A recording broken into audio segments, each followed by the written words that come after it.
This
Hey, welcome back to Métropole Grid. My name is Andre. Thanks so much for tuning in. It is April 27th, 2025. It's a Sunday afternoon, just a couple days after Elevation has launched, and we're off on our Elevation week-long journey to play some Netrunner, figure out the set together. Hopefully you're doing well. We put out a lot of streaming content, and we're not going to stop for a couple more days.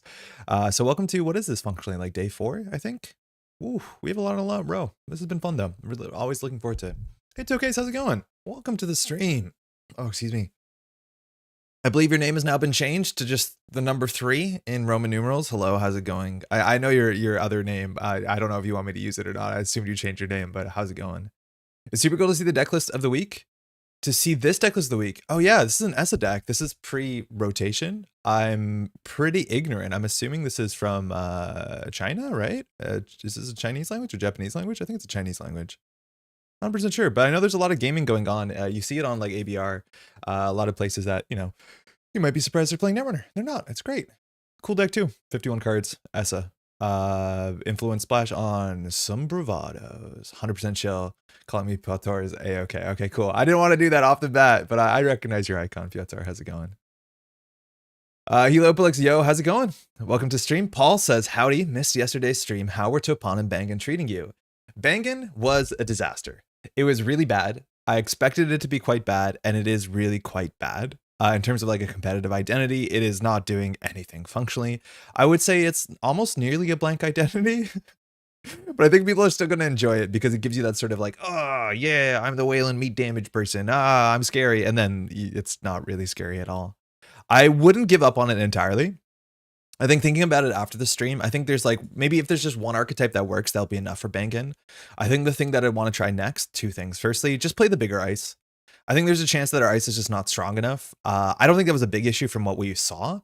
We were getting run over either by like shapers with big rig engines or like Banhar. And so BWAC doesn't really help that much into those sort of things. And I feel like the deck is not fast enough in which forcing people to face check into your big destroyers is actually that big of a risk. The other thing I would consider playing is like Neurospike and just getting a 5-3 on the table. The problem is we have no natural 5-3s that really work particularly well with the table scare of BANGUN. And then scoring it out and doing 6 damage, maybe 7 damage with an Angelique. I think that's also a bit of a pipe dream. I think maybe that's the version of the deck that runs Mr. Dr. Face, and maybe that does something, but I feel like that just loses to Steelskin Scarring. It loses to a lot of different things. Lily Pad is pretty common. Stone Chip Chart Room is pretty common. So doing a 6 damage burst as like your win condition seems like a bridge pretty far. So I don't know. Honestly, BANGUN looked pretty rough. Topan, though, we started with a really bad Topan deck, and it was really bad. We lost like every game in a row. And then we just made Topan into a mulch deck, which is the sort of deck that runs Audrey, which seemed anti-synergistic with Topan and plays all the virus package, and really enjoyed it. We did quite well. I think the deck was really tricky to pilot. At the end of the stream, I was falling apart a bit. I was a bit hungry, and our end game got really sloppy, but we were pulling games together relatively well, and we had some like interesting lines. It was weird because we looked back on the replays of the game, or after the game, we would look at the JNet chat, and it turns out like Topan would fire like 10 times, and we would get 20 free credits, and yet emotionally I still wasn't convinced that Topan was that good. And I think time will tell. I think generally you set up quickly with Topan, and that's kind of nice, as much as sometimes you just lose the 50-50 between Steelskin Scarring and the card you wanted to keep, and that was really frustrating and kind of entertaining. But to figure out whether that's going to be better than Hoshiko or better than Lu, 20 credits sounds like a lot, but also like smaller deck size and drawing cards can be worth more than credits. Because for what it's worth, I don't think Mulch actually needs that many credits. And maybe that's not why Topan is nice, because you can set up and install your Audrey for 1. But once you're actually in the game, the mid to late game, you don't actually use that many credits. It's a sort of deck that quintessentially doesn't play Sure Gamble all the time, and that kind of shows you how valuable credits are. So I would say Topan is actually kind of cool. I don't think any of the builds that we played were that different than other value Anarchs, and I feel like that's going to be a hard spot to be in. I'm really looking forward to one day where self-damage has a benefit, like a Clan Vengeance type card, and this was banned for a long time in Standard. It's now rotated, but I feel like if I really want to do damage to myself, I need a benefit more than just like a value a piece, as much as the value is pretty good. It's honestly not that bad.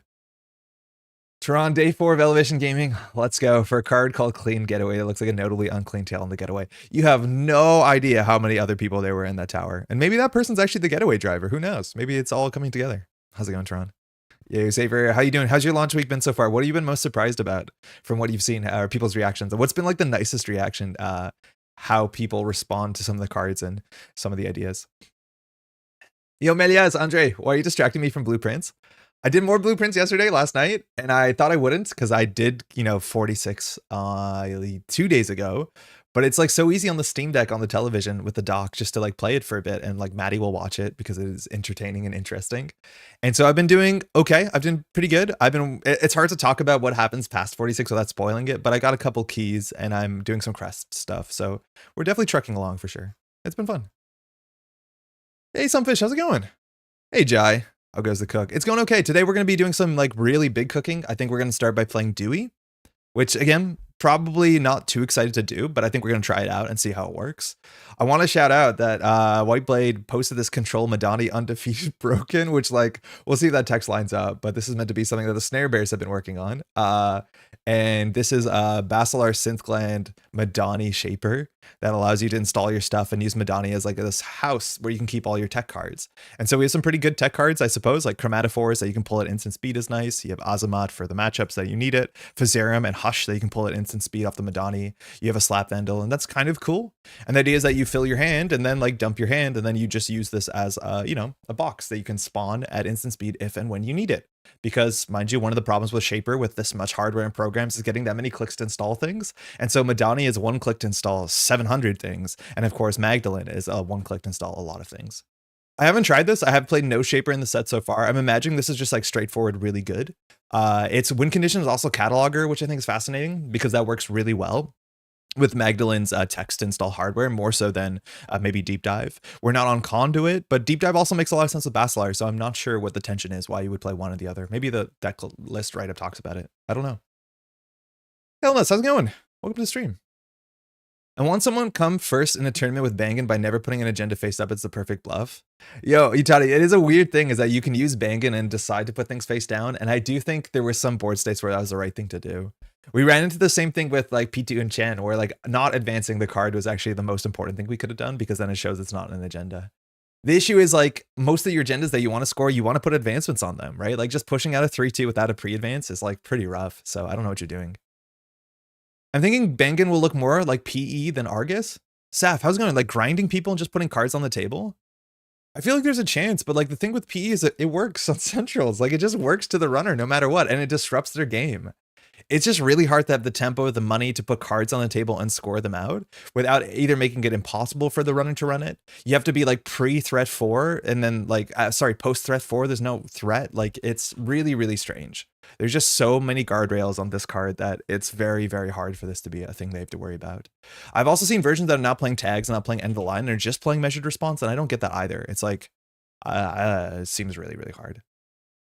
I played a bit of Eden Sebs. Gourmand is really good with Praxis Dame, and you get to do goofy ass kickflips with wheels. Sunday stream, how's it going? So there was a tournament yesterday. I think we can look a bit at the results. Now, I want to say the results are not super exciting in some ways, but that's kind of the expected case when there is a competitive tournament like 2 days after the set comes out. So if we go to tournaments.nullsignal.games, apologies, I'm behind on the chat. But if we go here and we go to more tournaments and we look at the... Where is it? Was it on the front page? Is it gone? I don't know where it is. Was it on Aesop's? Give me 1 second.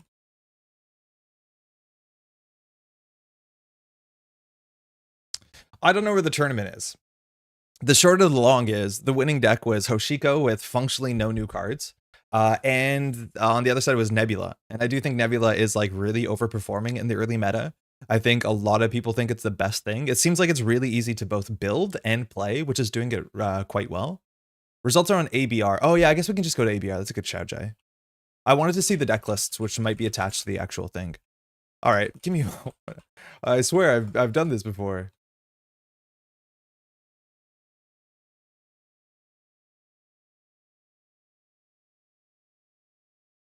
Got it.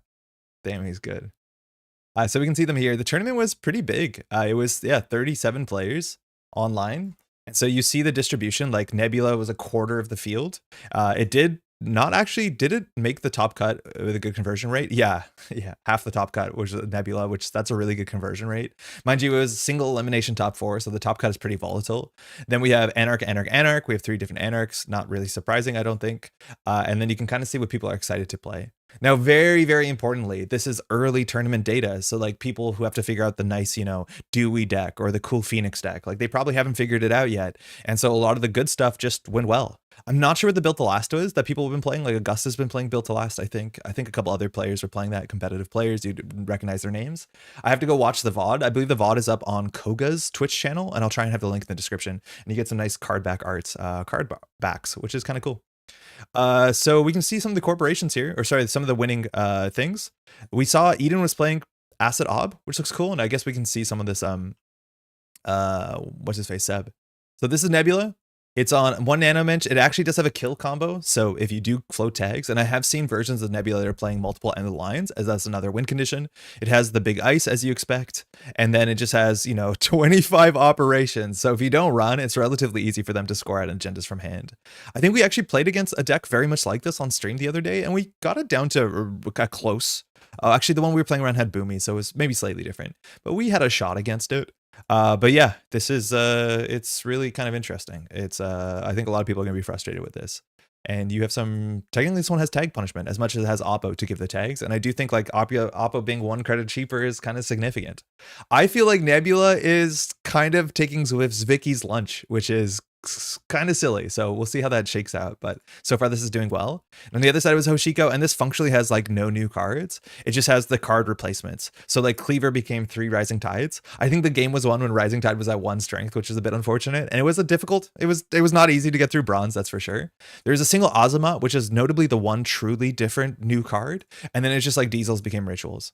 Now, I'm not saying that they're like, oh no, elevation, not good, not exciting. It's more so, this is a tournament 2 days after the set. And if you wanted to win the event, this was a very reasonable thing to do. Take one of the best decks that was straightforward, that has a good matchup spread, that is not that hard to pilot, considering you have experience piloting it, and change like 2 into cards, update the cards. So like, I don't think this actually matters, but of course, yeah, Hoshiko's good.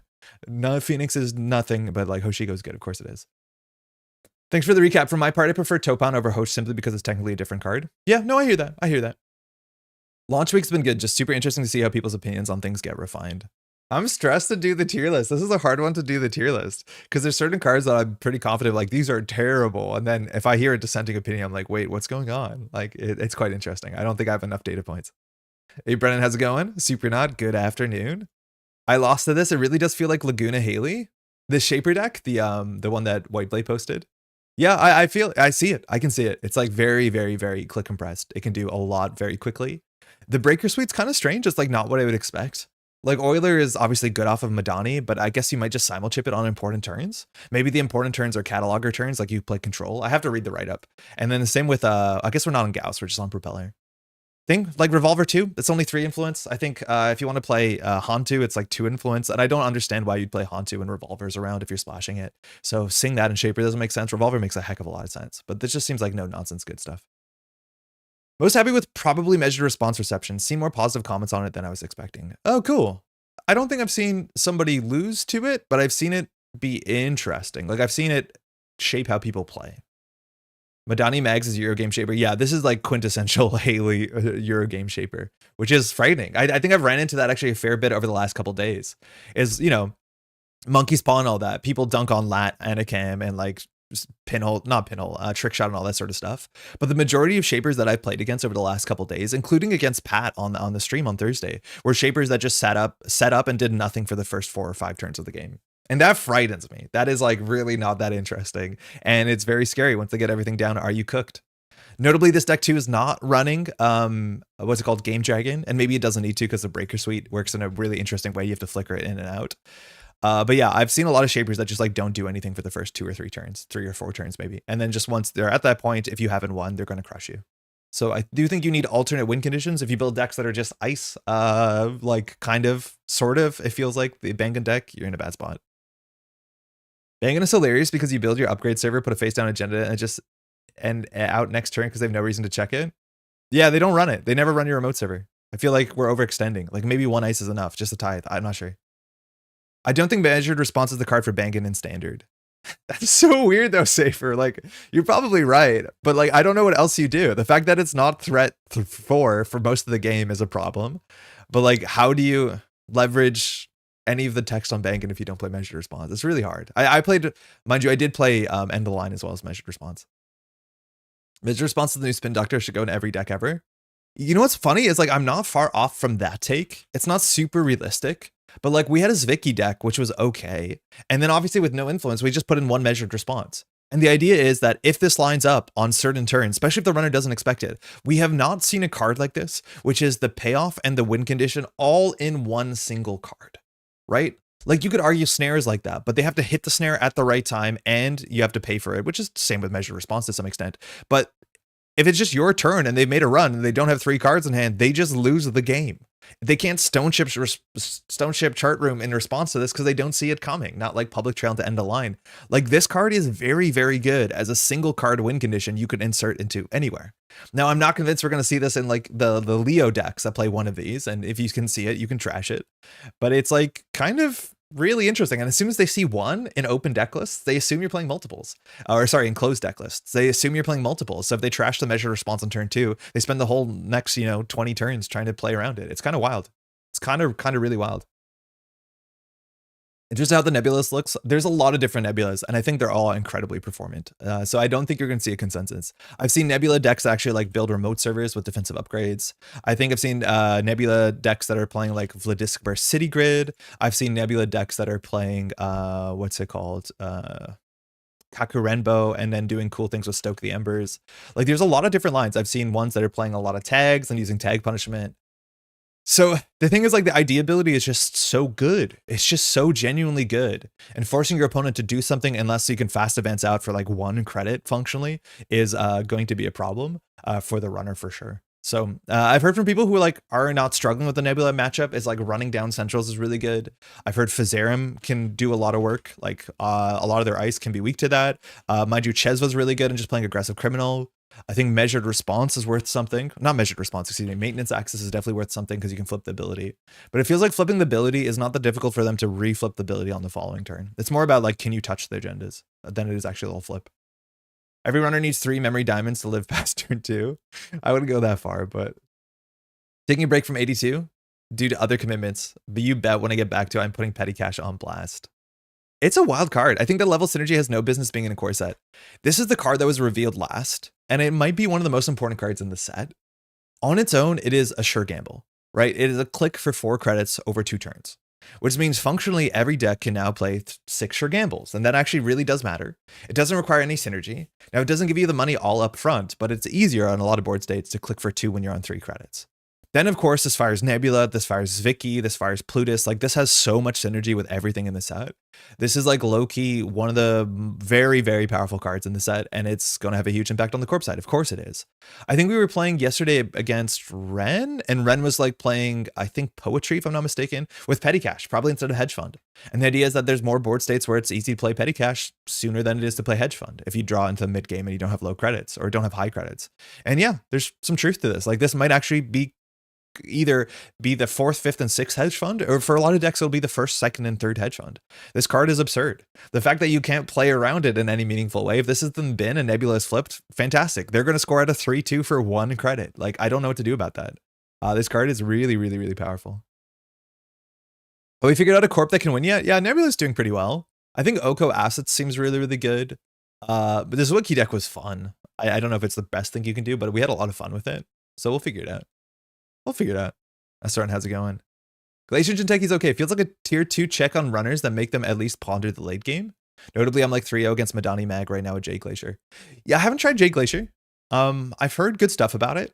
I do think the ice is relatively good. Like Empiricist is fine. The numbers are good. Teeny is fine. Like Vampire and Nasa are doing really well in the meta. Like the bigger ice are just harder to beat. To me though, the way that I think a lot of people are playing Glacier feels like it's Netrunner in 2014, 2015, which is there's nothing wrong with that. But I've seen so many games that I've watched the replays of or I've been in that it feels a lot like the corporation is setting up for the first couple turns. And then once they have their ice res, then they're pushing out. It feels like the game really did slow down on the corporation side. And I think runners are overextending in the early game because they're playing with the sort of immediacy and urgency they might have had, just a week ago. And instead, once they're gassed out in the mid game, and this is maybe self-reporting on how I play a bit too aggressively, then they score out in the remote server behind 2 resed ice. And I think Jinteki Glacier can do it. I think their ice is good. And I don't think people are breaking that ice that particularly well. So it's more about like setup, like manage your agendas for a bit and then set up. I don't think I'm pushing out on turn 2 with P2 and Chan, But I have no doubt that like some Jinteki Glacier will work relatively well. I don't know what ID you play in. I think you play PT on Chen, but maybe you just play Restoring Humanity. Is Whiteblade a playtester? How do some of these strong cards make it through? Whiteblade is definitely a playtester. He's a pretty vocal playtester too. I have no doubt he's a bit, I wouldn't say difficult to work with, but spicy to work with. He's very clear on his opinions on things, and that's good. He's not always right. Nobody is, but he's a vocal vocal dude if you ever heard him. But like, it's also important to understand like the cards that come out for the sets. They're meant to serve a lot of different audiences. Like if you ask me, Whiteblade is just a single audience of people who enjoy Netrunner, and there's cards that exist not for Whiteblade. They're non-Whiteblade cards, just like they're non-Andre cards, and that's totally fine. If I think BANGUN is ass and I don't enjoy BANGUN and I never play BANGUN again, fine. And then a lot of people who pick up Elevation and System Gateway Core Set and they're just playing some good Netrunner and they enjoy playing some meat damage Wayland, great. They're playing, you know, casually, that's great. Like it doesn't mean that things are a failure. So I just want to keep that in context when it comes to playtesting. And if you think some things are overperforming or underperforming, not every card is meant to be a competitive banger. So yeah, for sure. I'm judging measured response based on design goals rather than raw power meta impact. BANGUN wants end of line as primary. I think like 3 end of line, 1 measured response. Measured response really wants to be going fast and rushing to threat forward, which is why BANGUN isn't actually the optimal place in standard. Yeah, I agree, Saver. Especially in one list context, you need them to care about tags. I really like bigger picture to threaten kill off of 1 tag. I still don't think it's tier 1 either, but it'll be a much more functional list. Yeah, it's hard. Like you need 1 tag, then you need bigger picture to give them a 2nd tag, and then you need 2 other cards in hand that both do meat damage. It does 8 meat damage, which beats us Steel Skin Scarring, which is good. But I just feel like I don't consistently think we're in a meta where you can hold way to give tag, bigger picture, end of the line, end of the line. Like that is just way too ambitious for me. Like functionally a 4 card hand that cares about how the runner interacted on the previous turn. That's a bit much. How much influence is bigger picture 2? Chezo's Nebula tag? Yeah, Chezo's very good. What is the normal FA line in Nebula if you remain flipped? If you remain flipped, any card that gives you a click or gives you an advancement or gives you install clicklessly is fast advance, right? So the easiest thing that you can do, no sweat, no influence, is you play, what's it called? Petty Cash. You play Petty Cash from Archives, so you gain a click. And because you played an operation with the back of Nebula with Gamelang, you gain a click. So now you're a 4-click corp. You just install a 3-2 advance, advance, advance. That's simple. Then you can do a bit more tricksy stuff. So things like key performance indicators. I would love it if I could search KPI. You can just do install your agenda, KPI to put in an advancement, then gain 2 credits, or do anything else, gain a click back, advance, advance. It's just basically anything that does this, right? Greasing the palm installs and gets you a click back. So you can install a 3-2. The weirder ones are like nano management, which some decks are playing. This is a 4 influence. Is that when you play nano management, you gain 2 clicks, but technically now you gain 3 clicks. So you can install advance, advance, advance, advance, score out a 4-2. And then Kakurenbo also does the same thing. You pay 2 to install a card and put 2 advancements on it, where you gain a click, so you can put the 3rd advancement on it. But the big thing is if you Kakurenbo Stoke the Embers, which you discard from Archives, this is installed from somewhere else than HQ, so it comes in with an advancement, so it functionally becomes a 3-2, and you actually make money scoring it out. So there's a lot of basic tricks. The simplest one is just Petty Cash. Petty Cash score 3-2. So you gain 2 credits, put 3 advancements. You score out an agenda from hand for -1 credit. It's really hard to interact when the corporation could score out for -1 credit. I'm not a Nebula believer. I don't know. I think the meta will tell. I think that the ID ability is incredibly flexible, that it's going to be hard for it not to be relevant in most metas. Hey, Droid. Still trying to figure out Nebula Butcher Shop. It's going okay. I think we're going to see kill Nebula as well. Hey, Laura. Welcome to stream. Excited to catch the stream again. Welcome. NA, you don't like anything enough. Not again, you don't like anything enough for that to be a fair comparison. I like some decks. Hey, Bagels, I made a core set plus elevation deck for a weekly meetup. It's PD Skunk Void with 3x Hedge Fund and 3x Petty Cash. Yep, that seems reasonable. I think there's a lot of things that you can play in elevation for PD though. But Petty Cash is definitely one of the easiest cards you can put in most decks, and it'll feel pretty good. That's for sure. I'm behind on stream chat, so excuse me, I'm catching up. Landing turn 1 deep dive with Sable seems pretty doable against expensive ice. Turn 1? Yeah, maybe. I'm not sure. But I haven't seen Deep Dive. I'm imagining Deep Dive is really good in the meta right now. There doesn't seem like a lot of tools that deal with it really well. And also without things like Border Control, Aqua, Crisium, it seems like it should be relatively easy to do dive, but I haven't seen a lot of Deep Dive. Playtesters with strong opinions are incredibly helpful. Yeah, I think that's a good way to say it. Sprint is an excellent Nebula card. Oh, that could make sense. 1 influence.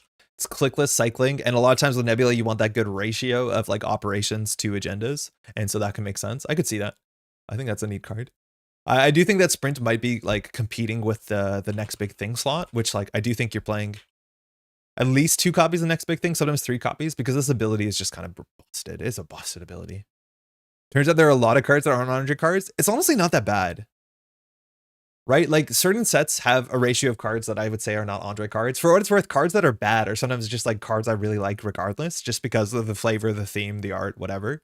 I don't think the set has particularly a high amount of cards I would say are not Andre cards. I wouldn't say at all.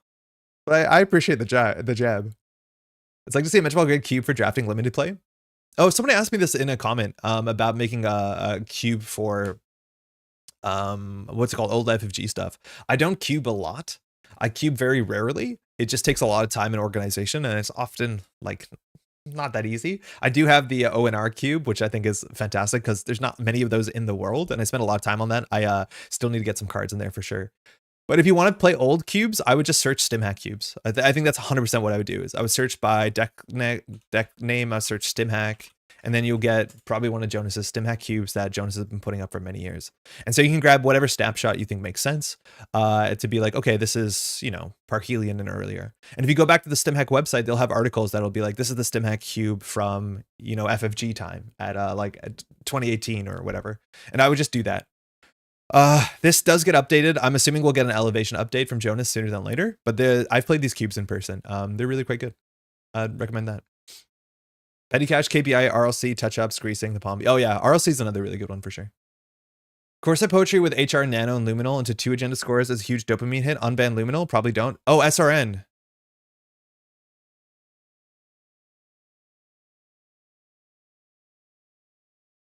Ooh, oh no, you might have done the bad thing. They tried to stop you. They tried to stop you. Maybe that didn't happen. I don't know, but watch out. You know? Okay. I've tried to do that before. Yeah, scoring a 3-2 into this is possible, but yeah, you could score multiple agendas. This one sometimes stops the turn in some meaningful ways. I've been asked multiple times to join playtesting, but I'm too selfish to do it. Playtesting is a lot of work. That's for sure. That's for sure. I got 53 responses, and I'm currently cleaning up some data to publish a provisional result of what people think should have before the stream ends. Whoa, Toron, share it if you'd like. When are you gonna like figure out when the stars actually matter? Like how long into the meta before you can be like, this is a definitively 4-star card or whatever? Hey Austin, just getting back into Netrunner, played the old FFG core spin cycle because of the rotation. Have there been any decks you've really enjoyed so far since the rotation? Austin, it's like really hard to tell because we're really early on. So not only do we not know what the corp decks are going to look like once things settle, but we don't know what the runner decks are going to look like. So if I enjoy a certain deck and then it turns out the deck is like not very, we have all the variables are moving way too quickly to kind of know like what makes any sense. I can tell you definitely so far this week what we've played and what we've liked. I think Baz seems like a lot of fun. I do think I want to change the Baz deck slightly and probably play some Rent Riders because I just need more burst money. But Baz, like Good Stuff Criminal, felt very, very fun. Leo just feels really good. I do think I want to move some cards around. I don't think I play Isaac anymore. I do think we probably play more Anthills and less Humanoids, but this feels great. I want to play more Mitras and try it out, but this just felt like really interesting HB Glacier with a bit of like you stay out energy, and I appreciated that. I liked Zwicky. I thought Zwicky was fun. I don't think this is an optimal list at all. I think this was one of my favorite decks so far that I've seen, and I know other people have better versions of this list. I haven't had enough time to test it. Again, we're kind of going for breadth more than we are going for depth, I guess. But the sort of like, obviously you're playing Banhar, you're playing Détente, and you're just being as annoying as possible with Ryu has felt really, really good and hard to be on the other side of the table. So far, like, Topan's been fine. I'm not sure whether it's the best thing to do mulch out of, but mulch was fun. If you like mulch, mulch is still really good right now is my guess. But those are most of the decks we played. What's whiffed is like, I haven't found anything with BANGUN that I enjoy at all. And today we're going to play Shaper, which parts of that are going to be difficult, I think. We haven't played Edge and Techie. We played this deck. This deck seems really bad. I wouldn't do this. The idea seemed fine, but it's probably not good enough. Or maybe we just have certain really bad matchups like Hyper Setup, Shaper. I don't know. And that's all we've done so far. So we got a lot of work to do. Ever considered doing an ONR vid? I have considered it. The problem is with my setup on this table, the way that I would want to present an ONR video, or if I were doing live table play, is by having all the card pop-ups. And that means I have to get all the card arts, and they exist, but the quality is pretty bad. A lot of them are watermarked pretty aggressively too, and they're not very legible.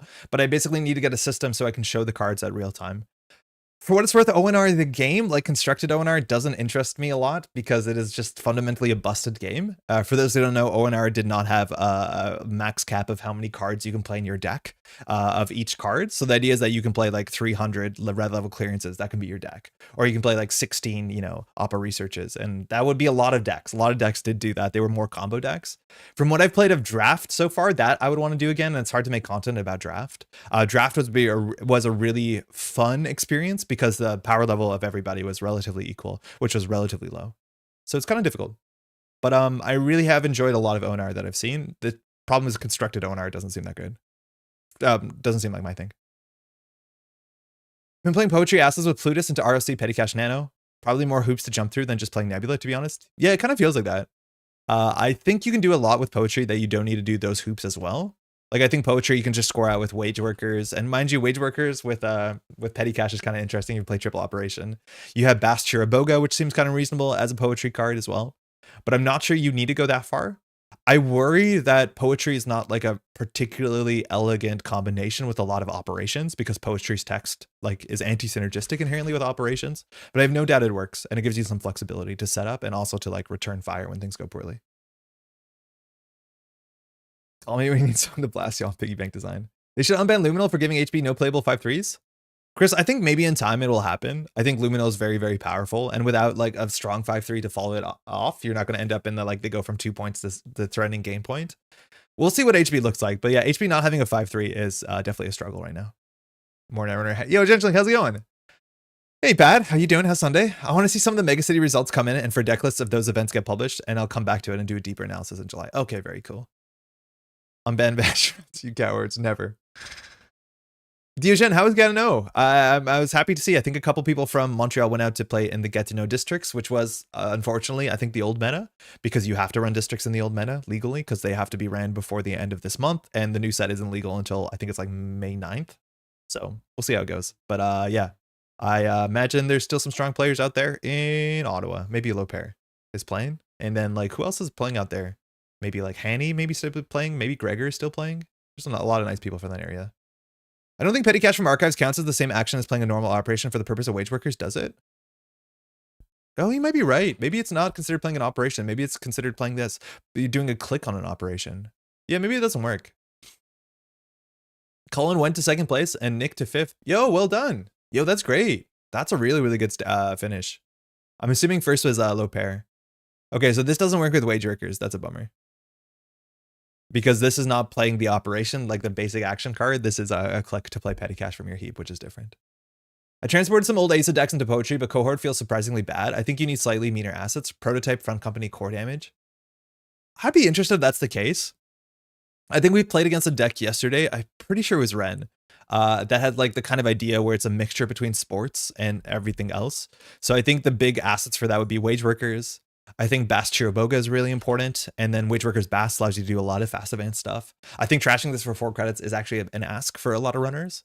Then on top of that, like Tranquility is really good. Obviously, what's it called? The Powers That Be is fantastic because then when you score out with Poetry, you reinstall 2 cards or you install 1 card, you top deck a card. That seems really good. Is Petty Cash from Archives a unique click for Mirror Morph? 100%. Very, very cool for Mirror Morph. That Petty Cash works really well. It works twice.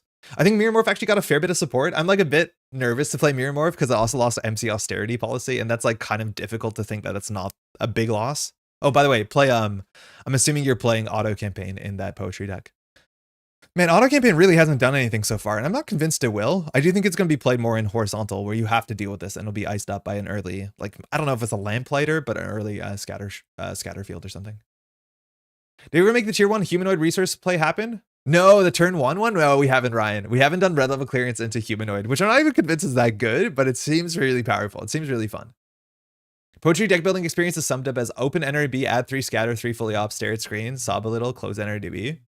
I mean, you got the 3/1. Imagine scoring 2 3/1s. Imagine scoring 2 of these. Wouldn't that be good? Is that enough? Help? Yeah, I'm imagining you want to play Poetry more like sports than Asa. I don't even know if I play fully op. I'm not sure. You also can play this at some sort of like mid-range Glacier thing where you just use the ability to put ice on the table. This Poetry, ignore all costs. It doesn't. Don't worry about that. Finished runner test with only faction cards. Energy succeeded in making faction play differently between them and none are weak. Oh, cool. Glad to hear that.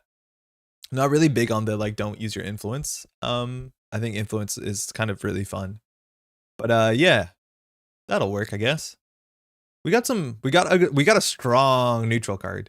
We had maybe a couple strong neutral cards in the set, which is kind of cool if you want to play the neutral corp, but I don't think it's possible. I played against a trend-setting Thule earlier. I have no doubt people were playing that yesterday at the tournament. There was like 4 or 5 Thule decks. They're probably all trend-setting and still playing kill combo. And I think that deck is probably rough to deal with as much as people are taking for assets to some extent. Influence being choosing strengths rather than patching up a weakness is definitely more fun. Yeah, I haven't played enough to see how it settles. I so far have liked some of the changes. Like, I don't mind Dirty Laundry being a better criminal card. I like that the influence econ packages feel different. So like, how's a Shaper going to get their money versus how an Anarch is going to get their money feel different enough. And I like that a lot. Have you seen any of the Lamplighter, Ob, Maze Amusement stuff? No, I'm in a weird spot right now where I don't play a lot of the other identities that are not the 14 identities from the set, because I think it makes like more clear in content, especially for people getting into the game maybe. But I think there's a lot of identities that got a lot of juice, as much as Op did lose a lot of juice from the new set. So you can do some weird stuff where like Lamplighter gets trashed when they steal an agenda from the remote server, which means you can get a 1-coster, which means you can put a Maze Amusements in the server. I feel like the change to Cyber Sand Harvester might be relevant, but yesterday's tournament Op assets did pretty well. And it's fun playing against Op right now because I'm not actually sure what they're capable of. They're still doing some of like the expected stuff. The ice suite's kind of moved around a bit. The 4-cost slot of border control doesn't seem like it's obviously replaced, but it's weird. It's weird. Dewey's hard to build. Yeah, unfortunately, Diogen, that's what we're doing today. So we'll figure out how bad that is. Also, I'm gonna need a bunch of alts of petty cash in RLC, please. I am petitioning that red level clearance gets a cool alt art in the near future for organized play. If it doesn't, maybe we'll do that for Continentals. For those who don't know, red level clearance, I think this is meant to be a person holding a thing. This art is like a bit too abstract for my liking, but there is this like really interesting kind of precedent that almost all the clearance cards, especially the operation clearance cards, are like really bizarre. So the original printing of GLC is like a Byroid type person. Yeah, okay, this one's kind of cheesy, but it's fine. It's like somebody walking through cyberspace and touching things. Then we got blue level clearance, which kind of pushed the envelope a bit more, and it just gets, you know, stranger and stranger, more abstract and more abstract, and I kind of like this a lot. Whatever clearances we have, black, violet, and ultraviolet are the same sort of idea. Some sort of like kind of digital person in a weird space. Like, they're really weird cards. And then they reprinted grading level clearance in the revised core set, and then it became very Alice in Wonderland-y, like this, where it's some sort of like drill dog interacting with a safe. Like, literally no idea what's going on, but this art kind of lives rent-free in my head. And then unfortunately we have red level clearance, which is like, okay. I can't tell what this is, but you can tell it's meant to be like a person in some sort of weird cyberspace, but it's a bit of a mess. Check out on Discord for a Dewey deck. Hot Take, Devadata, and Compilation are very good for Dewey. Devadati and Compilation. Yeah, I could believe that, Daogen. I think today we're going to focus on Gourmand a bit as like a way that we can empty our MU and run a lot. I think we need a reason to run. So I kind of like the idea of playing like Gourmand and Leech and going really quickly. RLC person kind of looks like the Nuvum Stormtroopers. Yeah, I mean, Rorschach text. This like looks like a Rorschach test. What's with all the pictures of my parents having sex? You know, like the RLC Beetle guy holding a big gem. I mean, no. Fully Up should have a good altar too. Yeah, that's another one that's like very similar in this style. That it's just like a bit too abstract. I don't know. Got my tickets for Continentals. Yo, glad you're coming up. We have tickets, mind you. We have for a bid for Continentals. We're going to be working on deciding the, what's it called? The alt arts and soon. Please buy your tickets early. If you want to get one of the exclusive alt arts, you have to grab your ticket before the end of June. Again, it helps a heck of a lot if you order your tickets sooner than later. So we know as organizers what we have to plan around. We have a capacity. I believe the last time we checked, we were like, we weren't like, okay, I don't want to oversell. I don't want to undersell. We were moving tickets. Let's just say that. So you do want to grab tickets sooner than later if you can. Hey, Infusion, loving all the live streams. Great work. Thank you.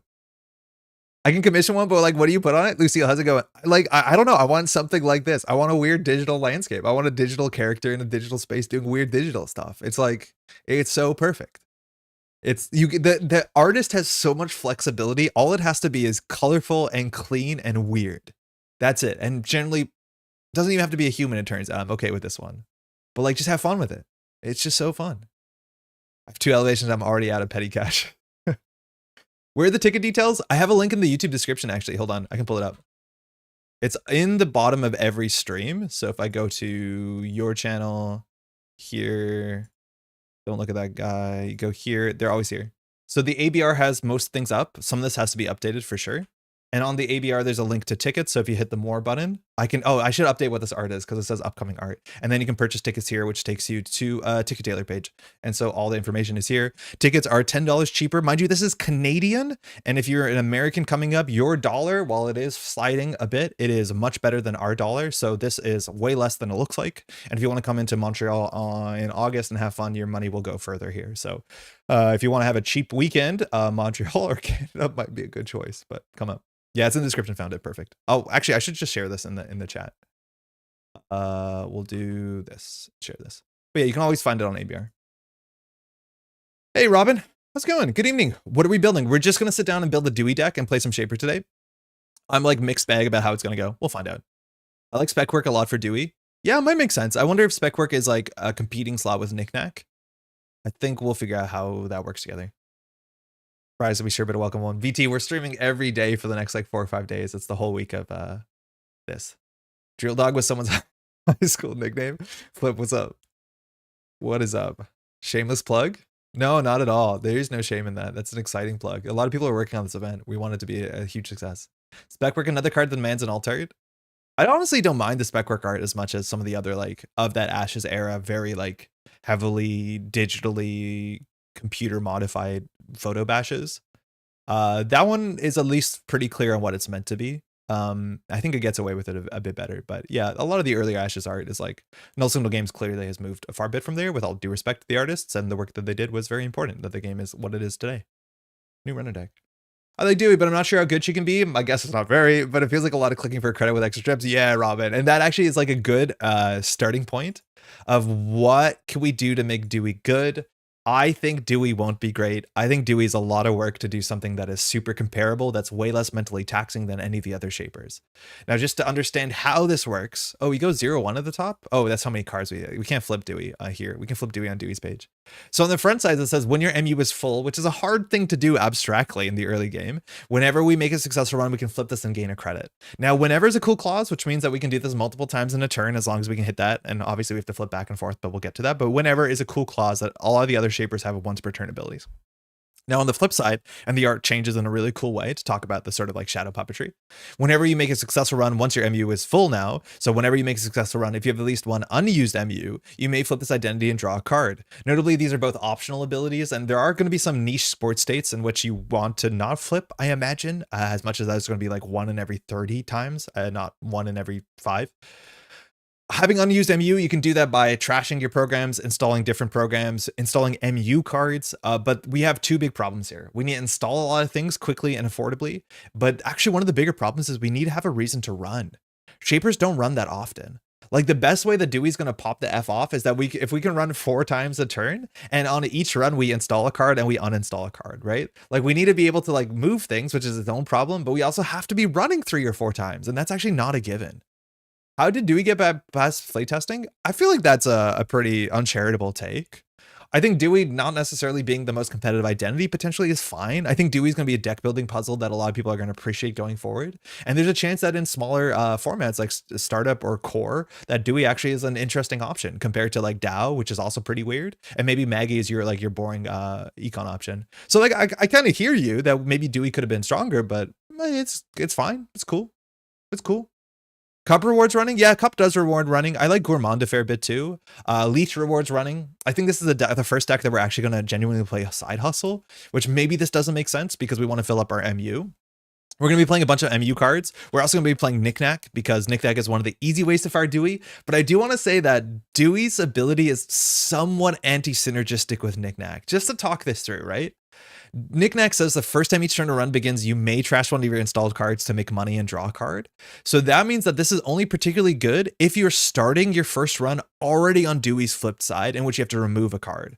But say your turn starts and you're on Dewey's this side, the Knickknack trigger is now not going to help you, obviously, to flip Dewey once more. Now, that still means Knickknack is a fine trigger, and you can also trash programs. Like you can trash hardware and suddenly you don't have a MU and then Dewey flips. Like sometimes it can help you, but it is not genuinely that easy to make knick-knack fire every turn in a way that's going to push you forward.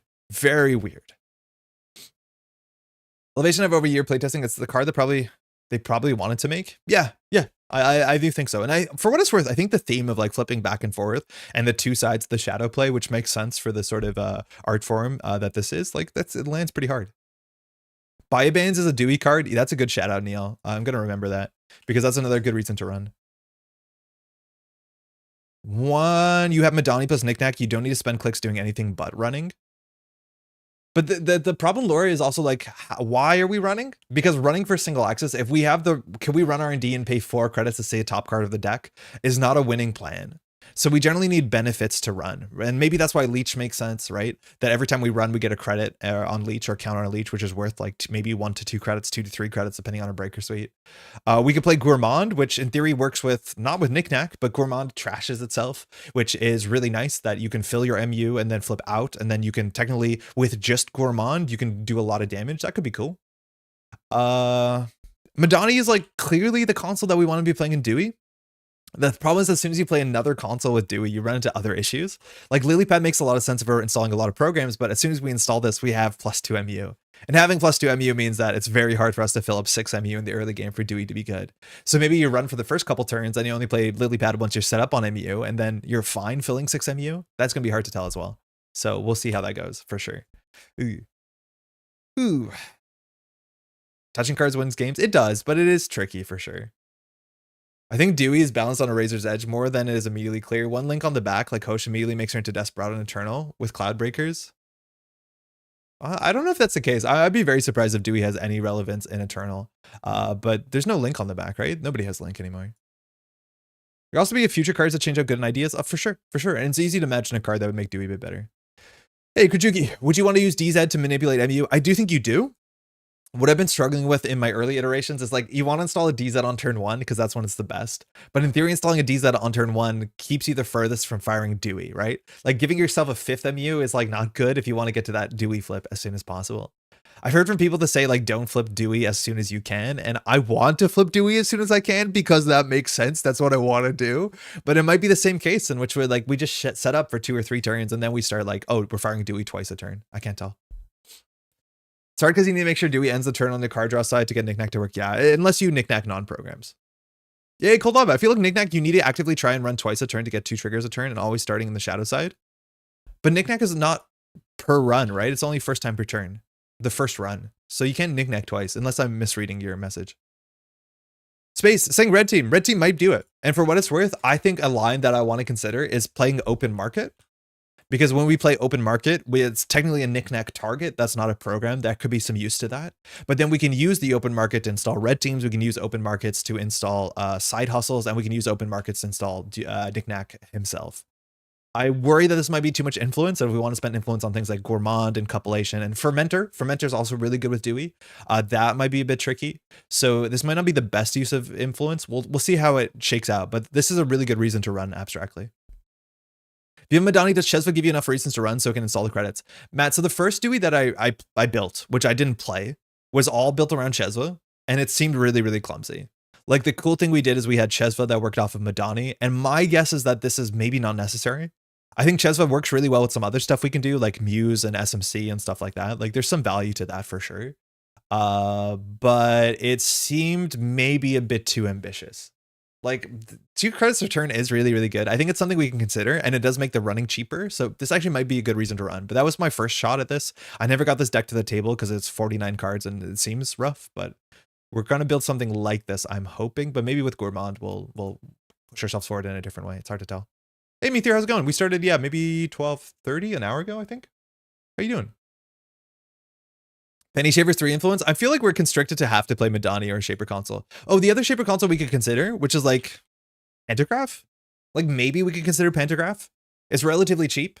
It gives us +1 MU, which is not perfect. But the big thing about Pentagraph is it gives us a bit of money. And then if we steal agendas, we can like install, and then maybe that helps us flip Dewey with some sort of interesting way.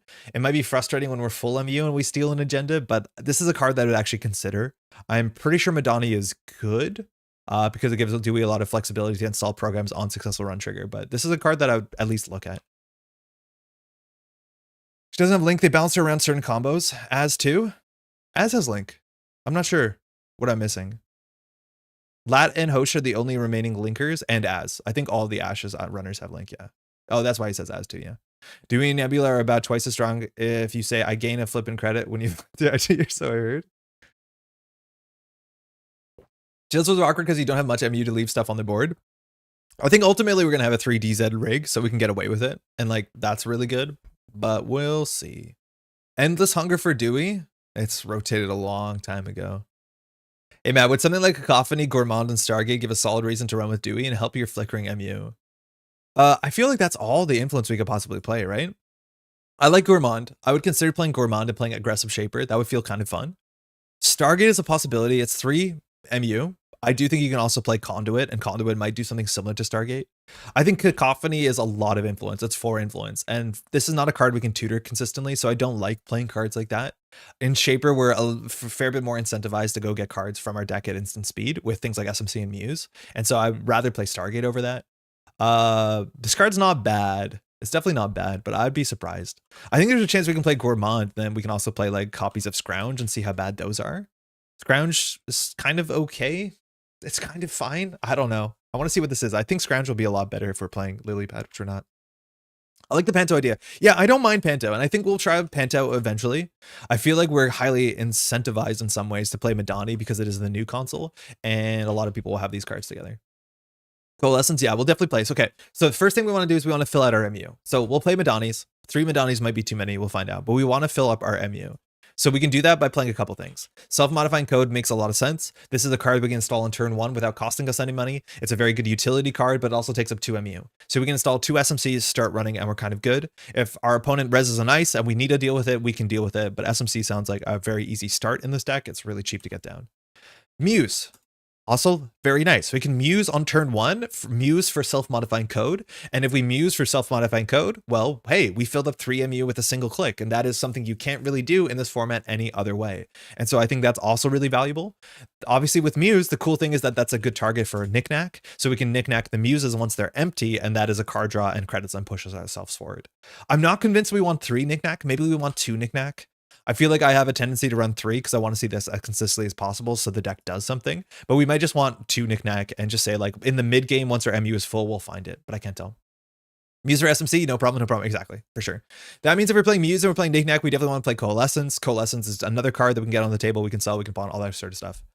Hyperdriver might be good. Hyperdriver hasn't been standard in like many moons. I don't know why it's showing us the whole card pool, but this has been out of standard for like, I think 4 or 5 years. But yeah, it's a very good Dewey card for sure. Especially because now you have 7 clicks, you can keep flipping Dewey like 17 times. Okay, big issues we had with this deck. Another thing that I'm assuming we want to play is environmental testing. Environmental testing is really good because we want to install a lot of programs. But the big problem I was running in is we feel the lack of creative commission, which was recently banned in the standard format. Because one of our best play lines is install environmental testing, install Madani, install Muse, whatever, install like 2 or 3 cards. But we often don't have the credits up front to be able to afford environmental testing. Environmental testing puts you backwards and then just says install 4 things. And we probably can't afford to install 4 things when we're down on 2 credits on turn 1 when we play environmental testing. This is not subtyped as a job or connection, so we can't get this down with open market, which is a bummer. So that means, of course, we have to play like Sure Gamble as a way to get our money back. Oh, we'll play Simulchip. Obviously, it works really well with environmental testing and everything else we want to do. But the issue is that we have no burst econ card that we're allowed to play on turn 1 to make sure that we can afford some of our expensive installs. We'll also go ahead and play Ritual because we'll play Diesel in this deck for sure. We all want to have a lot of cards in hand because of Madani. So I'm assuming we probably play like double Nuka as well, which we can knickknack Nuka. I don't think we will. But I don't know how to have money on turn 1. This is a big problem. I do not know how to have money on turn 1 to afford to set up. There's a chance that we want a Simulchip. We want an overclock. And the idea is that we can like Muse for an SMC and overclock and get all our things on the table relatively cheaply. We can actually like SMC for a Muse. We can Muse for an SMC, SMC for a Muse, Muse for a Coalescence, and do all of that with an overclock. And that will fire environmental testing really quickly, which is probably not a good thing to do. Illumination to make that cheap. So Illumination is a really hard card. By the way, how's it going, Sideshow? I had this as a 2 of in the early Dewey deck. The problem is I'm assuming most players who are playing against Shaper, playing against Dewey, maybe even specifically, turn 1, they will ice R&D. If they're icing R&D turn 1, this card is going to like kind of lie dead in our hand for a bit until we can find a way to get into R&D. And that might be difficult. We obviously don't know what our breaker suite is yet, but I'm not sure how quickly we can get into R&D. Because for this card to be good, we need to get into R&D, we need to have the illumination, and we need to have at least 2 to 3 other cards in hand for that to be good. Some reasons this feels anti-synergistic to me, because if we have a lot of programs in our hand, we're going to put them on the Madani. Which means there's going to be a lot of board states where we don't have a lot of cards in hand and Illumination might not land well. That being said, Illumination is really good turn 1. If we get Illumination and install a Madani for 1 credit, a Simul chip for free, environmental testing for 2 in the opposite order, like we will pop off. I just don't know how quickly you can do that, how consistently you can do it. I think an Arasana who can run and then threaten Slap Vandal from hand on turn 1, like that is a really good target.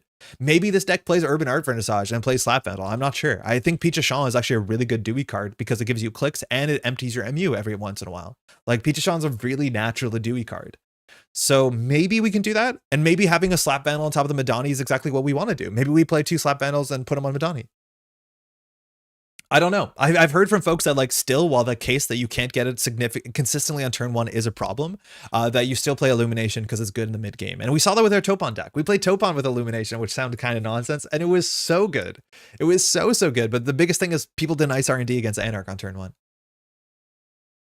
You think World Tree can get unbanned now? No. World Tree might be pretty alright in Dewey. Nah, I think there's no shot. I think World Tree is just kind of a bit much. Free Pichashan so you can reload all of them at once on Madani.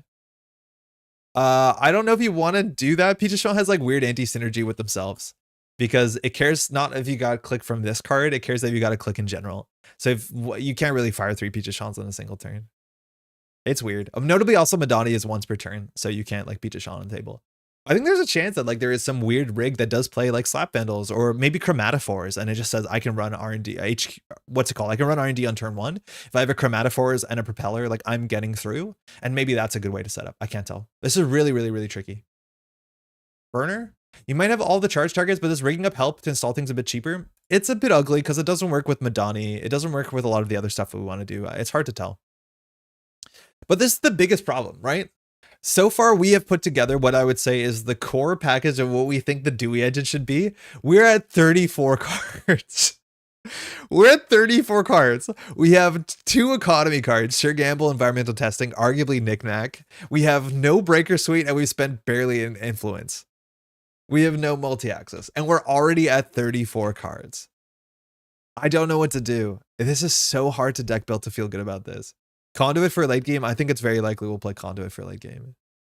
You could do 2 install 1 on the corp turn, 1 on your turn. Yes, for sure. And that's good. You want a Madani on the corpse turn because that fires DZMZ. Like that's very good. Mayfly is good to get in early and take up 2 MU. Yeah, Mayfly might be fine. Like Mayfly might be the thing that we drop that takes up our MU and then we can Illumination R&D. That might be cool.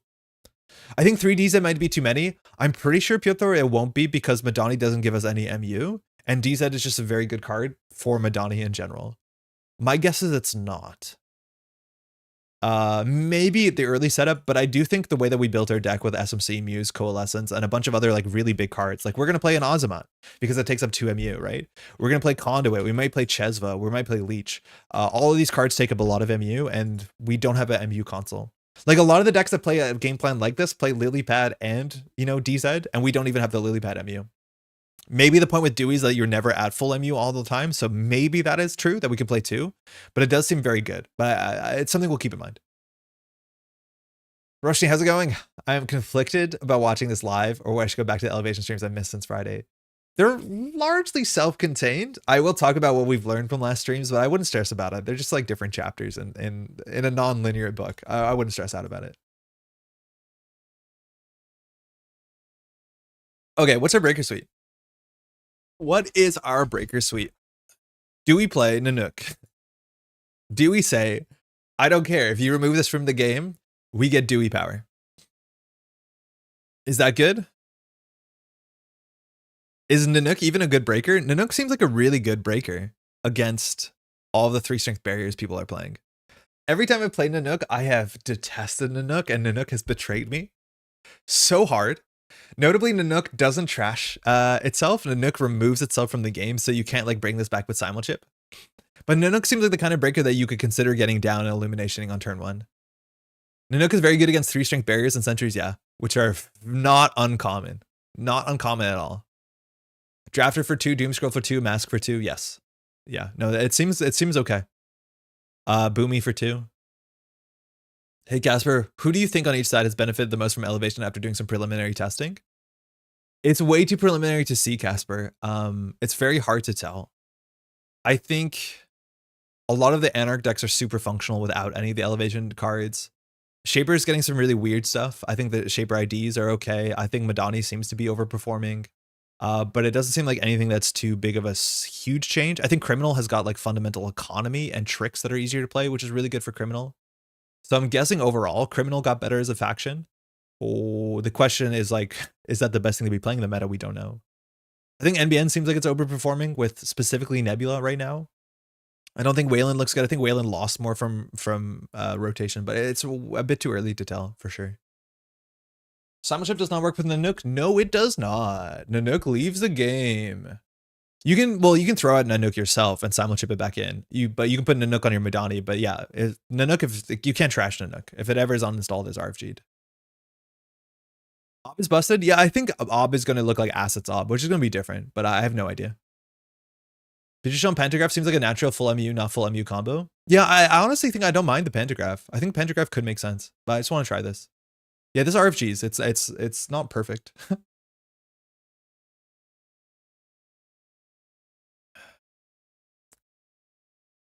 We'll play 1. Is this 2 MU? It's also 2 MU. That's exactly what we wanted, right? Hyper Mayfly. Why does it do that? Because otherwise it'd be pretty busted. Honestly, this text got so much worse because you used to convince yourself that you could play this with Imp. So that instead of stealing agendas, you trash the agendas. But now the modern Imp does not trash agendas. But yeah, the polar bear walks away, which is unfortunate. The numbers are bad. The numbers are better now than they were. There's a lot of 3-strength ice in the meta right now. A lot. The fact that you pay 3 credits to break a 4-strength, what's it called? Scatterfield. It's kind of fine. The numbers are not awful. They're actually okay. Stargate, I don't think we want to play Stargate. I think it's too much. Well, not that MU is a problem, but sorry, not that influence is a problem, but MU is a problem. This seems really, really difficult for us to fit. Chunky multi-access, yeah, but I'm pretty sure we'd rather just play Conduit. I don't know. I don't know if we can just drop a Stargate on turn 1. I'm not sure if we can play Stargate. Like, we need to figure out everything in the deck in the next 8 slots. Like, it's so ridiculous. So much of this. Like, maybe we have to cut some of this. Maybe we don't play 3 SMCs. Maybe that's too much. There's a chance. I still think we need an upfront economy issue. So let's play some fermenters, I guess. If we play some gourmands, not a breaker suite, but that's some pressure. That's kind of nice. We can play some leeches. Okay. Entangler, good. The issue with the deck like this is that if your knickknack is your economy engine, is that you have to use your simul chips generally for muses and other stuff. And so sometimes you struggle with recurring Physarum. That being said, you can simul chip for the muse and muse for the Physarum. And if that's the case, you can always like sell the muse, but it's kind of tricky. It's like not a lot of Aesop's pawn shop decks ran Physarum just because their economy engine required their recursion pieces, not this. Shaper Fermenter's never not correct. Yeah, it's pretty good. Gotta double this card pull ASAP. What do you mean, Jeremy? Have we considered Lobe Orca? 1 extra MU to flicker, or is the econ setup too poor? Seeker, how's it going? I don't know how we would afford this. There is a chance that we could get a Lobi Somao or an Orca on the Madani and then overclock it out. And so that we actually don't pay full price for it. We don't pay sticker price. There might be something there. The problem is we need to get the Lobi Somao and the Orca in our hand consistently. And that is difficult. We definitely don't want to play Spark of Inspiration. For obvious reasons, we have to play a lot of different programs. And if all our programs are Lobi Somao and Orca, like Dewey doesn't fire because we can't obviously trash those. It's not a bad idea. It's an interesting idea. And for what it's worth, I think Lobi Somang is one of the best reasons to play Game Dragon, which is definitely an all right card. So that's kind of fascinating. Man, we have 2 card slots. We don't have a breaker suite. Like I don't. And the problem is we still don't have burst economy. Like our early game is really, really rough. So say that we do, okay, say that we play Breaker Suite. We'll play Buzzsaw, I guess. Okay, let's just do Shaper Breaker Suite. We'll do a Unity. We'll do an Echelon. We don't have money to use these cards. And then in theory, we have to put like 4 slots to get Rising Tide to make any sense. Like this is the sort of deck that wants to play like 2 Propeller and Rising Tide. We're at 48 cards. Not good. We spend all our MU. But now look how our opening hands work. It's so ugly. Rejig a Coalescence with 2 DZs out, pays a low B for 4. Yeah, but I don't know if that's the biggest problem we have. I don't think rejig makes that much sense in a world where we have Madani. Like I like rejig if we have things that have limited uses, or I like rejig if we have lily pad. I feel like rejig is like very situationally good. So okay, say this is our opening hand. This honestly, okay, hold on, we have to do refresh once. Okay, so this is our opening hand. How do we play this, right? We want to fill up our MU somewhat ASAP. So we would probably draw once here. Okay, so we could sure gamble. Did I change the DPI of the mouse? It feels like I did. This feels sluggish. Did I do it? Yeah, I definitely did. No. Oh, that one does it? Okay, that's better. So if we play sure gamble, we draw once. We sure gamble second. There's no reason to do it first. We can get a Madani down, and then in theory on Madani, we can install Echelon, Gourmand, and SMC. At this point, we're on 7 credits. On their turn, we can install the SMC, no problem. On our turn, we can install the Gourmand and we can run. Not the worst start. Rejig with Muse is okay. I mean, it doesn't feel good. It's a creative commission that depends on drawing another card in your deck. And it eats your DZ trigger. I'm not sure how great that is. Maybe it's worth testing. I'd be surprised. It seems really inconsistent. So look at this hand. Okay, this is better. We ritual. Like this is good. This is where DZ gets ugly though, right? So here we can run. We can in theory do that was click 1. So we can do Azamat. We can't fill our MU and run this turn. So this is where like the DZ you actually ignore for a turn. So I'm assuming we do like gamble. We would probably install the leech because we want to run, but we probably wouldn't install the leech on this turn because we don't want them to ice up. We would install the Azamat. We're at 2 MU. We would install the Coalescence probably, and then we're at 3 MU. Then on their turn, we can do leech, run. What do we do? Gain a credit, flip. DZ, run. We draw a card. Like, kind of, but like we don't have an engine here. Like, what are we doing now for the next couple clicks? Buy a band is good. Oh, we drew into Knick-Knack. That's actually kind of nice. I've been loving Illumination Devidadra for early installs in Dewey. And then sell the Devidads back later. It's a slots issue, Alex. How's it going, by the way? I can't figure out how to get the slots in. Where it's like Devidada Illumination is so many slots. Are you running Trojans? We probably don't play Nanook unless we're really building to Nanook. But we're already at 46 cards. Like, say that we do 2 Devidatas for early pressure. We do 2 Illuminations to set up. We're at 50 cards. I ran Mayfly with this kind of shell since it's self-trashed at the end of the turn and allows early game pressure. So maybe we just do Mayfly. And we do Mayfly Illumination to set up. I feel like if that's the case, we wouldn't play Madani, though. I feel like we would play Pantograph. I feel I'd rather play Pantograph if I'm playing Illumination. I ran Mayfly for this kind of shell since it's self-trashed at the end of the turn. Yeah, it makes sense. Your decks are really fun. Thank you, Furion. How's it going? Welcome to the stream. I want to play Overclock with Mayfly, I think. I did 1x Class Act to save slots on influence cards. Yeah, I could see it. Played at least 12 hours. Welcome to the game, then. Or maybe 12 hours of elevation. I don't know. Rather than like Leech and Gourmand. Man, Class Act. I kind of want to run... Thanks for sharing them. Of course. Thanks for enjoying them. I kind of want to run Side Hustle, but it's such a slots problem. I just need to get something to the table to see how this plays. Like 53 cards. Obviously, we don't play this. Alex, are you running Overclock? 2 Propeller, 1 Rising Tide might be too much. I don't think we play Principia. I think Principia is pretty rough. There's a chance that Principia with Leech is enough. Cut the Overclocks. Okay, I don't have any, so no stress. But like maybe Leech Principia is good. I thought the card was good, but it ain't. I think Side Hustle and Criminal is good in as, and it's good against assets. I think it's a tech card. I did go up to 50 since it keeps decking myself. Oh shit. The classic Alex 50. Alex Shaper 50. I think Chesva will be better than one of these cards. I still had 3x jailbreaks. Holy crap, built different. Yeah, Verification. I want Verification because it fills Madani. It'd be fun to be comparing the hoops you have to jump through compared to Hoshiko. It's kind of funny. Yeah, but it is more Shaper, that's for sure. Okay, I do feel like I'm getting closer to wanting to play Chesva again, just because we have Madani and we want to run Centrals. I was just playing Madani Dewey.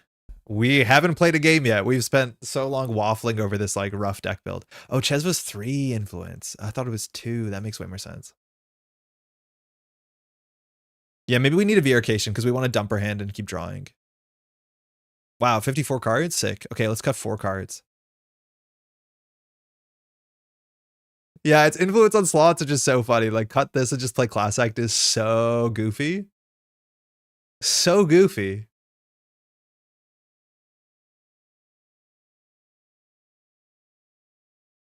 Just slot compression, play 5 influence cards.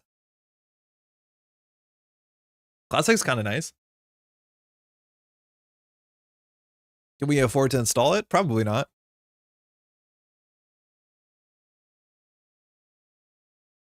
Maybe we play 2 of these. Maybe we cut a Baya Bands. Maybe Baya Bands is a fair bit worse now because we're running all of this. So that gives us 4 influence. So we can play something rude. We could do the double cup. Cup is pretty good. With SMC Muse Simul, you probably only need 1 Gourmand if you choose to run it. Yeah, I'm worried that if our Knick-Knack engine is our engine, that we're not actually going to be able to simul chip for the little Gourmand as much. Admittedly, we can Gourmand, and then like we can Knick-Knack the Muse instead, which is fine. This Breaker Suite's really suspect too. Just Echelon Principia and Unity on its own. I don't think we have enough Icebreakers to make this be good. Hantu one time. I feel like if we were going to play Hantu, we'd rather play Revolver. For 1 more influence, this card's just a lot better, it seems. Particularly in the matchups where you really need a killer, you really need a lot of boosting a lot of bullets. Hantu at least can deal like with Sai Sintan, which is nice. Gauss Madani Simulship is good too. Yeah, Gauss off of Madani is really cool. And then the problem is like how often do we use our Simulships to flip our Gauss? Shouldn't you run a bunch of Trojans? I think if I were going to do that, John, I would just play Ari. Like that's kind of the issue, is I would just play Ari so quickly.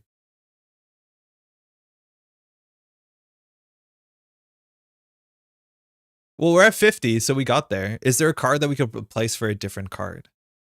Let's see what this test draw's like. Okay, this is our opening hand. This is what I'm scared of, where we have no economy. Like we have no burst economy in our opening hand. Are we getting to the point that we play Clean Getaway? I just don't know what to do with this hand. Okay, that's at least a fine draw. But like we just have, like, look how long it takes for us to have raw economy that we can use. This is the part that frightens me. It's like we don't draw burst economy until we draw Sure Gamble. I wonder if we play Wildcat Strike, what they'll do to us. I'm assuming they will give us cards because clearly we have a problem. Andre, it'll almost definitely be Dewey. I bet money on it. Trust my South Asian brain groans when I hear Dewey. It refers to the Hindu word for goddess. Roshni, I have no doubt you're correct, and I'll run with that for now. The pronunciation guide is not up yet, and I'm gonna be like pretty ignorant until that comes up. So I respect it. I'll say Dewey. Shaper, you need money for running in the first 10 turns. Concern dodge. I want to run every turn. What would Timmy do? Timmy plays Econ.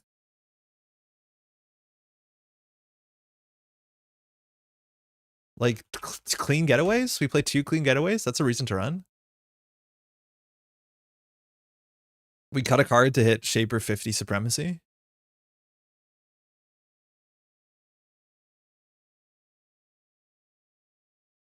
Like this is our opening hand. What are we doing? Draw. We would probably do like I think we play another Fermenter. But if we do Madani, install D's at MZ, and then we dump all of these, then on the corpse turn, we can install one of them for free. And then we can install another one for free on our turn. And then we can start like kind of challenging. But now we're click for draw, we're at like 1 credit. We click for draw, we're at 1 credit. This is bad. We're bad. This is bad. This is bad. This is bad. This is bad. We have no economy. The deck just has no economy. Load bearing telework. Yeah, I think we have to play telework. Especially with illumination. Like we probably just have to play telework. It's what I ended up in the other list, but I think we have to play 3 of them, and now we're at 54 cards. Like, how do you make so many slots just to make this make sense? Like, maybe we don't play 3 Madanis. Maybe that's just not a thing we want to do.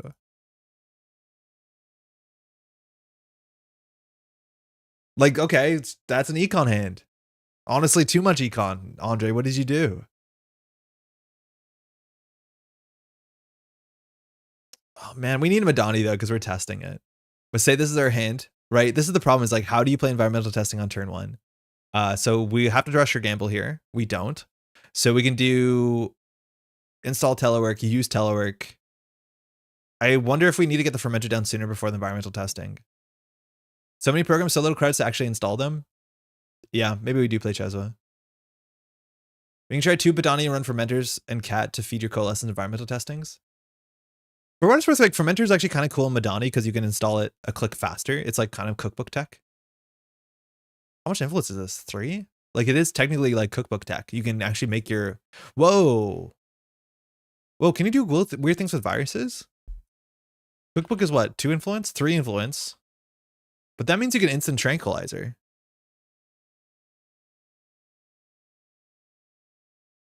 Huh. That's kind of neat. I don't think it's a Dewey deck.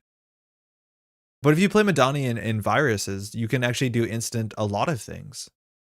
You can instant tranquilizer, you can instant botulus. Hive Mind Max Libs again. Yeah, it kind of feels like it. The problem is like the virus decks need MU pretty heavily, but you can just get all your viruses on here. And that means start a turn trigger, you'll see it. Wait, this is actually kind of interesting. This is definitely going to be better than Dewey, but Dawe, sorry, excuse me. It needs to get to 3 to D-res? Yeah, but you play Cookbook, right? Yeah, so at the end of the corpse turn, you Madani out the Tranquilizer. It gets a counter on its own. It gets a counter because of Cookbook, and then start a turn, it gets a counter. So you can instantly D-res ISO Tranquilizer. You're going to need the Cookbook, though. Tutoring the Cookbook and Shaper is pretty difficult. But still, like, playing Fermenter and all this sort of stuff, like, Botulus will come in with 3 counters. Instant was back in Hive Mind Max? Yes. No, it's instant. The thing is, like, okay, so it's not instant, like, as in you can install it on their turn instant, but it's still instant as you put it on your Madani, and then when your turn starts, you just do this. You're right, it's not reflexively instant like Hive Mind was, but that's still very powerful. The idea, though, like, if you play Fermenter off of your Madani, the problem is, like, you can't recur cards onto your Madani, but if you Fermenter off the Madani with a Cookbook, it functionally comes in as a 8 credit click, right? Because then the Fermenter comes in with 1, Cookbook comes in with 1, Start a Turn comes in with 1. No, it comes in as a 6 credit click. And then you install it for DZ for it's free. Huh. Wait, Fermenter's really good. Fermenter's really good. Would we be able to shuffle Trank around? Am I misreading? I'm not sure, Bill. Would you play this in Crim or in Anarch? I would play this in Anarch because you don't have to splash Fermenters, you don't have to splash Botuluses, you don't have to splash Cookbook, you just have to splash Madanis, and you can spend 6 influence on Madanis. They and Day with a soft D. Dewi. Dewi? Am I doing it? Dewi. Dewi. From 1 to 10. Andre playing DZ? Yo, it's good in Madani, that's for sure. How's it going, Hexnet? I kind of like this. Dewi? Perfect. Okay, thank you. Appreciate it. That's kind of sick. I can get into that. 54 cards. Are we just playing this, chat? The console, yeah, it's from grip on the board. I thought you'd be able to move Tranquilizer. Okay, yeah, no, this is just from your grip. You can spend a click to host any amount of programs from your grip.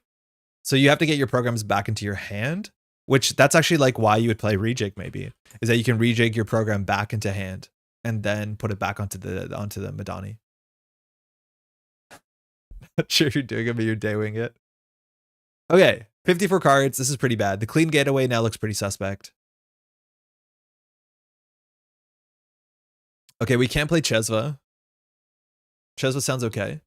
We'd love to see the Trojan deck one day. That's the deck that won Worlds, John. I think Arasana is just like totally fine. I don't know whether Arasana plays Madani because it feels like it's double dipping, but I think you can do something cool. 54-45 looks close enough. Okay, I think our Breaker Suite sucks. I think our multi-access kind of sucks. I'm assuming that Conduit will be a bit better here than the Devadatta drones. I'm not sure if we're going to recur the Devadatta drones. Yeah, let's just play 50. No, we can't play 54. I'll get in trouble. Someone will pull me aside and talk to me. 2 scrounge for more fermenters. It installs them though. I suspect that losing Ika is a death blow to Ari decks. Like try and get away with install few breakers. Echelon's so bad. Can you just not do copulation, Alex? I mean, sorry, Fizerim. You want me to add more cards to scrounge? So scrounge is fine. Scrounge doesn't work with Madani. Scrounge works with DZ, sort of. This is the sort of card that I would play excitedly if I played Gourmand. Right now, the only thing that this does well is Fermenter. I don't think this is it. I want a card that's good on turn 1 because we struggle with that. I hate that it's clean getaway. It might not be though. Yeah, this is a pile. Let's just get this on the table so we see how it works.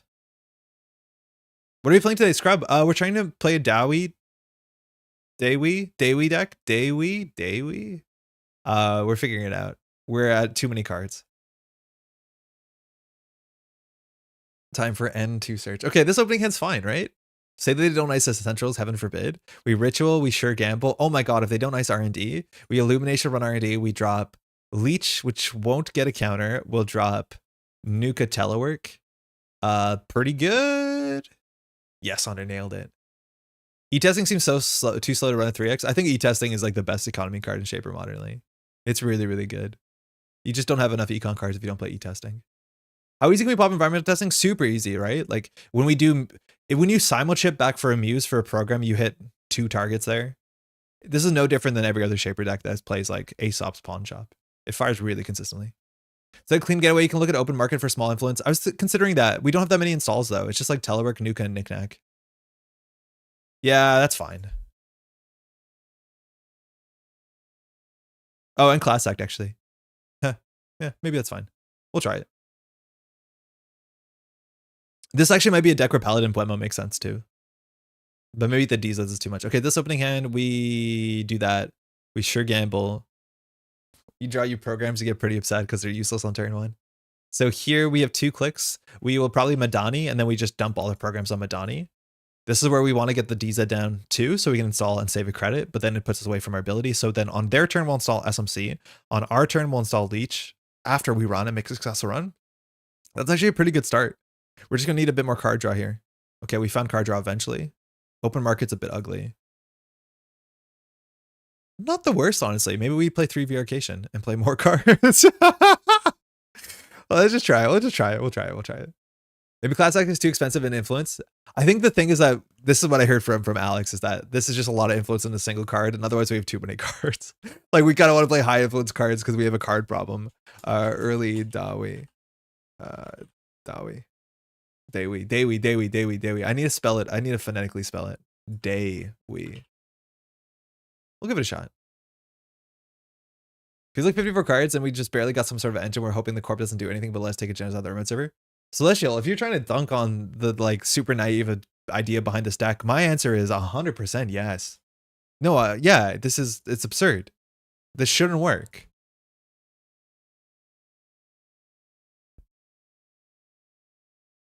Classic being 5 influence is saving us from having to find more slots. Exactly. It's slots rich. Influence rich, slots sparse.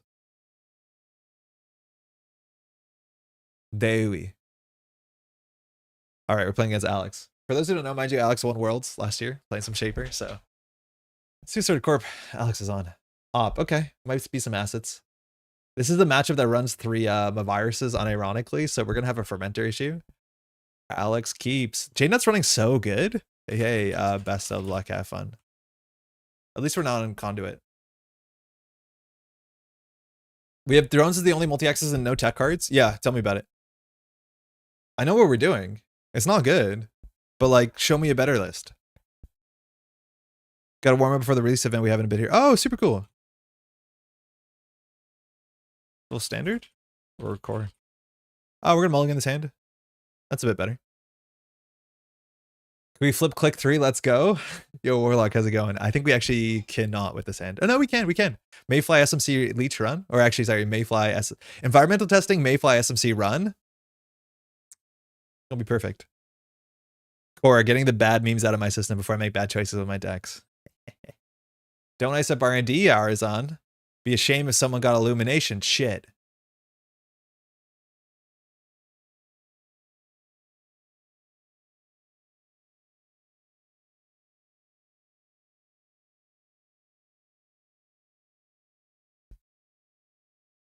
Problems if we play environmental testing to Madani, we're going to be bankrupt.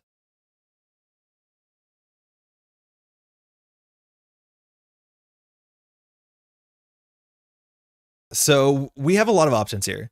We can do Mayfly SFC run archives, which is the same as clicking for credit, but it'll flip Dewi, pretty sure.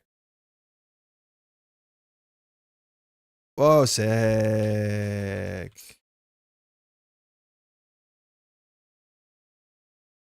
We can do that. The problem is we want our environmental testing down before we install those. So we can do environmental testing, Mayfly SMC, run archives. We can do Madani first. We do environmental testing Madani, but then we can't install any of these.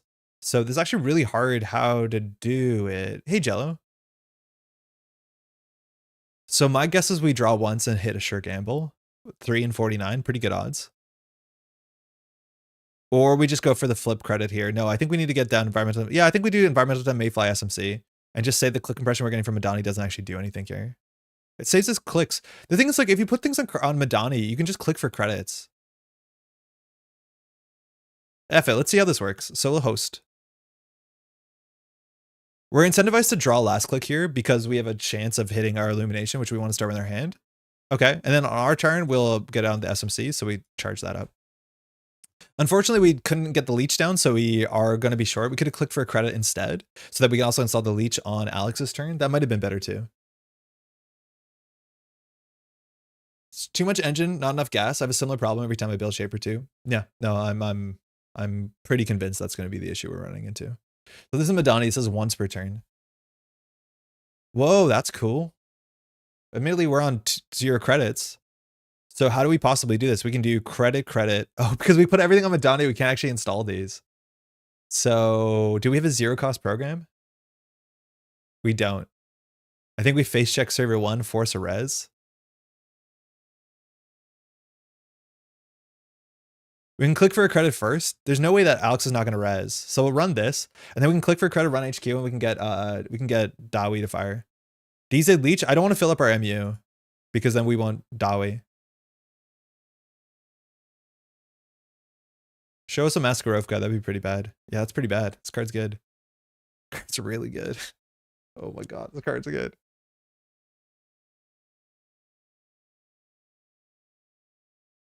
So we can credit, run archives, install the Mayfly. That gets us another credit.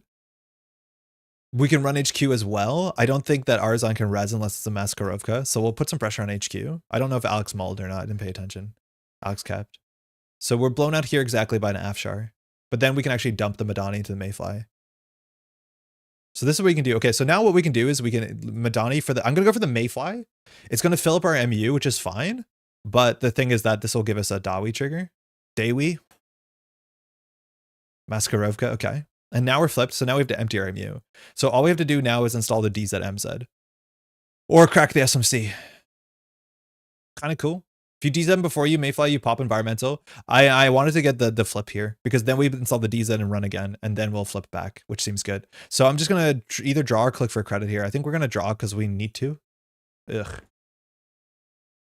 Install leech free, install Mayfly free on the corpse turn to fire. We're out of MU. Offroad's good. Yeah, maybe the Dewi trigger wasn't great, that we could have done the DZ first. I could see that. Now on 7 credits. Like, this feels so absurd. The problem is we don't have the leech on the table, so this run's actually not that good. If we're getting leech counters, it'd be okay. But now we can flip. That's a good draw. Now we can run again. Wait a second. Look at all this running we're doing. Hey, we're doing it. We're believing. Why didn't we? We did flip. We're a Shaper. Look at us go. Look at us struggle to deal with a Maskarovka. Oh, a 2 ice. Double Maskarovka. Actually, no, we can just Mayfly this. That was kind of sick. I was into that. Oh my god. Do we just install a Gauss? Hold on, we're over MU.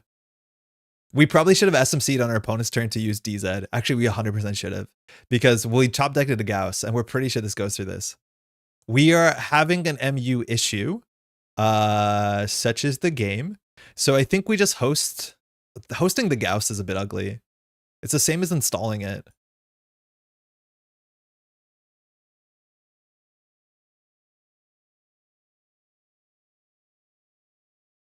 And we'll run. Just getting to believe. Is that Putma deck you played against Lat stream posted publicly anywhere? It looks interesting. Liam, no. That's up to our opponent. I have no idea what that deck is.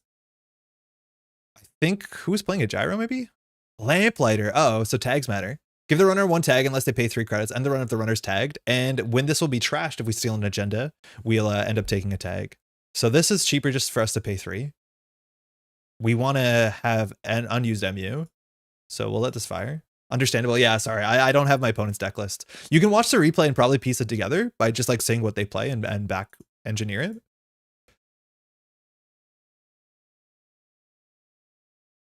Okay, so either we crack the Mayfly here for 4 credits, or we can grab the Gauss. The Gauss is installed for 1 credit. We need to empty our MU though, so trashing the Mayfly is like kind of reasonable. This leaves us on 3, which means we can't deal with Managarm. But I don't want to give Alex a credit. It might have been... Oh, we could save a leech counter. Sorry. Mind if I leech that? I don't want to be precious with the leech counters because this deck has a... for sure, it has a... What's it called? Maviruses. Counter V0. All right, so if there's an agenda in here, we'll end up getting a 1-coster on the table.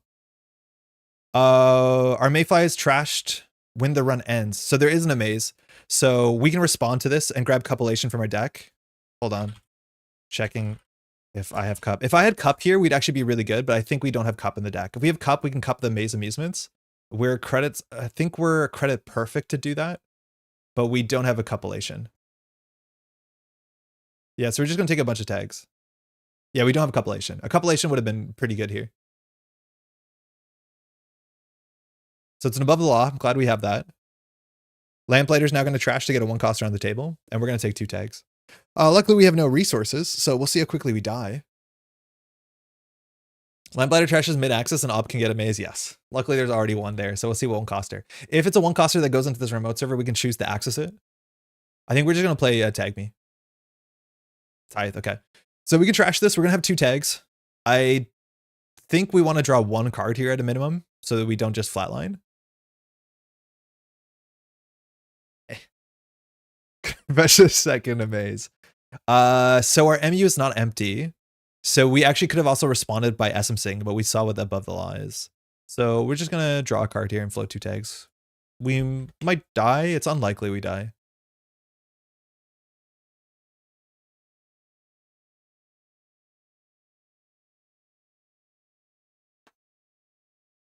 Nice. Extract for a 0-coster. So we have to clear the tags. Running with Dewi will now draw a card, which is good. So we're going to really need to SMC for... I think we're going to SMC for a Fermenter here, just to try and get back in the game. Again, with 3 Maviruses, that's pretty difficult. It might have been right to trash the maze, but we need a SMC for Fermenter, which costs 2 credits at a minimum. And we need to have at least 4 cards in hand because end of the line will just flatline us. It'll remove a tag to do 4 meat damage. Only costs 3. So now on 9 credits, Alex can do double end of line. We can flip? Yeah, we can flip. Flipping is arguably as good. We'll SMC for Fermenter that eats the DZ trigger. So now we're under MU. So if we run, we draw a card. I think we'll definitely start with a ritual. Okay. Problem is we can't environmental testing anymore. If Retribution hits our Madani, we will concede the game. It is like that easy. If one Retribution trashes like all of these programs, we are so hyper cooked. So Madani's actually looking pretty good if we had a Chesva on the table, honestly. The Chesva seems really nice. Now this has to be a 3-2, which at least above the law is out, so we can consider removing the tag slowly. We have no other good way to make value. We can install a cheap program, so we can install the Mayfly at a minimum. If we run archives, we can flip. That's actually fine because it puts us next to the credit, but that will give us on 2 clicks, so we can install the Mayfly. Yeah, it's okay. Let's just flip because we can. We'd rather have the credit than the card draw. Okay. We could charge the Spin Doctor, but we wanted the flip more than anything else. And I think we'll just remove a tag. We have the fermenter for backup money. Oh, and it also gives us the leech. No, actually, so the leech is pretty good. So it's better than drawing a card because we get the leech counter for sure.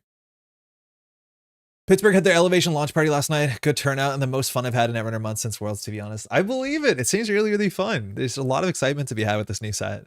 All right, Alex has money. We have a regolith. We know this ice is probably the cost of it doesn't really matter because we wanted to keep the money for the off-world. We lose to SDS. I know he scores it. Why do we lose to SDS? SDS can only trash programs. I think we're fine. Is Dewi actually good? Probably not. Seems fun though. Hold on, there's a lot of dog noise outside. Give me 1 second.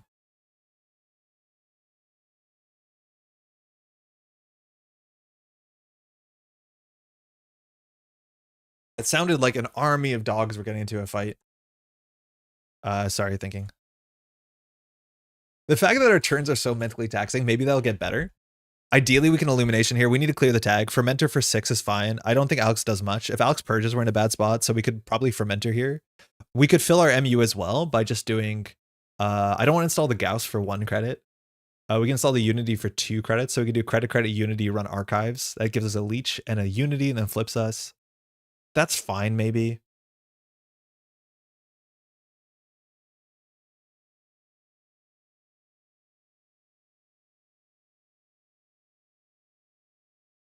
I mean, like, the leech is good. The leech is a reason to run. We're just getting this for a credit. It might be silly. We just need to clear the tag. If Alex purges, I think we're okay. If Alex gets him a virus, we're not okay. But, like, in theory, we want to pop the fermenter when we're on this side, just so that we fill our MU. This is forcing us to do awkward stuff, which I'm not a big fan of, but at least it's kind of cool. Always tells a Maskarovka. We have to play around Stavkas. Mayfly for Stavka is going to be, like, a lot of money. Yeah, Icing Archives, you have to do that, which is kind of funny. All right, we got a big fermenter, which is good. So I think we can fermenter here and just send an Illumination. We have enough targets, I think. So we would install... No, we don't have enough targets. We want another target. Imagine we had DreamNet. Yeah. I kind of feel okay if Hoshiko gets banned so we can have DreamNet back. Running HQ makes sense here. If it's a Winchester, we can't let it fire because we lose our Madani. We'd have to break with a Mayfly, which is like somewhere between 3 and 6 credits. Actually, it's a bit cheaper with the Leech. So I guess we'll draw here. We end up drawing with Dawi as well.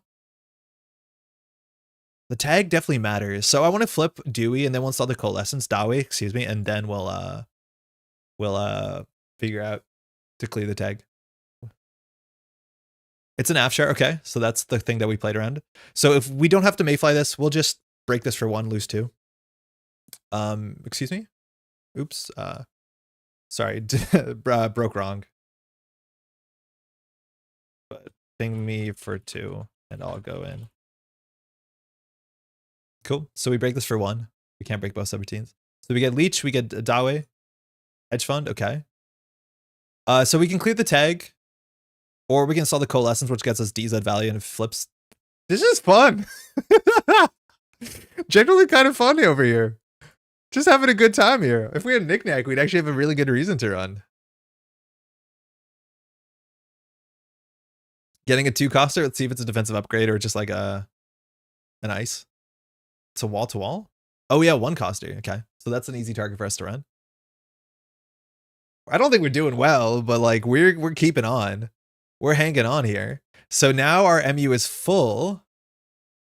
And now we need to consider running this, and we're just going to go full tag me. So we can definitely run this. We have leech counters, and we can get through whatever this is, I'm pretty sure.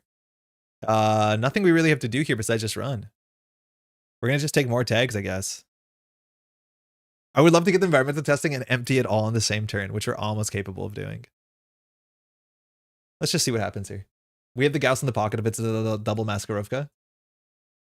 It's a double Maskarovka, so we're incentivized to get the Gauss down. If that's the case, we'll just trash this Coalescence, I'm pretty sure. Because this saves us a lot of credits. Otherwise, we have to break each of these. So we'll trash this. We'll install the Gauss for 1. We'll break for 2. Actually, giving Alex credits is totally fine. Actually, you can gain too.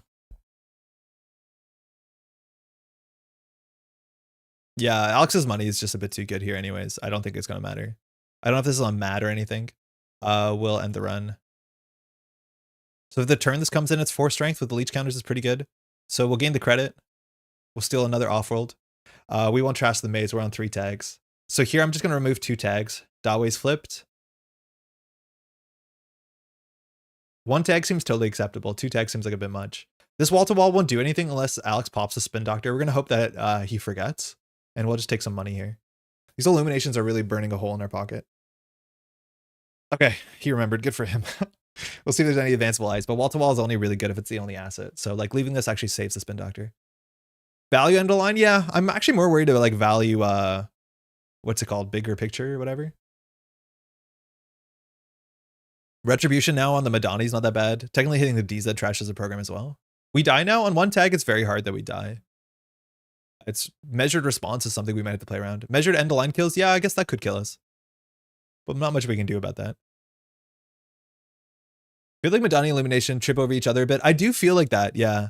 Because I want to put all our programs on this, but like I was recommended to give it a shot. Okay, so we are at full MU. We need to empty some of our MU, which I think Mayfly is our disposable card.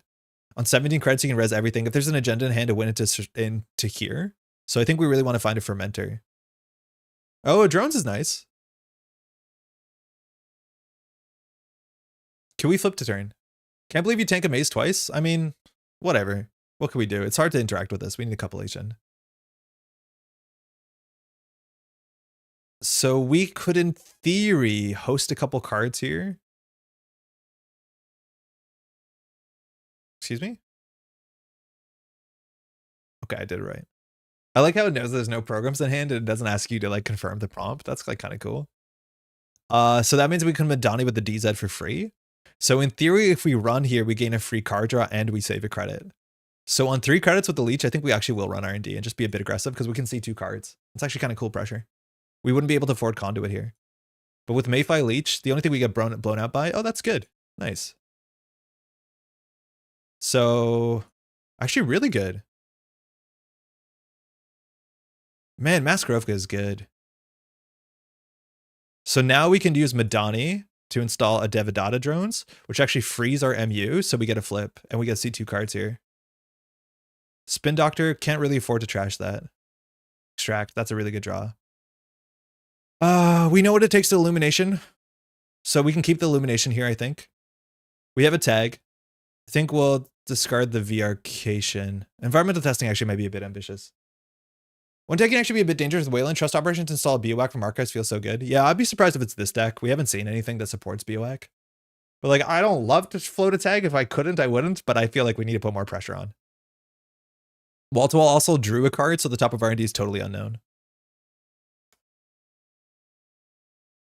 Now we need to fill our MU. Why is this fun? A Spin Doctor is drawing. Alex has an extract. Like, we just need to find 1 3-pointer. I don't know if Alex is on 3-pointers. The leech has been a real winner, that's for sure. Like, having the excuse to run is great. Our economy sucks, and this is what I was imagining. Our actual, like, econ is not very good. I feel like we need to fix that. I need teleworks. Maybe, again, the getaways make sense. If we top deck the class act, it's not like we're even playing it. So I don't know what to do about actually having money. We're able to, like, just, like, skirt by. Okay, so I think here we probably run our DC2. Okay, Spin Doctor flip. So that Spin Doctor was trashed. We can, mind you, run HQ for the After for a credit and duck it. But we definitely want to fill our MU. So I'm not sure what we do. Open market NV testing credit run top. Open market can install environmental testing. It's not a job or a connection. Yeah, this card is just a resource, which is really upsetting. Overclock might be a good econ card. Yeah, it seems not bad at all. I think it's a slots thing. I think Alex was saying that he was playing in Dawi, was playing Jailbreak, which makes sense too, but it's a slots problem. It's really good with Muse. It's really good with a lot of things.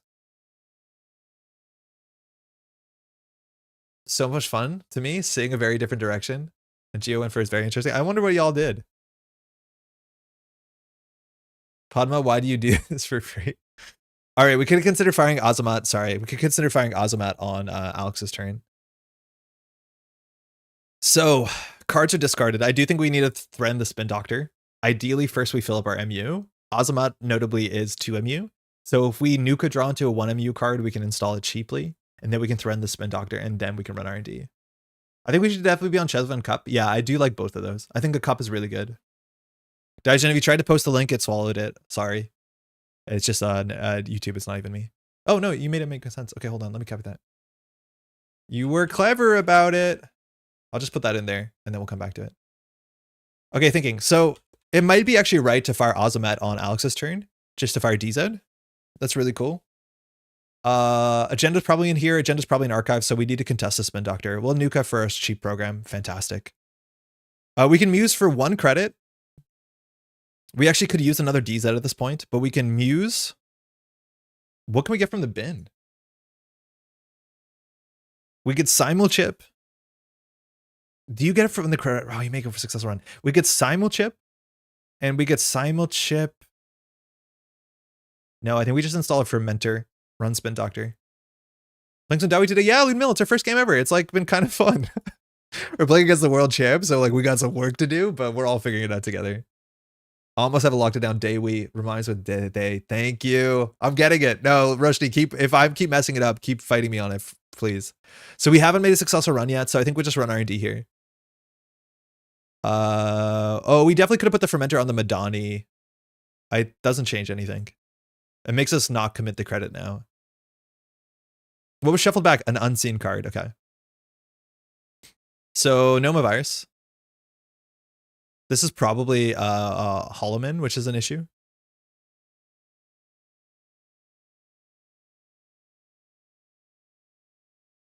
Illumination? Yeah, Illumination actually would be pretty good. Hey. Is it cost a credit? No, do you... That's a good shout out. I totally forgot about it. I thought it cost 1. We technically learned there's no virus here, but we would have made the run anyways, because if it ends the run, it ends the run. Yeah, this is fine. We just want to make sure we have keep 3 cards in hand, but like, why the heck not? That's a good shout out. Yeah. Yeah, we want to Illu R&D. Never mind. Yeah, okay. So that's going to purge out our breaker suite. So we're actually, we're a credit short. Ping gives us a tag. Okay. This is what I was worried about. But now that we got in, I was like, all right. So now we don't have, we're short exactly 1 credit for the Gauss. So we have to bounce off of this. We now have 2 tags, so we're actually likely to flatline. So it cost us the game. It might have been a bit too aggressive. We could have won there on the top, but I think instead we're going to get double end aligned. If we had a Simulchip here, we could flicker the Gauss. Unfortunately, we don't. There's no trick we could do. It's fine that we lost the Illumination. Maybe this is good that we baited this out. But the problem is whether or not we die.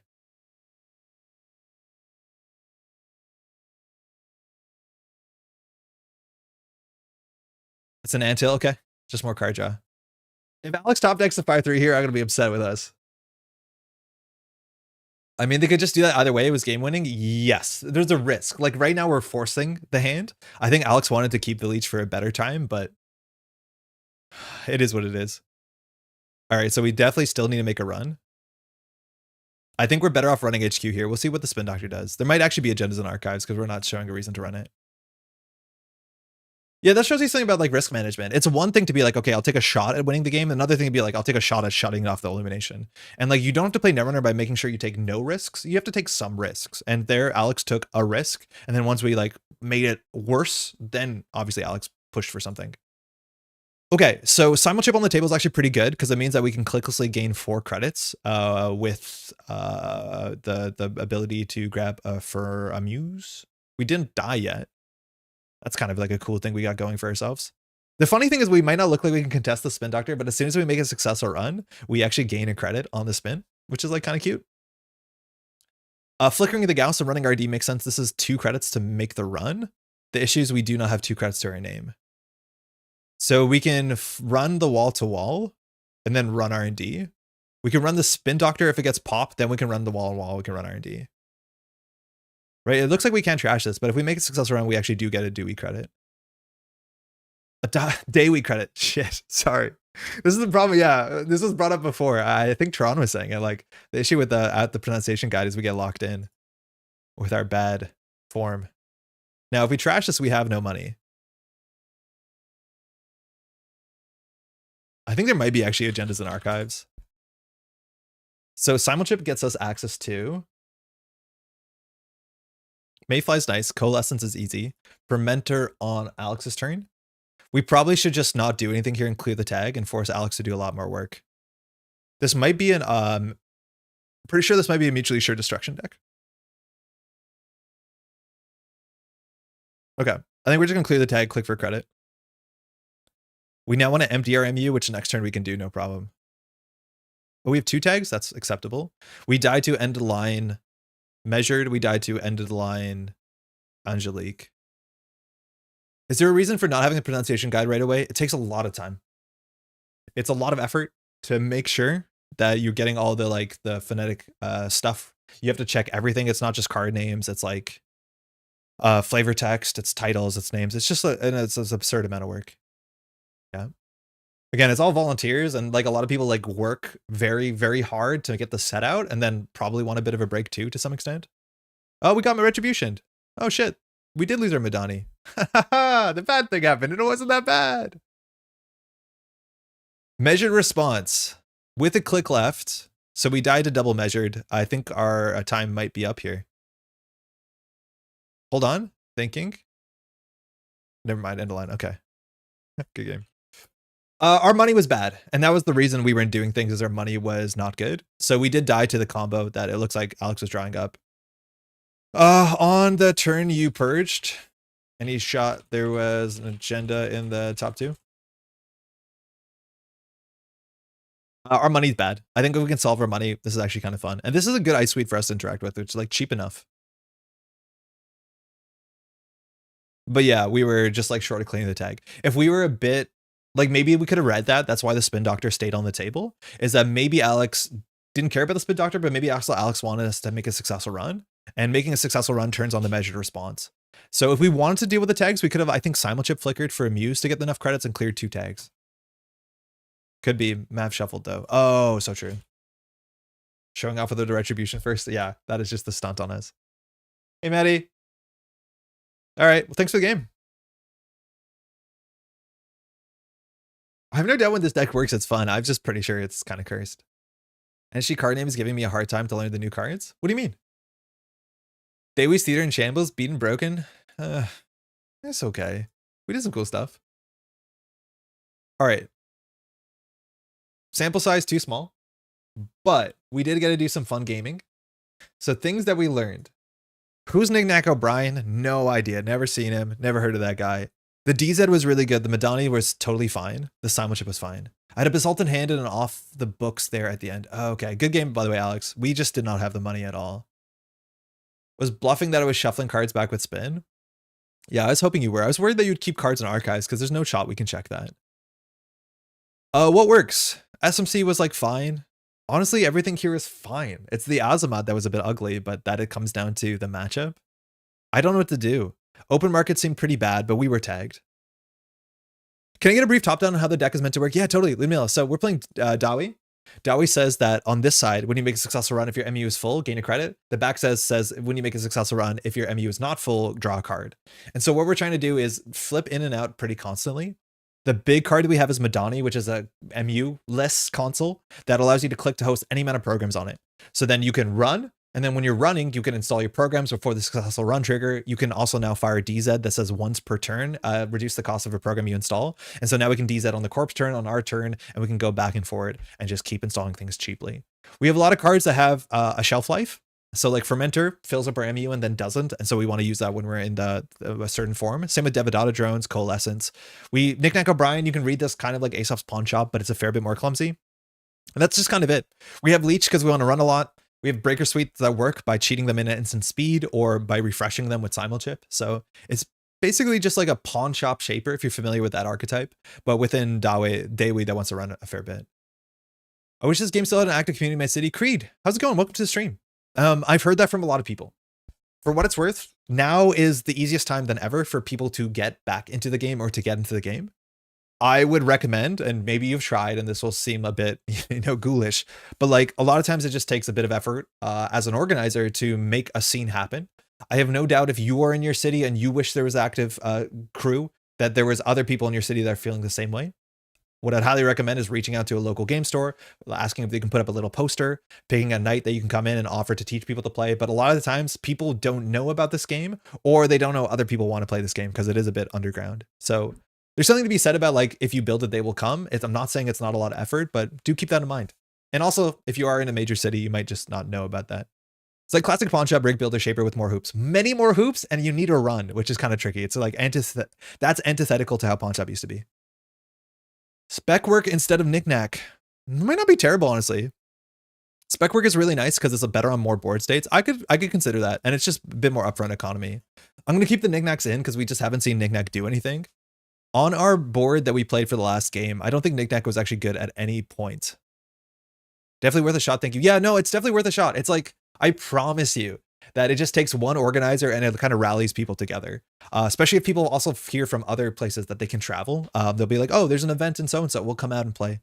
But it's, it's make a Discord server. It takes work, but like this game is going to be harder to spin up a community than a lot of other games where people see the stuff on shelves. Is rejig a consideration? What does rejig do? People really like rejig, but like, what does rejig actually do? I can't tell. I think Dewi Madani could end up being really solid with refinement. I think it's just too hard. And I think you can build an engine just like this in either lat, but more likely Maggie, and it'll probably be better. I'm more classically an Anarch player on the runner side, so I think this is not the new idea for me. Phoenix seems really cool. Phoenix seems sick. Phoenix is really, really fun. Okay. We need to cut like 10 cards. And I don't know what to do about it. Our card draw might be better if we just play fewer cards, so we don't need the VRcation. We can just play fewer cards, so we draw to our cards more consistently. I don't think I like the Class Act. I don't think I like the open market. Chesva does sound really good.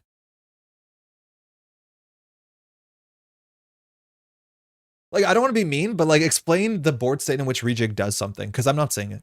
I might be missing it. Like, I miss things all the time. I don't get it. I'm not trying to be mean. The DZ seemed really good. Like, this was so much money. You could do -1 SMC, -1 Mayfly, -3 telework. I'm really worried that we don't have the early econ, Alex. SMC was also like very good, especially with the Cheslas now to fill up our MU. We might not need 3 Mayfly. I think there's some truth to that, but it's also like kind of nice. I think we want to play Copulation. I think we would maybe Refresh Coal. I don't know. I haven't read the card either. It's like Refresh Coal is potentially good, but only when you draw a Coalescence. And otherwise, it's a dead card. It doesn't work with any of your other cards. It's strange. It eats your DZ trigger for no reason. Here's my 10. Maybe you can look at it to help. Would you post a list, John? Because it ate the URL if you did. Reset your drones. Yeah, I don't think we need to reset our drones. We have like so many ways to reset the drones. Rejig works well. If you have an E-testing and coal, it allows you to get coal back, install hardware off of it, and then get coal value a second time.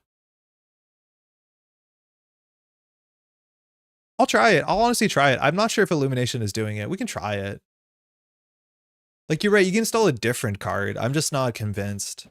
Like, I honestly think instead of Rejig, we'd be better off playing creative. What's it called? Spec work. I think if this is how we want to do with a Coalescence, this is just a bit better for us, but maybe not. Yeah. Illumination Madani seems anti-synergy. It kind of is. It was really good when it worked. But I could see us playing spec work. We could try rejig. I'm not high on it. Yeah, spec work seems like just a bit more playable because no matter what, you'd get the same amount of value and you push yourself forward. Okay, we're at 53 cards, 14 influence. Good enough. Seems good enough. Oh, I said I was going to look at Diogen's list. Hold on. Let me just see how I can open it. So I need to do like view, and then I need to attach the string to somebody else's list.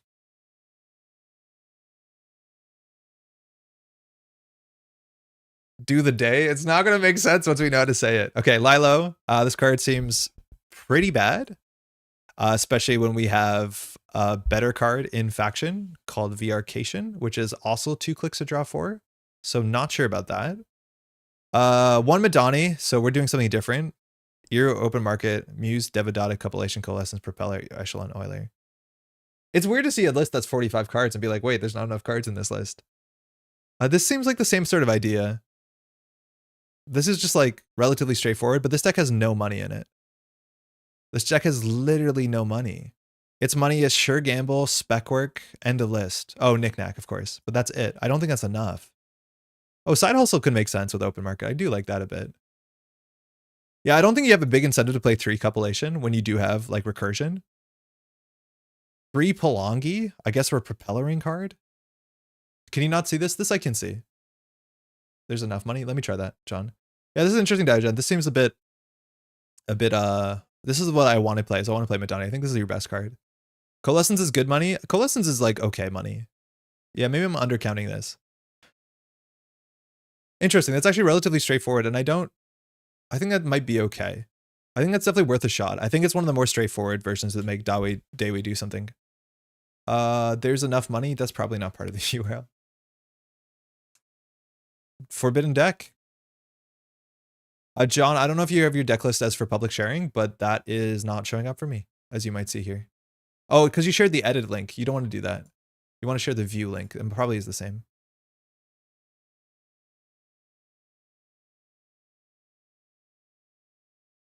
Yeah, no shot. Oh, we cut all DZs? Oh yeah, no, I would definitely play DZ. I don't think you can play the game on that much MU. On that little MU. Knickknack is a rebate, not real money? Well, if you get your value engine down.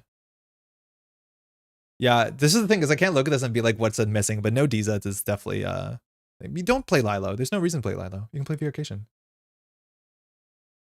Or even you can play, like, this card is super comparable to Nuka. And Nuka, like, might make a bit more sense too. Unless you're really worried about tags, and even then, I think, like, just a better economy card works good against tags.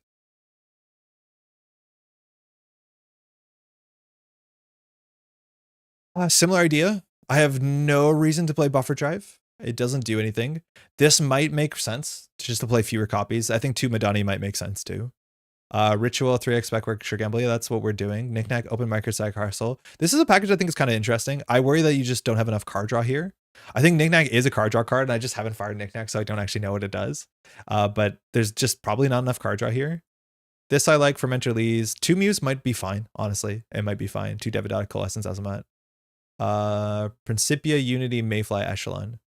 Our Fractor is not Principia. What are we on for our Dewi list? We're on Gauss, which works a bit with our thing.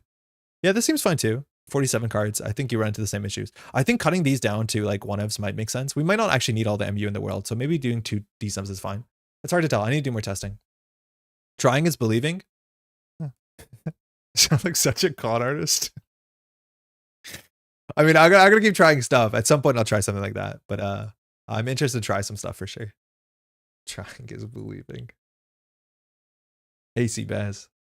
Info bounty reason to run. The problem is it's a reason to run a certain server, and that is not something you have control over. You don't have good control over a certain server running in this deck.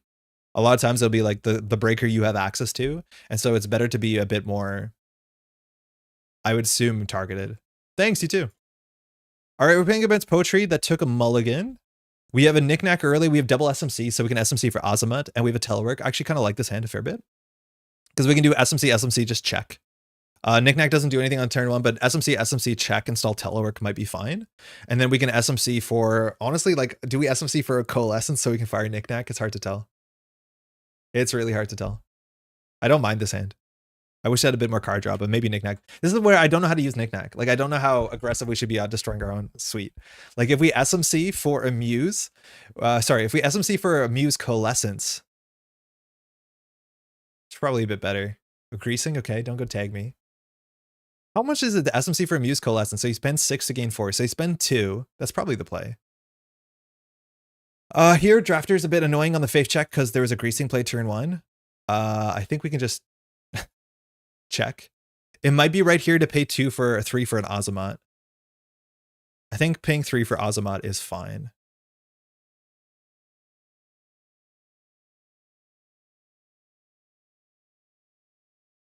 Nico, nice, full Azamat value. Okay, we won't face check this. So we want to SMC for Muse for Coalescence. We need to now empty our MU, which shouldn't be that hard. So I think we just have to work on telework here, which it will be a next turn problem. We install the DZ, we go down to 1 credit. We SMC for Muse, that's 1 credit, but then we've installed something on top of it. That's not very good. So I think we have to do telework, SMC for Muse, knickknack run. I think we have enough money. We're probably short. Humanoid, okay, let it rip. That makes sense with greasing. I think we can see humanoid coming if you see a greasing. That's not super common. So auto battler, 5, 4, 3, 2, 1, gain 4, draw 3, install 2, play 1. We are not really throwing the remote server, so we need to keep our money up. This is where like overclock is pretty sick, but Azamat turn 1 is really good. This is why I like the SMCs, right? Like it allows us to fire ability on turn 1. We actually could fire Dewi twice this turn, I think.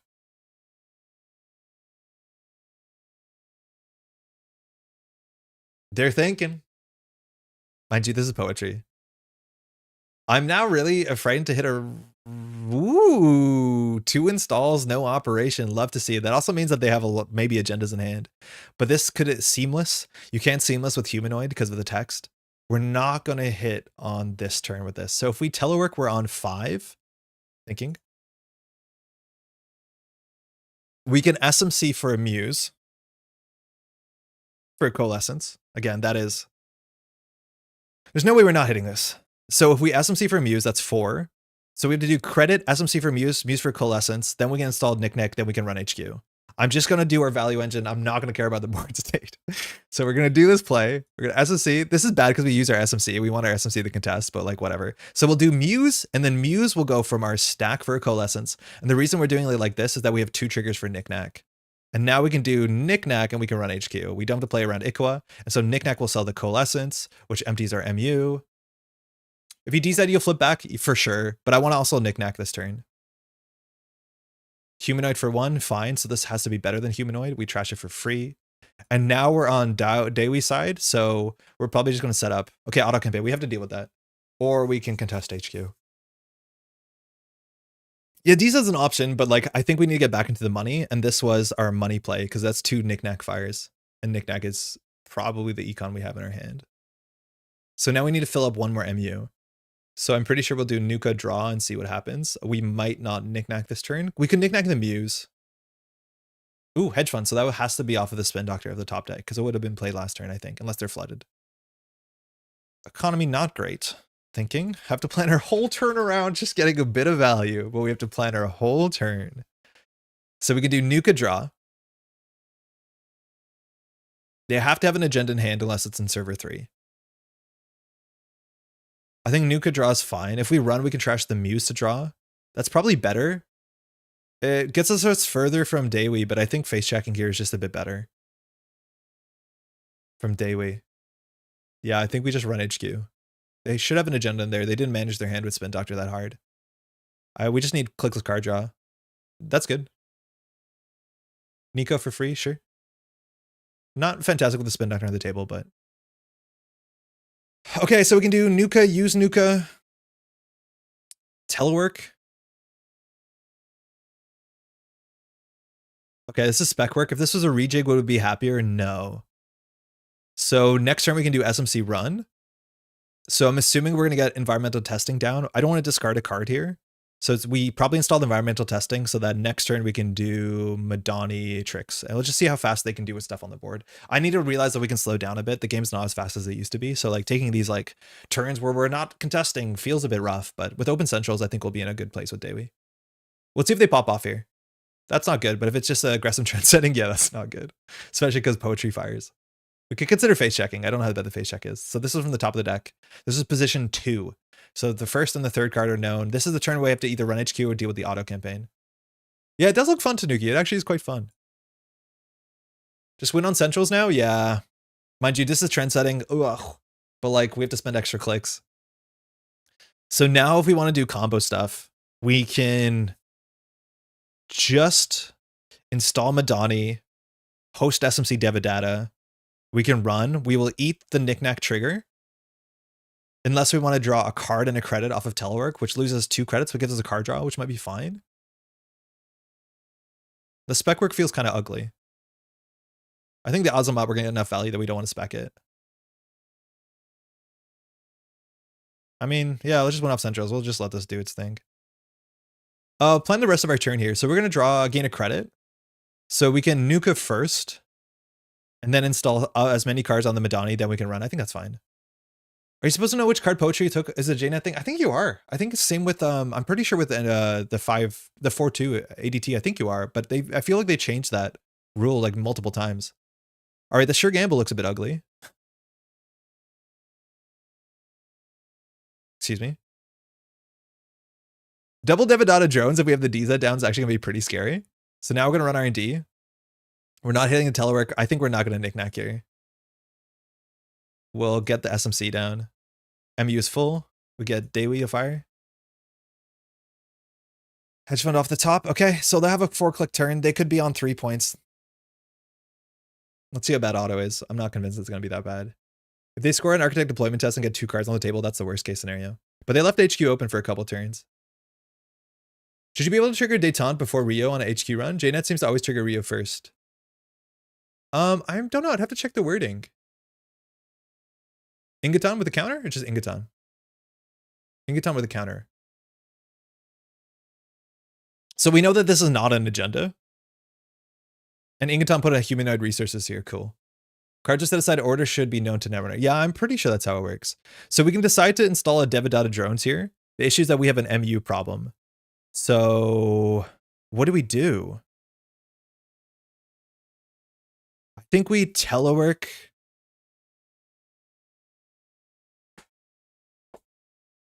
Wait, what are we meant to do? This is where we want to conduit. So we know there's a humanoid here. That's fine.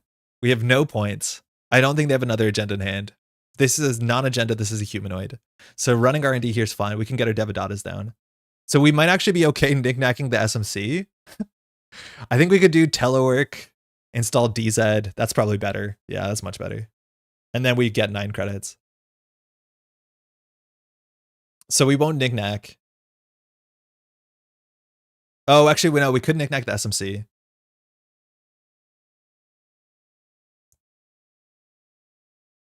Hold on, sorry. So the order here, we can install the Devadata to gain credits, and then we can SMC for a card. That's probably better for us. So we'll just Madani to the Devadata drones, which will give us those credits. So now we can pop the SMC on the run. I got back in time to hear knick-knack the SMC. It's sometimes the play. I wonder if we go for Chesva here. We could go for Chesva. I think we might just go for Muse SMC and do the combo again. Oh, but then our MU is full. But then we'll go ahead and we'll just knick-knack the Muse. So we'll pay 2. We'll go for a Muse. The Muse will search our heap for Coalescence.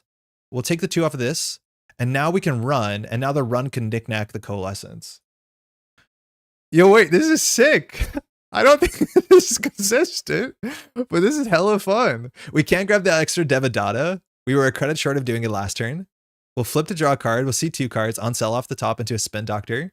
We can trash this for free. I think I'm fine with that. So we can Devadata on his turn. We don't really want to install another DZMZ. We can spec work the Muse, which might be better. We need to bet at full MU, and I think we can get to full MU next turn, no problem. So it's either telework or spec work the Muse. I think we spec work the Muse. Well, okay, no, spec working the Muse is bad because this is 3 credits and draw 2. Are we going to have a target next turn for knickknack? No, we need to plan the knickknack target.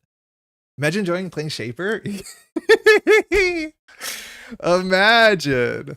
I need card draw here. I think we will spec work the Muse.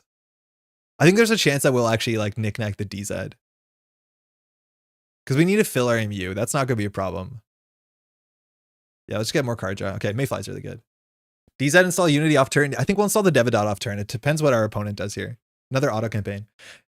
Dewi's play patterns are some of the most fun I've had in this game. Complex but super rewarding. The problem is like I'm not sure that rewarding compared to like playing lat or anything else, but like really, really fun. I would want a leech here. It actually might have been interesting to get a leech. So humanoid. So install. So we know that they have an unsell. We probably need to run this here, so we can just do Mayfly run this. We can also see 3 on R&D, which is relatively okay. Dewi seems like a complex for the reward. Yeah, the reward doesn't seem good enough. Because it does seem really complex, but sometimes the complexity is the reward, if you know what I mean. So we'll install in Unity, I think, here. So this is for 2 credits. Oh, no, maybe we don't, because we have an MU problem if we want to get down the Mayfly. You see what I mean? So this is the sort of turn where you don't fire Knickknack. Actually, there's a chance. There's a chance that we install DZ, install Mayfly, and we don't, do we? Sell the telework instead? Yeah, I think you're probably right. But I think we do DZ Mayfly run server 3. We want to be able to deal Managarm.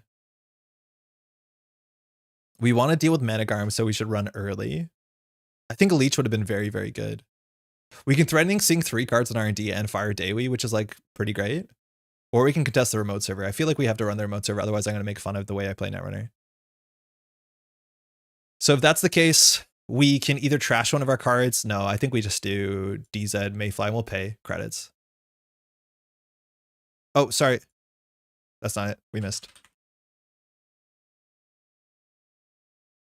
So we'll knick-knack the telework. That's fine. They have a trend setting scored? Yeah, we want 1 click left on this run.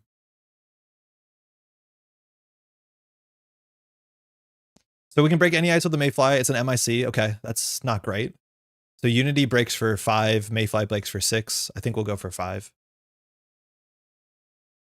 Funny thing I realized is you can knick-knack a DZ in order to fill up MU for Dewi. Yes, trashing your DZs actually does make sense on some board states. We're going to get a credit from this run too, which is great. If they pop the MIC, we're not too upset. There's the Managarm, so we can pay 5 for that. Gain a credit. Hollowman. Okay, so if we trash this, we have to spend a click. Hollowman is how we lose eventually. This is where our economy is not keeping up. Oh, sick. So we'll spend the click here. Managarm we can't deal with. So this server still kind of stinks. I think we have to get really lucky off of Centrals. I wonder if we should just be playing Buzzsaw because it's just good. Oh, fully op, really, really good. Click to Madani, both Cola and Mayfly. Oh my god, you're so right. We should have clicked install Coalescence and Mayfly. That's so much better with DZ. That is a very, very important inefficiency that I need to like really ensure that we're not falling into. Yeah, if we Madani, we would have been way much better. That's a really big mistake on our side. So now we need to empty our MU. So I don't know what that means that we're doing with emptying our MU. Next turn, they'll have 700 clicks. I don't think we can contest this auto campaign. How do we empty our MU? I think we just spec work the Mayfly, or is it better to knick-knack the Mayfly? One of them is clickless. So the inefficiency on the clicklessness trades up pretty well for us. Overinstall Mayfly with Devodon and just rip R&D? If that's the case, then we'll just knick-knack the Mayfly, right? I'm just worried about the Mayfly we won't be able to run, but I think we have to rip R&D here. We need card draw. That's good. This is free. Greasing, Scatterfield, fully op. Oh my god. We've seen enough cards to find some amount of points. This is an agenda and auto campaign can score out anything. This is a disaster. Okay, so we can install a couple programs here. That's nice. Our money is not good. So we can spec work this Devodata. I think we have to. Okay, Ritual is whatever. So we'll install Leech, we'll install Coalescence. What's our last click? We can check server 5. If it's something we have to trash, auto's going to go off. In theory here, we should flush HQ. But we know they don't have anything. The problem is the Spin Doctor. They can shuffle the Spin Doctor. I think they'll let us do it. We need to fill up our MU. Another environmental testing would be good. Simulchip is plus 6 credits because we can simulchip for... Do we have a knick-knack next turn? God, knick-knack is clumsy. We don't have any... No, we have a knick-knack next turn with Coalescence. So that means we can simulchip to get a lot of money. Yeah, simulchip is probably the best card here. I think we lose in 2 turns, though. I can't believe we haven't seen any agendas. Auto's going to give 15 clicks. Wage workers? Uh-oh. What are they gonna score at Ingotom with 17 counters on it? Oh, okay. No, they're just gonna score out a lot of points in a turn. Okay, so another trend setting. Now they look at the top of R&D, which we know what those are. So we know 2 of the cards that they're looking at. So we can actually tell Greasing the Bomb, Scatterfield, to fully op. So that was position 3. That was an unknown card. This definitely looks fun, but not worth it. Yes, but for what it's worth, Master, we just have to figure out a better version of this deck. I honestly think Conduit might be fine. They didn't put that on the Managarm. We know they have a Greasing in hand. They put a second ice. Okay, so we... not good, not good. How's it going, by the way? Welcome to the stream. Yeah, it is really fun. I don't think it's worth it, but it's really fun.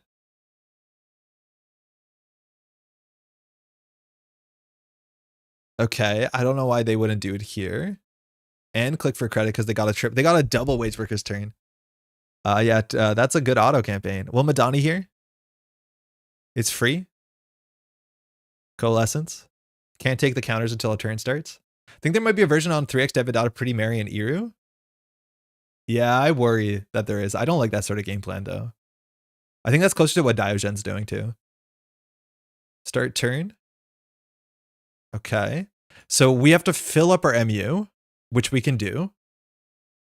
Running server 2 is fine. If we sell the Coalescence to Knickknack, we're not full on MU.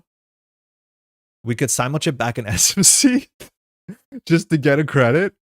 Kind of sick. I guess we'll challenge this. I don't know. This has been there since turn 1 and we're too scared to face check. Honestly, drawing the program actually can mess you up. I guess we can always grab a Muse, but sometimes you want the card in the deck. Do we Ritual not this turn? I don't think we do. Scatterfield. Okay, we break that for a lot of credits. So if we can get another program installed here, it saves us. So we have to boost 3, break 2, so that's 5 credits. We install another program, which saves us 1 credit. Muse into Devidata is another way to use MU, yeah. Yeah, so here we can simulchip for MU. So we can simulchip for a breaker, which will help slightly with the Unity. We can also simulchip into a Coalescence, or we can simulchip into a Devidata. I think the Devidata is like how we win. The problem is like, I don't know how we're getting through 2 ice on R&D. The big thing is that they don't have money here, which is good. Thinking... I think we just might go for the Coalescence because it is the most amount of money. The problem is that the simulchip eats our trigger for DZ, so we might actually go Madani to Leech. Oh my god, this is a headache. If we go Madani to Leech, we save the DZ, but then if we do simulchip into Muse, into Coalescence, that fills our MU. So I think we go simulchip into... I think this might not be right. It might always be better because we have Knickknack to go for the Muse into the Coalescence instead of the raw Coalescence.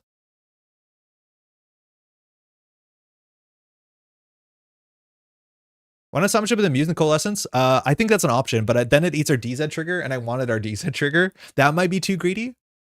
Because, yeah, if you simulchip for the Muse eats the DZ trigger.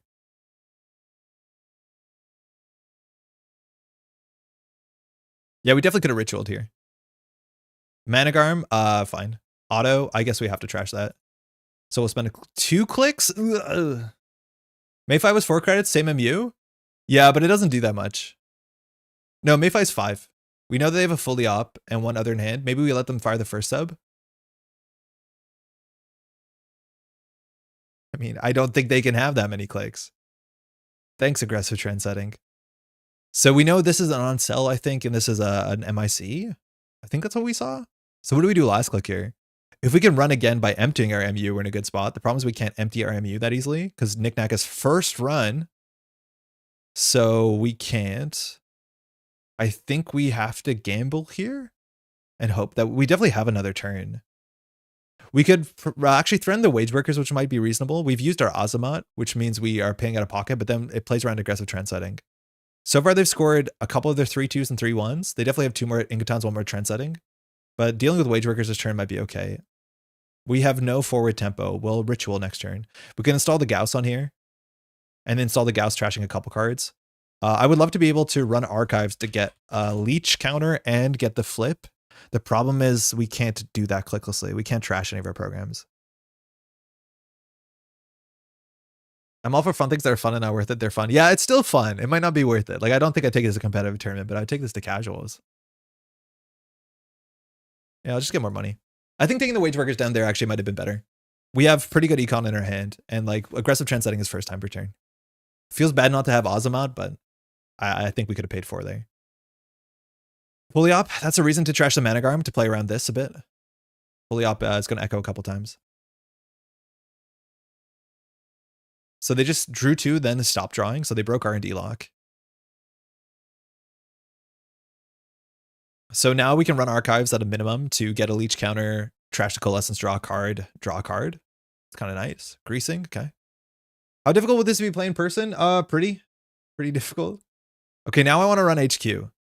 The issue is that if this is literally a sentry, we're in a bad spot. A barrier we can deal with. So we'll ritual first. Okay, that's incredible.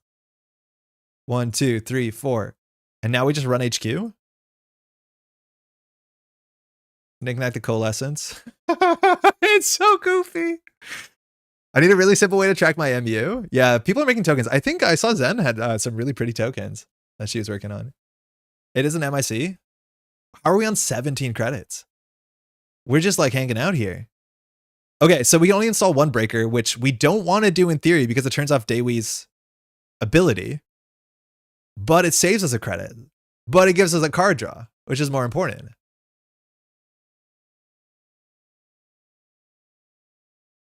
Six? If we install a breaker, it saves 1. Ugh, whatever. What's our money for anyways? We haven't used DZ this turn. We just need to remember to install a breaker before. Scatterfield, bad access. We knew about that. So we're going to install a breaker for sure. We actually could run archives, which is better than clicking for credit because we get a leech counter. We could run R&D here. I think running R&D is okay. The thing that blows us out is a Blade of Barrier, which we haven't seen any so far. But on 7 credits, they might not be able to res. And then that we can trigger Devadatta C2, and then we can trigger Dawi again. Yeah, this seems pretty good. We can always panic Mayfly.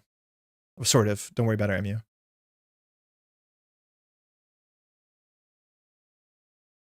It's working. It is kind of working. It's kind of cool.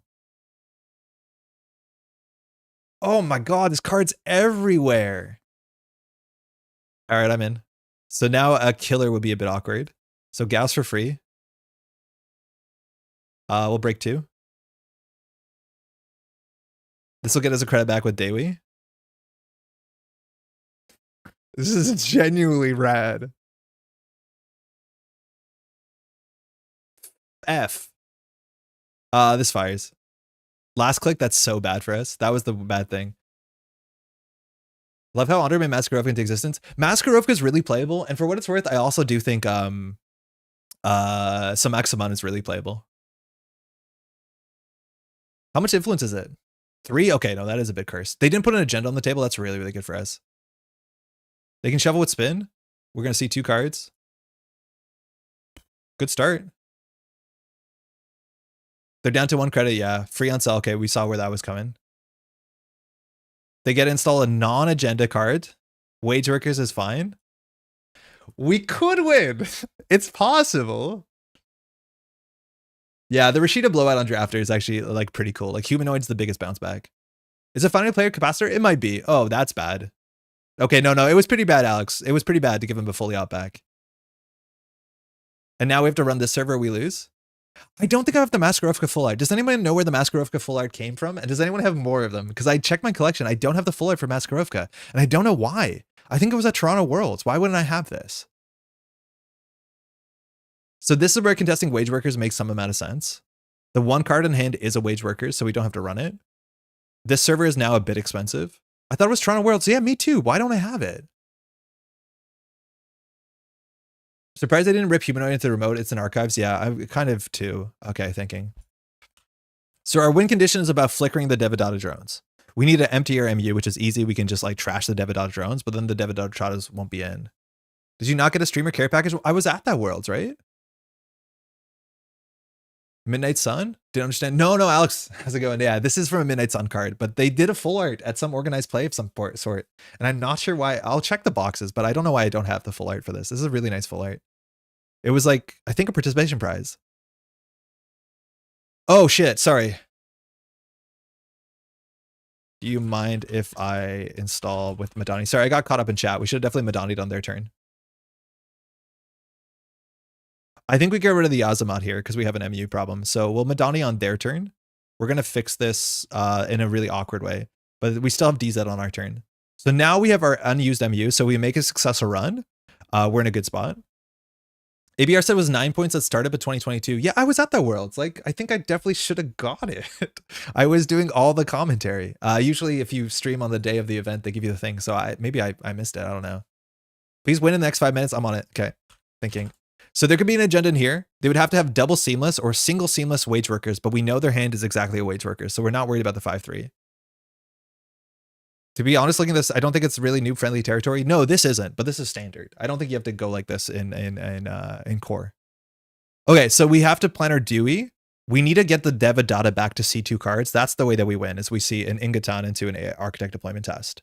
We have to break these, which we can. So I think we do Simulchip. We run, we flicker the Devadatta into Knick-Knack. We Simulchip back the Devadatta with Knick-Knack. So I think we do Sure Gamble, Simulchip. Run R&D. Has all Fantasy Flight rotated as standard now? Yes. Technically, there are 5 FFG cards reprinted in Ashes that are still in standard and Sure Gamble Hedge Fund, but technically, yes. As of Thursday, or technically as of when the new set comes out, or the legal day. I have a bunch I can hook you up at the Mega City if you come. Z-Bag, I definitely will be there. Have they announced a date? Also, that's very kind. Thank you. Hopefully you're well. Hopefully you've been enjoying Elevation. Okay, I think we just go for it. Sure Gamble, Simulchip, run R&D. We will Knick-Knack the Devadatta drone. It's Maskarovka. We want to give not 9 credits because we worry about Holoman, so we'll pay 4. I think Dewey and a couple other cards in the set are pretty complicated. It's kind of nice as a gentle woe for newer players. Yeah. Break for 2 is kind of sick. Our MU is available for Dewey and to get the Devadatta back in. Breach server C2 win. Yeah. The thing is, if they see an agenda on the top of the deck here, it's a drafter. Okay. So this is a non-agenda card. This is a wage workers. So the winning card is probably in the server. We can't run it anymore. So we just need to get as much money as we can as quickly as we can. We should have used leech counters there. Oh, I'm not a very smart person. We definitely should have used leech counters there. We haven't used Dewey this turn. Yeah, we could have saved 2 credits. That's actually really important. If we run this, they can pop the MIC. We'll see if this is the winning agenda. They know there's a drafter in the top.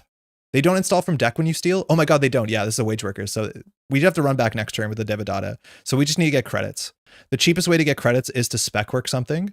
The problem is we're over MU, so we could like Mayfly for 1 for free and then spec work the Mayfly. I think we just click for a credit here and run RD next turn. I don't know whether we have a better play there. We, in theory, could like trash the Unity. We could spec work the Unity, but we can just do that on the run next turn if they don't install ice. Oh my god, yeah, it was an agenda. So their hand is a drafter. So now they can install from the top of the deck. They'll know if they need a spin doctor, but all of the agendas are in R&D here. Guaranteed all the agendas in R&D. This is a wage workers. This is a Managarm. This is a drafter. Poetry fires. We're actually popping off. Yeah, we're actually doing something. It's kind of cool. It's kind of genuinely cool. We need to fill our MU so we can always like trash one of our cards for Mayfly. I don't think it's worth it. Yeah, it's not worth it. So they know the order of the cards, so they know whether they need to spin doctor or not. We are not going to Mayfly install. We run, we break this. We're going to do leech, break for 2. So we break this for 4. We're going to pawn nothing. We probably should install Nuka, actually. I think there's a chance that we knick-knack the Madani. I think we knick-knack the Madani here.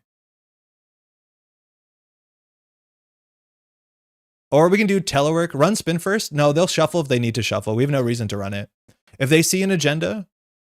Actually, no, you're right. There's something to that, Gerard. The problem is if we trash it, we have to lose 2 clicks, and so we can't threaten that out. So I think if there was no aggressive, maybe forcing it's interesting.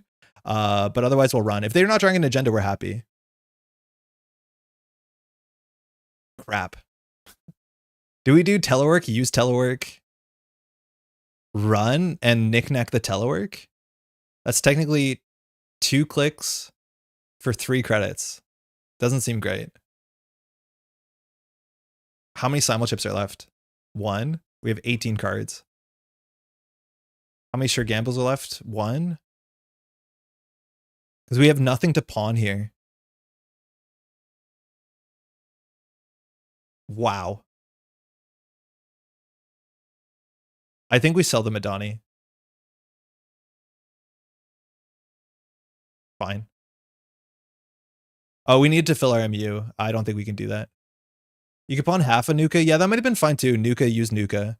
Get full? Yeah, we can't.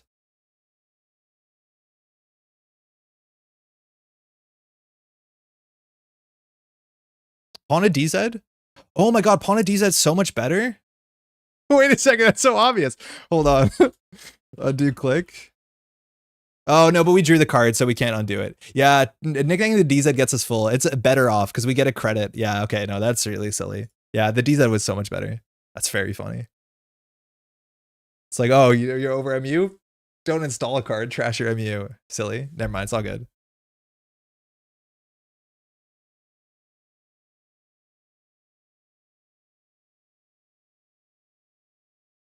Still think we're okay though, because we're going to win on this run. Yeah, they're shuffling, so it's full random. This will lock the top of the deck, which is good. Haul them in. If we trash this, we pay 2. We don't have to deal with aggressive, so we'll do it. And we win the game. Alex, run. Go off to your event. Have fun. Good game. Thanks for the game. That was really fun. Yeah, your early. Your early was fantastic. Just couldn't get the points there. It's like a lot of work. It's really fun to do it. There's no way the power level of this is comparable to the other stuff, but oh my god, is that cool. Hey, thanks for the game. Oh man. Very, very cool. How many times did the ID flip? How annoying was the trend setting? Not that bad. I didn't really trash much on the table. It protects the Managarms, but I was hoping to lock centrals, so the autos don't really matter. The thing is, like, okay, so they scored and the auto was like good, but I also didn't run the remote server. If the auto was an agenda, they can score it out. So it's like kind of mixed. This reminds me of when you ran Hive Max, but you're having more fun here. Yeah, the cool thing when you run, okay, this is the coolest thing is when you're running a deck like this or you're running Hive Mind Max, is like you're learning the interactions while you play. You're like, oh wait, that is a line that I should like really memorize.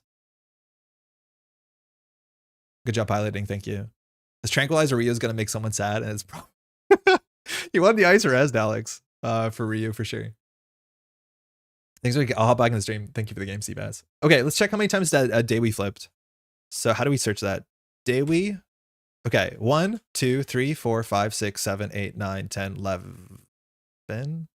11 times? Okay, so it flipped 11 times. I think that's right. Maybe 10. I think it was 11. This was a 11 turn game.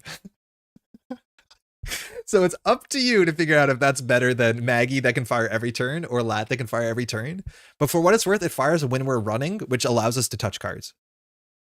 6 credits and 5 draws. Yeah, it feels like that. In an 11 turn game, that actually doesn't seem terrible. That doesn't feel awful. I redid the deck with 45 with a conduit because you expressed a desire in game. Yeah, not terrible, question mark, is probably the answer. John, let me look at the list really quickly. Let me do the monster mash.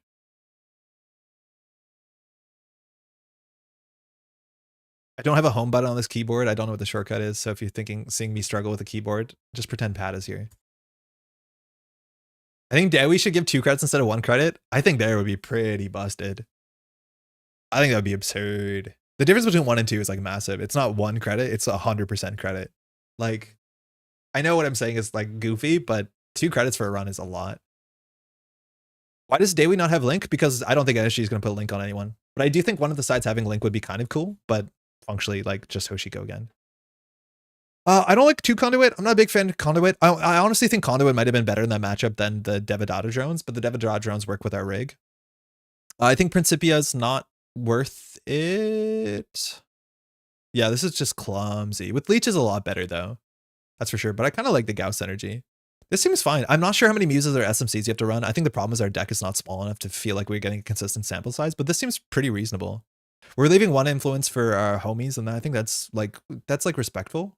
I like that. I think daily works best with a lot of the 1x and just power drawing and tutoring. Yeah. And the thing is, like, I'm playing 54 cards or something. Like, it's not even consistent, and I'm still having a good enough time. I'm kind of glad we cut the illuminations, I'll be honest, because they're not doing anything consistently. But like, we're still at 53 cards, and I can't figure it out. Like, what's underperforming? Every card feel like it has its slot. Like, I can't tell what's underperforming. Home Evan plus K, but depends on the keyboard. Yeah, it depends on the keyboard. I think that's page down on me. I don't know what that is. Yeah, it's page down. Just like a middle school dance, you got to leave one influence for Jesus. Yeah, for sure, for sure. Stuff's important. Oh, this deck had Chesva and we didn't find it. I wonder if we should have grabbed Chesva aggressively. I totally forgot we have Chesva in here. Weird. The teleworks seem a bit clumsy, but we do need the early economy. We didn't find a single environmental testing. He says, again, still playing 53 cards. Like, I can't tell what we want to do. The knickknacks actually felt really good. They did feel really, really good. That's hard.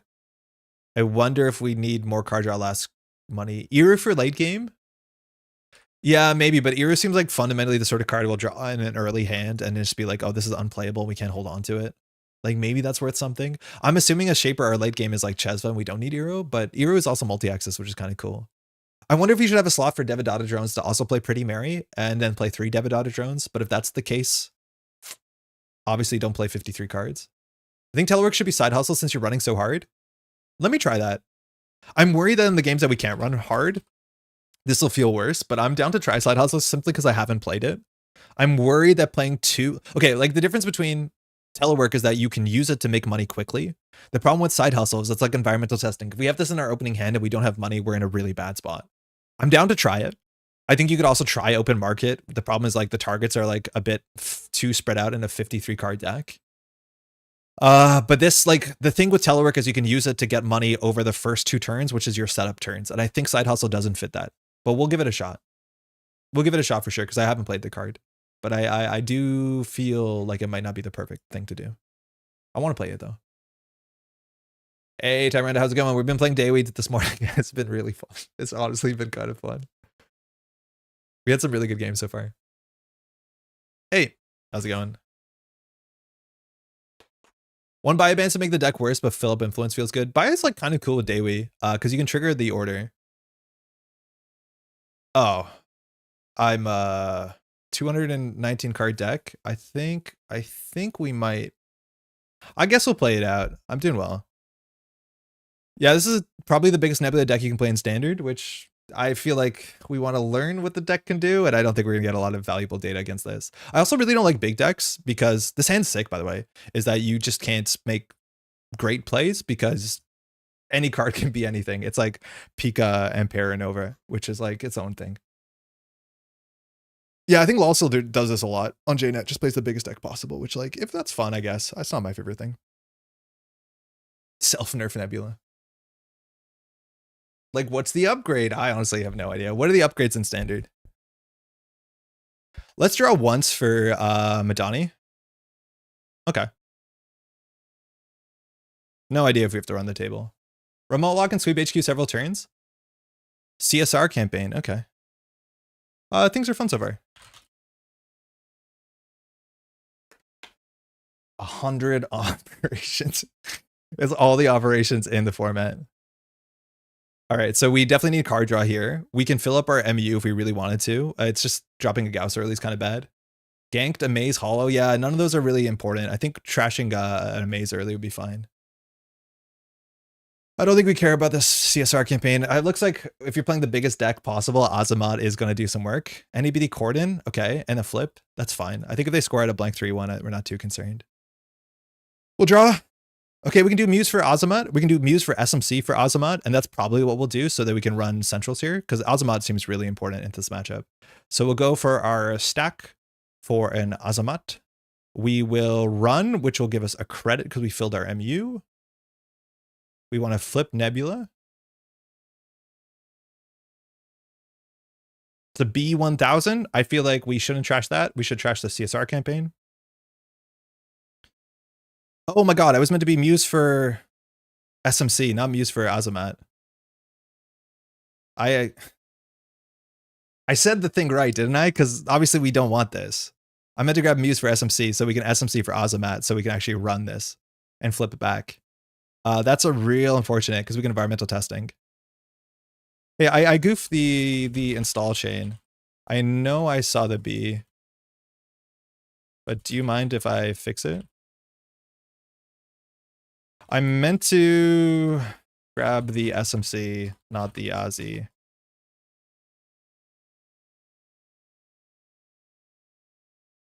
Because my MU is going to be goofed up for a long time if we don't fix it.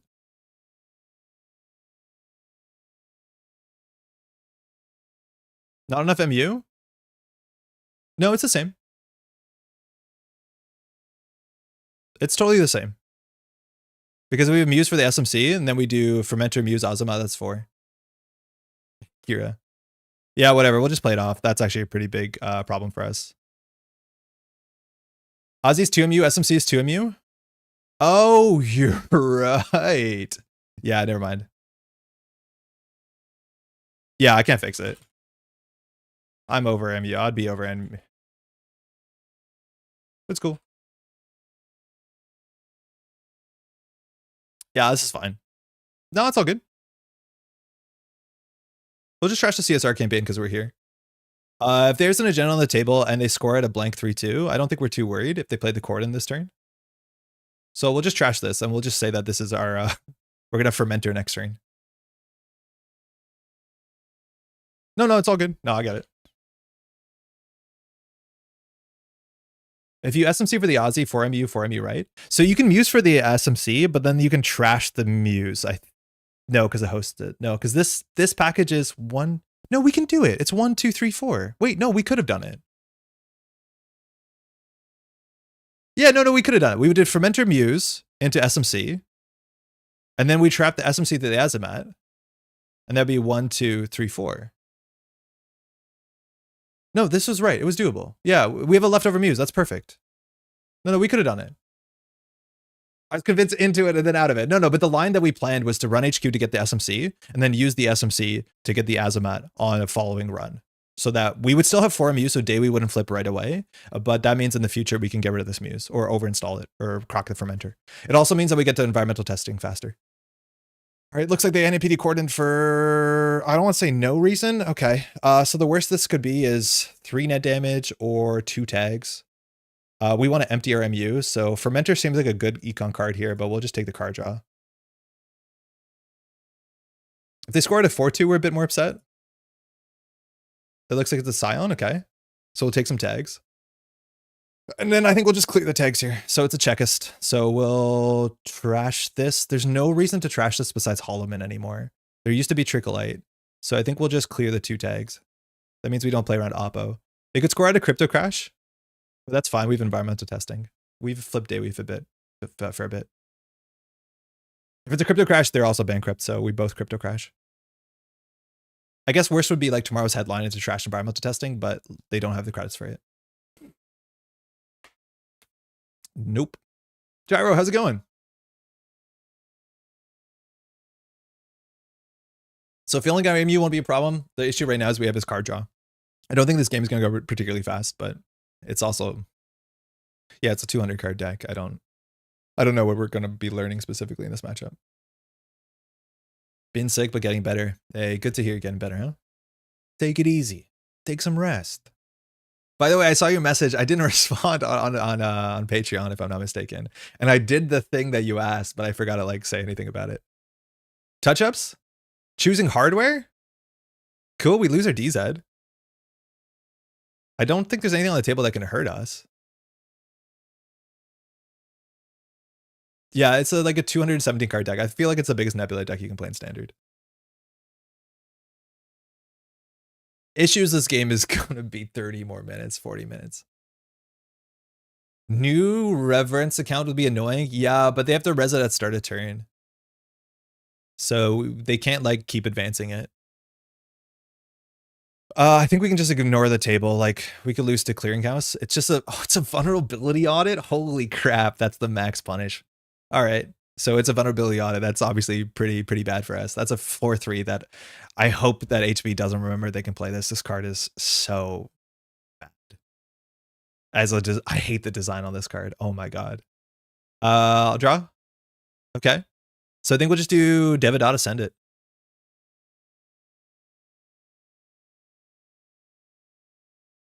Yeah, I want to be careful, chat. We don't want to really dunk on one person. Just be careful with the Regolith. Yeah, you can't have that. Behold, can't have that. Makoto Langi Grid on Centrals, you can do that? This doesn't do anything.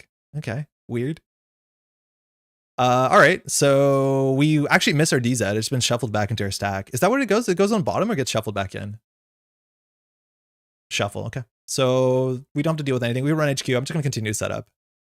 Madani's pretty good. It reses ice. Oh, yeah, you're right. It does res ice, but they pay for the 2 for it to res the ice. So, like, eh. I hear you. We'll trash it next turn with the Azamat. I don't think it's going to go anywhere. We don't know what they're drawing, which is a bit of a bummer. What's in server 2? It's a Chekist Scion. What is the root? Which is the root? It's like the root if it was good. It's like the root if it was good. So we want to empty our MU. The problem is we did the Muse Azamat play, which like it's going to haunt us for a while now. There's no way around that. So I think we're just going to run and then we're going to Madani after. So I guess I'll check the table. We have an Azamat on 3 credits. They can't behold or snare us. Run R&D. We'll do it after we check this. I'd rather like touch the traps first. Powers, I mean, probably don't have to trash that. Luckily, this is why we got the Azamat as soon as possible. Doesn't Madani first flip you? It's a whenever, so. Resing the Makoto, I don't know why. It actually doesn't do anything. Because the cards in R&D are not in the root of the server. Petty Cash, that's a good draw for them. Game over, okay. Stolen Agenda, cost 4. This doesn't do anything. We'll trash it. So now we'll spec work the Devadatta. And now with Dewi, if we run, with Dewi, excuse me, we'll draw a card, which will be over. So I think here we'll just set up with the Madani. Trash cost +2, but it's only cards in the root of the server. And the root means upgrades. So it actually can't do anything on R&D. Because cards in R&D are not in the root of R&D, they're in R&D. So this thing only protects assets. So it actually doesn't do anything. Pretty cool, the icons on servers options when you declare a run. I don't think that's JNet. I think that is Cyberfeeder plugin. So we don't know what this is. We have no multi-access. We are not full MU, so we can draw a card. We'll just run server 5.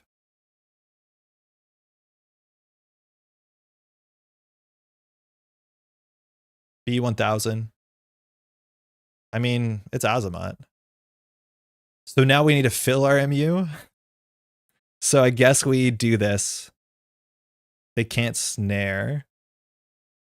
Shezva would be really good in this matchup too. So we'll run R&D. We'll Madani the Coalescence. Using Madani is important. We can take these credits. MU is full. Maybe the Muse Azamat is secret tech to fill our MU. The game over, we knew that. We should have ran HQ there. That's on us. My bad. We'll draw. Ritual starting is very good. And we can spec work the Coalescence. Muzi Met. 3MU Farisha? It's better than Farisha, mind you, but the 3MU Muzi Mat is the secret tech. Not spec work. We could have. I want to spec work the Coalescence. We'll do it next turn, but drawing into the Ritual, technically that was good. Nebula flipped. Oh my god, we have to remember the Nebula flips. Okay, so we have to run HQ here. That shouldn't be that hard. So we'll start with the Ritual. Okay, so we need to empty our MU, so I'm gonna... Knick-Knack would be so good here. Coalescence. There's our friend. So if we run here, we draw another card, but that's okay because we have a Madani. So we'll just, I think we have to run HQ here. I'm more worried about HQ than the table. I don't want Nebula to do something gross with petty cash. Shipment, okay, so clearly tags matter. Coalescence, Fermenter, all on the same ship. Don't you find the Dewi metagame takes up enough mental space that's hard to remember to play Netrunner as experience? It's going to be harder now. The more you play it, the more you're going to like just like compartmentalize the play patterns. It's only going to get easier. So when I started, I was really focusing on it, but right now it's actually kind of feeling a bit more natural. So it comes in time. It's obviously like more headroom than like the Lat mini game or the Maggie mini game, but it's only going to become easier. So the sooner we start. I got Cyberfeeder recently. Need to mess with some more highly recommended helps. Cyberfeeder's sick. For those who don't know, a lot of the additional accessibility icons and like the thing that remembers when we access, this is all from a plugin called Cyberfeeder, which Rocky she makes for Firefox. It's totally free. You can check it out. Yeah, this is the issue too, is like this game is going to be click for credit down. And so it's going to be a long time before anyone sees enough points. Good hand for next turn. Yeah. We, in theory, want to install something here. So I think we install the Coalescence so that we can knick-knack run HQ, but we want our MU to be full. Maybe Fermenter was better. No. We'll run HQ, install a DZ. We won't knick-knack. It's fine. If Ozma really that much better than Parisha, are there many turns where you trash asset upgrades where you don't also trash an asset? Yes, and it works on centrals. It is a lot better than Parisha. Obviously, 2MU is like hard, and Dewi it might be an upgrade, like a boon. But yeah, the fact that I can trash anything is huge. It trashes operations. It's definitely worth something. Yeah, it's really good for filling up MU. And it's also one influence, which Parisha wasn't. This is a 3-2 on the table, so we just have to play around game over. Okay. So now we want to have empty MU so we can install DZ run HQ. Like, this is fun. Genuinely fun. Genuinely quite cool. Stoke the embers. Okay. So I guess game over. We have to play around. So now on their turn, we can install the fermenter. I'm just going to click for a credit. In fact, let's just gamble. Pronunciation guide hasn't come out yet. I've been checking every day before we stream Gyro. When it comes out, we'll spend the whole like 20 minutes just going over it together. It'll be fun. You can knick-knack the Azzy and Muse over 2 turns. The Muse for the SMC to get the setup you wanted. I think we're going to be okay because they're not forcing out breakers. If they were forcing out breakers, this would be more of a downside. But we'll see. We're at least on game point.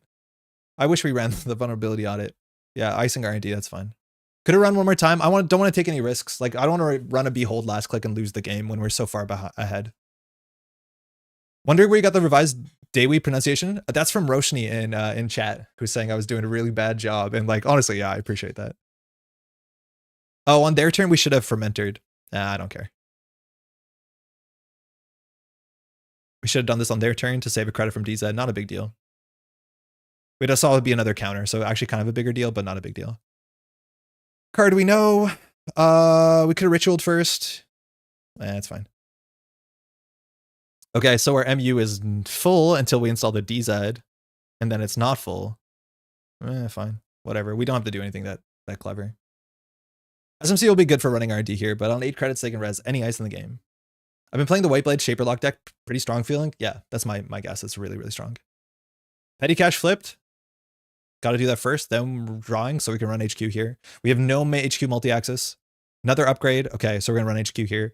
We want to have empty MU with Dewi, so we're not going to use our DZ value. Oh, we actually could have, and then just like knick-knacked, but I think that's fine. Knick-knack, Coalescence. SM Simul chip is good. Draw a card, game over. Seen that a lot. Like, this is where we're just mashing accesses. So now we could fill our MU if we wanted to with Muse into what's the most pressure we have. I think we could get Muse Chesva, but I feel like forgot about Seraph. I never forget about Seraph. I honestly don't know what the best program we could get with the Muse is here. Like, don't need money. I'm just gonna run again and then we'll just host things on Madani. I don't think we need a Dewi here. Stop showing us the same game over. Leaf from Bin? Yeah, it might be Leaf. I'm not going to run last click because of respect.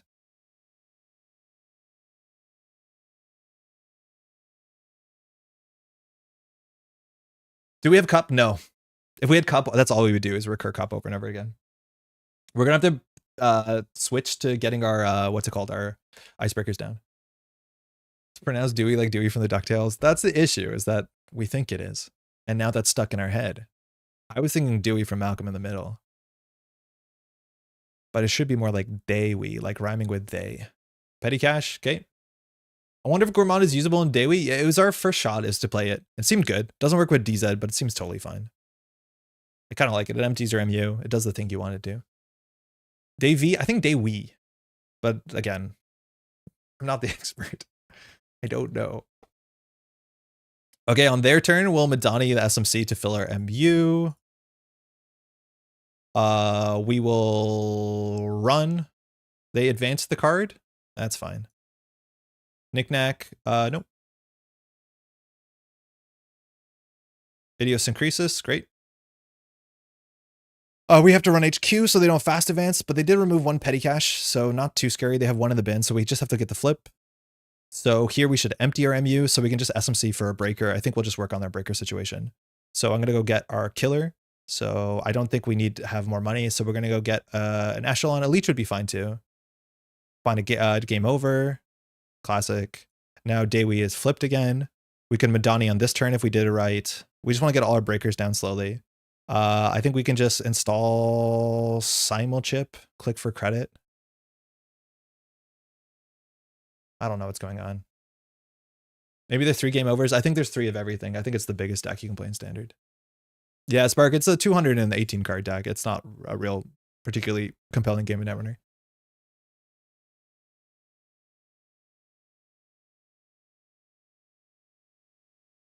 Are you not gambling to play around measured in the 200 card deck? We got more than 8 credits.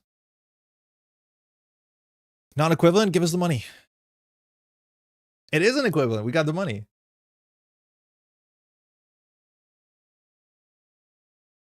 Dewi? That's what I've been told, yeah.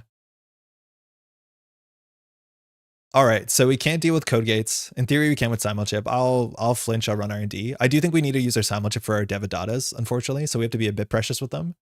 On their turn, we'll just get the Gauss. Okay, MU full. Run HQ. Knick-knack? No, thank you. Shipment from Vlad? Sure they are playing because they have cards that cost more than 1 influence? Have we seen cards that cost more than 1 influence? I don't think we have. So this might be the biggest deck possible, and just like, you know, as 15 1 influence cards, it might be. All right, so all we want to do is not misplay. So we can Fermenter run here. If it's a mess, if there's no code gate that really ruins us, like maybe Microweb's annoying. So we'll crack the Fermenter, and then we'll just run R&D and see what happens. Actually, this is risky. We can't even make a successful run, because if we hit Behold, we're cooked. Yeah, I don't think this is a good run. This is like, don't get impatient against a deck like this, because you win. You lose when you become impatient. F2P, okay. So I think we just pay 4 here.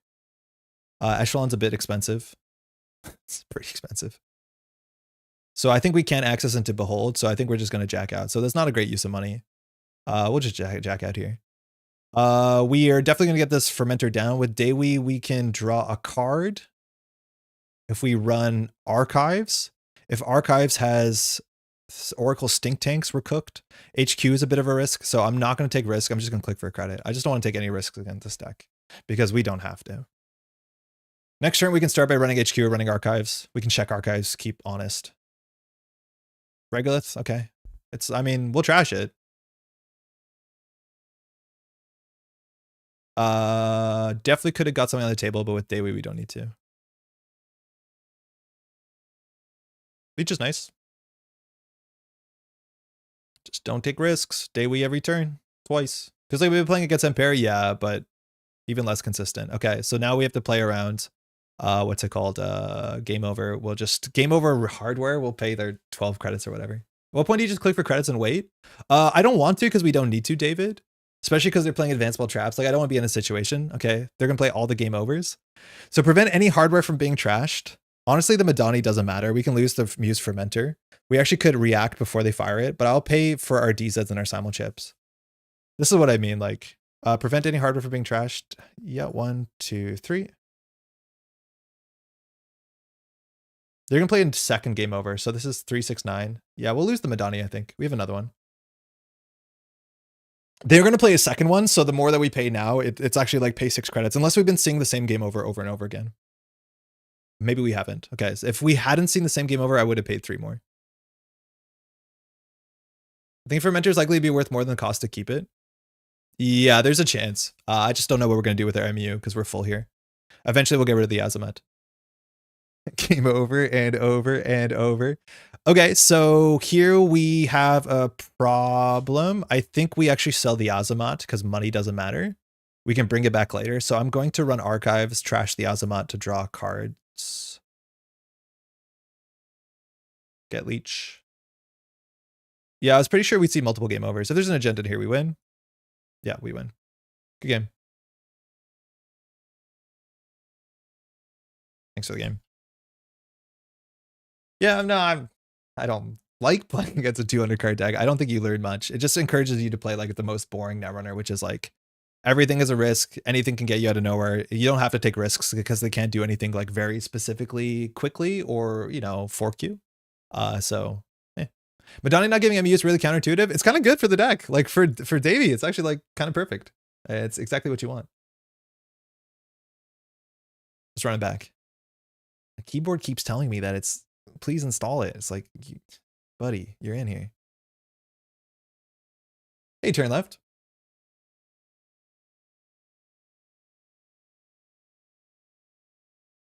That would have actually been good that we got side hustle, but we didn't get a side hustle. Okay, Nebula 49. We have, hey. How's elevation been? Thanks, you too. We played against Turn again at least once this week, I think. So, good so far. Good to hear. Nebula everywhere. Yeah, it seems really good. Problem with Nebula is that they want to keep us out. So like this is actually where I imagine Davey's gonna feel pretty rough, is that their goal is to make us not be able to run and our goal is to run all the time. And this is like quintessentially the sort of matchup where I think in the early game we'd rather be Lat and Maggie, but in the mid to late game where actually running is an important part of turning off their game plan. Maybe Davey does something for us. That means that we have to set up as elegantly and quickly as possible. The problem is we're a 54 card deck or whatever we've done to ourselves. This is also a matchup where I think telework would be better. Now this opening hand has double Chesva, but no synergy for Chesva. We have a spec work, nothing for spec work unless we do Muse into Coalescence into spec work, which is like kind of convoluted. We do have a Ritual, which is good, but I think we're going to mulligan this for a DZ and a Madani and some Econ. That is a lot better. Chesva SMC, let's go. Legit hate this is only possible online where you don't have to physically manage your deck. Lars, I have played 100 card decks and brought them to tournaments, and I think they're really quite fun. Like Anarch, like it was a semi-competitive deck, so I can't be the first to judge, but that's kind of the beauty of online, that you can get away with sleeving up something like that without having to own all the sleeves. That's kind of nice, right? Nebula flip. This is the problem. As soon as turn 1, if we don't run HQ, we have an issue. Luckily, Chesva is one of the best cards against Nebula. So we could do Sure Gamble. Oh my god, we can fill our MU? Sure Gamble, SMC, Coalescence, Chesva, run, not enough clicks in the world. What's the bad face check here? We can do Sure Gamble, Mayfly, SMC, run. How do you shuffle 100 or even 200 card deck? In pieces. I've shuffled a 100 card deck. I've brought it to multiple tournaments. Mind you, people have played somewhat competitively 100 card Anarch decks back in the day. It's like not easy, but you can do it. This might be an overextension. It's a shame not to use the Chesva. Maybe the Davey flip is not worth the not using the Chesva. Chesva Mayfly run. Yeah, we don't get the flip. I think I'm valuing the flip too much here. We'll float a tag if it's a ping. Okay, we can die to end the line turn 1. I think the Axis is not worth the Mayfly. We could die on turn 1. SMC for Muse for the SMC during the run. Kato, how's it going? Planogram for max punish. No, so bad. Clickless Rashida because we floated a tag turn 1. We are chumps. They're on 14 credits on turn 1. We just threw the game off a cliff. How can we do that? They have to have agendas in hand. The flip might have been worth the Mayfly. Yeah, it's probably, that was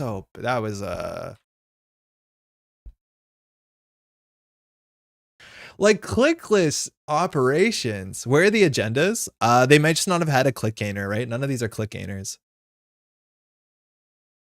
Right? Like you can't YDL to score an agenda. I think they're fine. Okay. I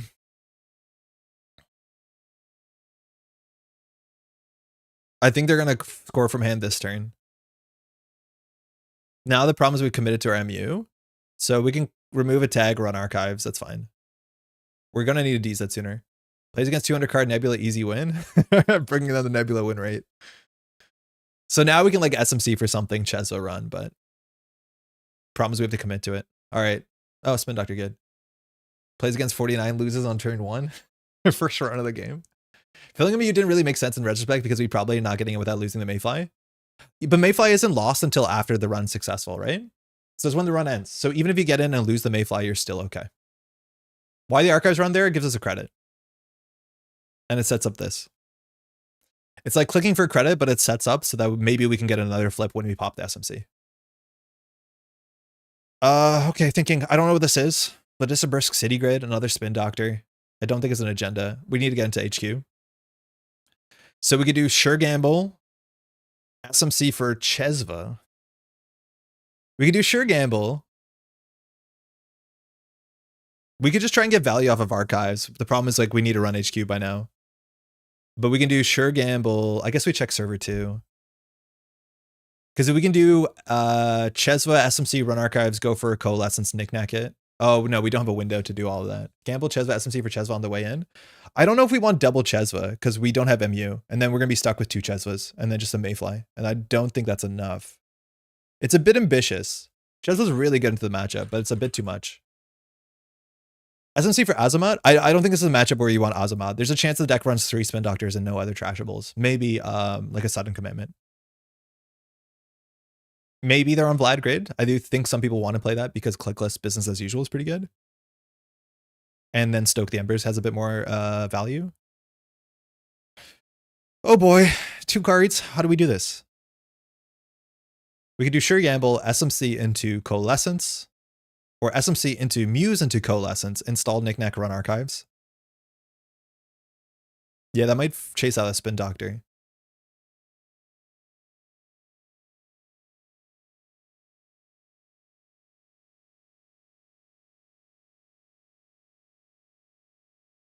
I don't like that we're using our, not like that. I don't like that we're using our SMC like this because we probably need breakers, Muse from our stack for Coalescence. But now we'll get 2 good triggers here. So we'll get rid of that. That's a good draw. That's a very good draw, especially with the Chesva. And then Dewey will draw a card. Okay, that's good. This is Nebula. I thought it was Synapse. Yeah, it's Nebula. It's just been flipped to Gambling since turn 1. It's been a problem. It's been a big problem for us. I guess we have to Madani here, but we rather draw because Madani can put more cards on the table. Like our hand is actually really good. The issue is, ooh, Anthill on the table, uniced. Yeah, okay, their hand is weird. They're not winning. Good work whittling the 300 card Nebula down to just 30.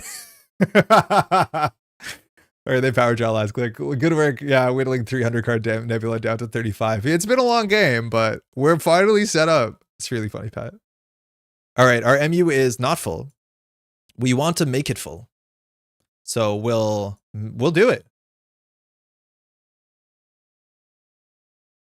Never mind, I always hit the wrong one. At least it doesn't eat your click. Now we're gaming. Now we are super gaming. If we knickknack, we're back in it. We have Chesva Madani. We are so hard gaming.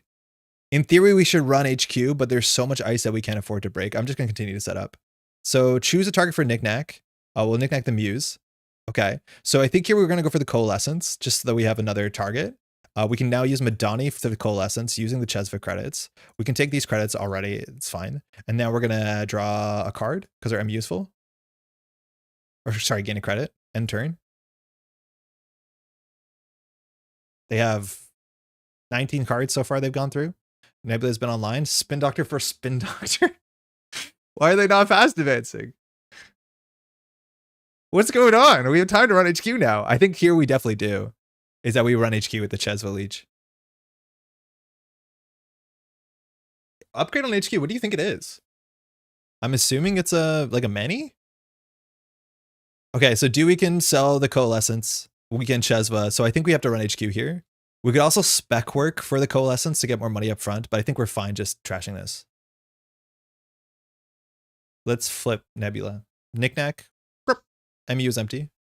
Or not full, excuse me. Mayfly Chesva will go pretty far. Myco Web. There's a Boomy in the bin. Oh, did we play turn left last time on Nebula? Yeah, keeping Hollow Man safe is my bet. So like, what do we break this for? A lot? So we don't have to break the bottom 2 if we break the top 2. That's annoying on HQ. Fast events Glacier, really cool. Need to break all? No, the bottom two don't matter.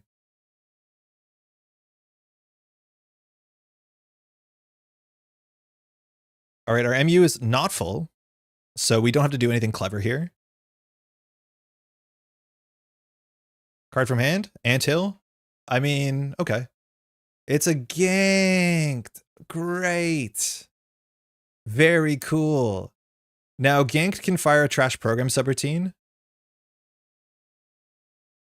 It's only 2 influence this card. So they can fire one of the subroutines. So actually, none of these subroutines really matter. Oh, no, they fire all of it. Sorry, excuse me. Twinning really gonna be cracked against this meta? Yeah, I think so. I think generating really big runs without having to interact too much is like kind of okay. Okay. We're gonna have a lot of open MU. You can break it. I know, I don't want to. Like, I don't, is it worth it paying 6 credits? Like, what are they gonna do? It's probably worth it.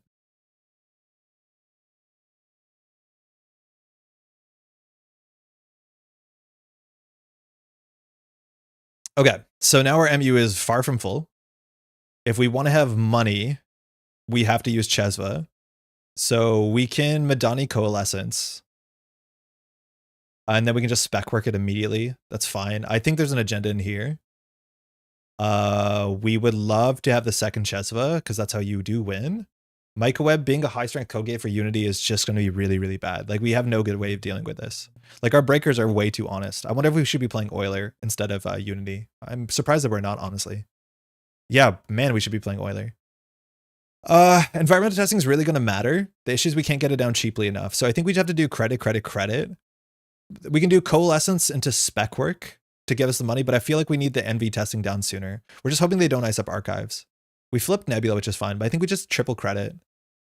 Nuka's also kind of interesting, but I think we have to do like environmental testing, install coalescence while running archives. The problem is like Chesva, Madani, coalescence, knickknack don't work well together. Score a blank 3-2. Oh, not a blank 3-2. Okay, they didn't flip Nebula there on 12 credits. Were all the Oilers on their way into Edmonton? Only social breakers. So we can Madani for the coalescence here. We can wait for the environmental testing. We now have to clear the tag. New CR is up. Ooh. Okay, thinking. So we need to fill all our MU. The cheapest thing we can install is we can install the coalescence for free. It misses the knickknack trigger, but I think that's okay. So I think we have to do environmental testing, run archives, and then we'll probably just spec work it. So now we can Chesva. We won't knickknack anything. So we can Madani use Spin Doctor, fine. So there was agendas in there, probably a 5-3. So we'll Madani the coalescence for free.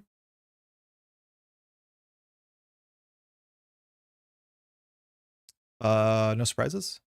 Edmonton represent. Many folks don't know I was born out in Edmonton. That's where my family immigrated to in Canada. Spent my first very important 5 years in Edmonton. I think we spec work this instead of knickknacking it. If they ice up archives, our whole plan falls apart. And we'll remove a tag because we have important cards.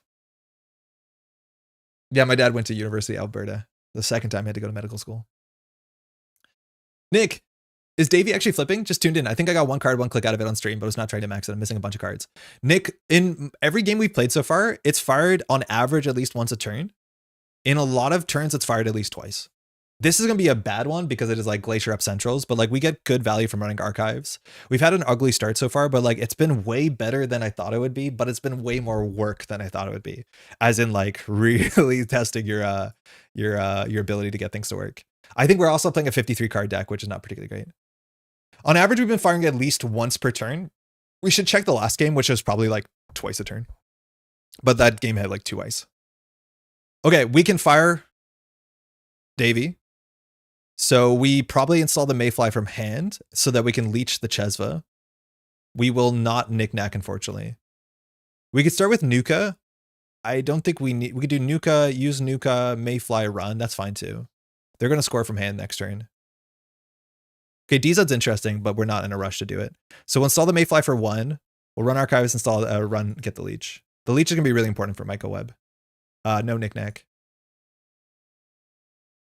This fills our MU. Wow. Next big thing. Okay, we probably are going to get oppoed. Nothing on Madani to fast hit environmental testing. Dewi, I think I heard Davy. I'm not right. Did the pronunciation guide come out? No, it didn't. W seems correct when I hear it. Yo, fast advance glacier. Like, for what it's worth, I do not like Nebula that ices up centrals and just scores from hand. It seems hyper cursed. Just giving away crucial family lore without making chat about building a 46 room. Congratulations on room 46 last night, Pat.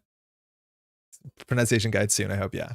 Okay, so we have to run HQ here or we can lose really quickly. 10 returns in NBN? Yeah, I know. I'm not happy with this. I think it makes Zwicky look really silly too, which is not great. So do we Mayfly here? We have empty MU if we use... Man, Knickknack is really ugly sometimes. So we can have empty MU if we install the DZ for plus 100 credits. And then we can run HQ. We could do DZ, run archives, install Unity, run HQ. We have some weird triggers here. Okay, so that's one. Now if we run archives, we draw a card and get a leech counter. It eats the new Knickknack trigger, but that's fine. I definitely want to run HQ here. I think we run archives, then we install the Unity to get the DZ, and then we run HQ. And then we get 2 flips this turn. This is what I mean, Nick. Like, we can get 2 flips a turn, no problem. Knickknack is a bit harder, though. But so far, every game we've played, we've actually had, like, a relatively different board state. But this Davy flips. We get a telework. Oh, we didn't make the change. We didn't make the change. We're playing telework. We're not playing side hustle. I'm actually really happy to see that, because that's not going to be good for us. In theory, we should install the Madani on the Unity, but it's not going to matter, because we're going to use the Chesva credits no matter. The question is whether the Unity is cheaper than the Michael Webb. Mayfly is an icebreaker. So this will boost to 5. We have to boost to 3 to 5. Yeah, this is cheaper. So we'll run HQ. Oh, we have to use the Mayfly anyways, though, because of the ping. Still don't have to break all the subroutines on this, which is nice. So we have to only break a couple. So we'll Madani, the Unity. This is going to be with the DZ. So we match strength for 2. Break. Actually, not bad. They really need to get a res, code gate, or sentry. Hey, the TV remote? It's on top of the books underneath the TV. Like on top of the cat books and the horror books. Maddie can find the remote. So we have to Mayfly here. That's fine. I had a hard time balancing, can I flip empty menu and have a valuable run to make this turn? Yes. That's why we're playing things like Leech and Chesva, so that every run feels pretty good. I do think you have to build your deck around it. Like, that was a good run. And we're set up to run archives next turn. Like, this is kind of sick. This is what you want to be doing. The poor Leech, always there, never used. Oh my god, yeah, the poor Leech, you're right. Okay, we have to run HQ next turn, so no stress. But we have to figure out how to break a ping. Yeah, we've been forgetting about the Leech, excuse me. That Leech would save us 2 credits. Each Leech counter is worth 2 credits. It's actually really good. The next big thing to draw 4, they put a card in the remote server, so now we have to run this and run that. Ideally, we run HQ first to get the flip, because if there's a code gate, we have to break 1 more subroutine. Okay, so Davey, we can run archives to draw a card. We can also nuka, so we have to plan our turn.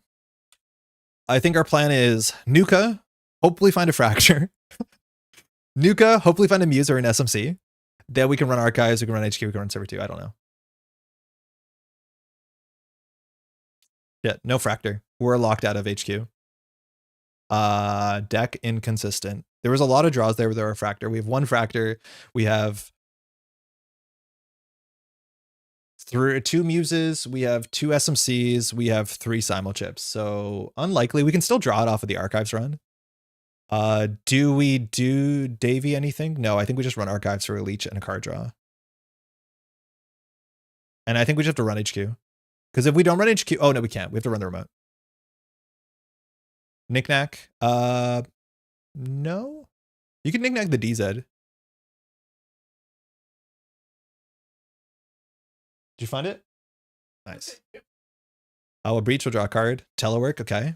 Deck is too big. So now we can run server 2. Sentries will hit us. We can clear a tag. Code gates were fine. But the breaker problem. And then last click, we can install 1 program from hand. Ooh. We'll try it. I think this might be an Antil or something else. So it's actually very likely we lose here. If they can gain an additional click, if they play Nano Management, they can score out our next big thing. They might be on 2. Does Metro stream daily now? That's Dab for the new set. We've been streaming daily. That's exactly what's been happening. Hopefully you've been enjoying it. We don't need another telework. Okay, it's an Antel, fine. So the problem is they can be on game point in 2 turns if we don't find our card draw. Planogram, that's why we clear the tag. With these installed, it can be worthwhile to click a single program into Madani. It can. On this board state, it won't. If it was a better program, we would. But yeah, if we install it on Madani, we can then fire it on their turn. But we haven't used it yet. Okay, so now we need to find a last Mayfly. I know I've been enjoying it. Thank you, Gyro. Icing up archives, that's really good. I think they needed to do that sooner. We've been getting a lot of like, feels like kind of Atom-like value. And we have to run HQ this turn, which means we just need to find a breaker. We could consider knickknacking the DZ by running this. We could consider knickknacking the Chesva. I think we would knickknack the DZ running this. We need to be at full MU. So we can install the Devadatta for free, then knickknack this. But I think we just need to find our breaker sooner. I think the Devadatta is like, actually, no, it's fine. It's fine. Because that actually draws, gains a credit. Whatever, I'll do it. We're so far behind that we probably shouldn't be making these like value plays, but it's kind of goofy. If this is a spin doctor, though, we don't make the run, but I'll sell the DZ so we're at full MU. Nah, that's not what we need. It's a spin? Okay, fine. We just need to figure out how to break a ping. The fact that we can't break a ping after drawing 20 cards is not good, but we do have problems with the deck. Okay, so we don't get a Davy run. And they probably don't win from hand here, so we have a couple clicks to draw. We'll draw 1. Ritual's a start. Our MU is totally full. So maybe the DZ was a bit greedy. I think just money is probably the most important thing here. And then we Ritual, get a Fractor, run HQ, win or something. I don't know. They seem to be on Boomy, which is fine. We can just like let Boomy fire. But they're going to be on 4 clicks this turn. Daily Paul Grid has made a weekend really smooth out of the afternoons. All right, they win next turn if we don't run HQ. Or win ourselves. So we can either pivot R&D, which again, we've seen 2 pings so far, or we can pivot HQ. Our MU is full. We'll start with the Ritual. Fuck. I realize the Ritual is just reverse VRcation. Yep. Do it early, don't do it late. All right, bad news, we're cooked. Good news. Well, bad news is we're cooked. The end the runs we can break on R&D are Messna Chesvo. So there's a chance our best line here is install Devadatta, run R&D. We have no other ways to produce breakers.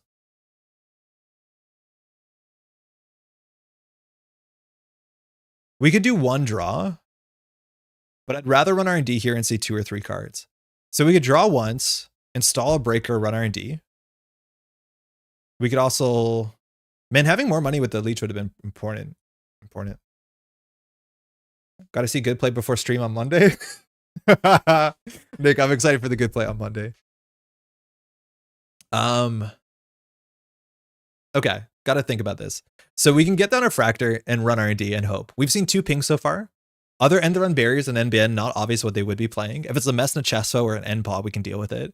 If it's a Sentry, we can probably get through it. If it's a Boomy, we can just like click through one of the subroutines. So I think it's more likely that we get through. Draw once Madani all the programs and send it. Yeah, that's probably the best. F. So we'll get the Devadatta. We'll just get these because we can. And we'll run R&D. If there's no end to run here, we're fine. We could draw a card with a knickknack. I think we won't. I don't think we will. It would maybe be the leech. So we're hoping for no end the run barrier. Like 3rd ping is a disaster. That's perfect. It's Messna Chesvo. We can deal with that. So we'll use this before we lose it. And now we can get rid of the Chesva too. We are Shaper Dewi, so we have to assume that this won't end the run, and then we'll get the Devadatta down. Doom Scroll, perfect. We're going to take a tag and some net damage, but we're going to see 3 cards here. We have a chance of winning. Cool. And now before we access, we'll just trade this Chesva in for a Devadatta.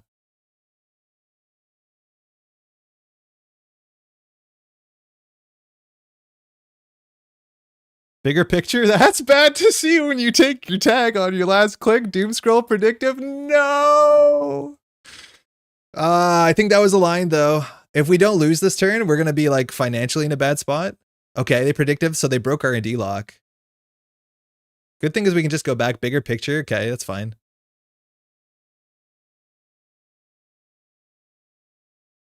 We lose 10 credits? That's fine. We don't care. That actually wasn't that bad. Nebula is a nutty. It does seem a bit much. Wait, we can still see 3 on R&D. If anything, they might have agendas and archives, but like Messna Chesvo, we break for 1 credit.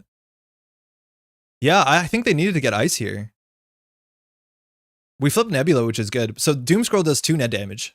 Sorry, it does 3 net damage. But we can still get in. We need to empty our MU, which we like technically can do. But this is fine. Yeah, they broke lock for us really, really easily. So I think we just send it here. The question is what do we do with the rest of the turn? Oh, we have no tags. No, Doomscroll does 1 damage. Yeah, you're right. They clear the tags for us. That's actually sick.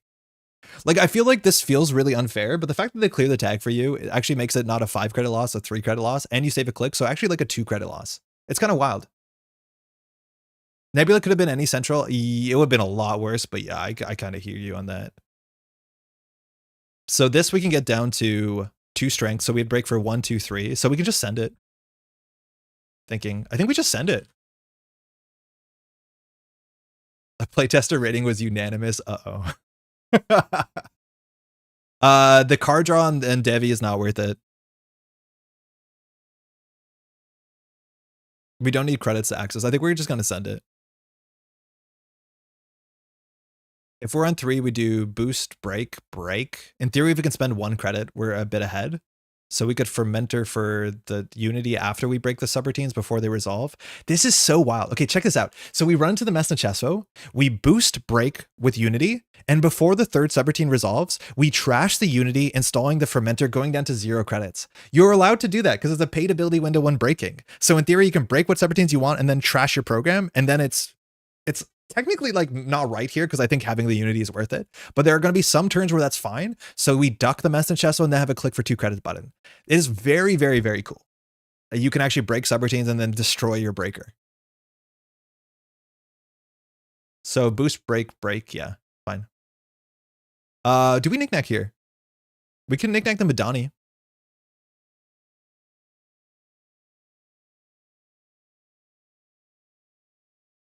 Is it right to install the DZ just to knick-knack the DZ? No, that's just like drawing a card. Really funny. Oh, but it turns on Devi? No, kind of. They're such a fool. I can trash my own breaker, so losing 1 credit. Yeah, but sometimes it's right, Patrick. But yeah, it is funny. It's sometimes correct. We flip them this turn. They can't win, can they? They can win. For sure they can win. Why not leech? Oops. Yeah, why not leech? Yeah, leech.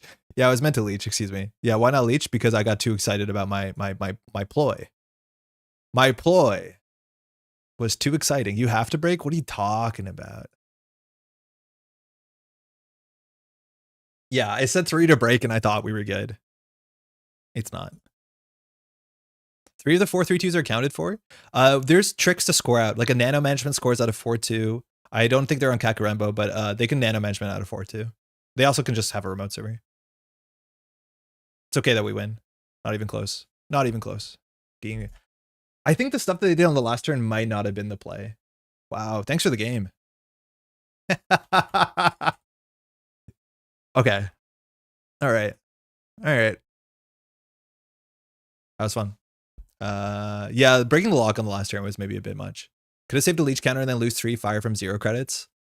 Yeah, that might have been strictly right. Is that we could break, we boost 1 more so that we keep the leech counter, because the leech counter was useless because we spend the credit to break this subroutine anyways. Yeah.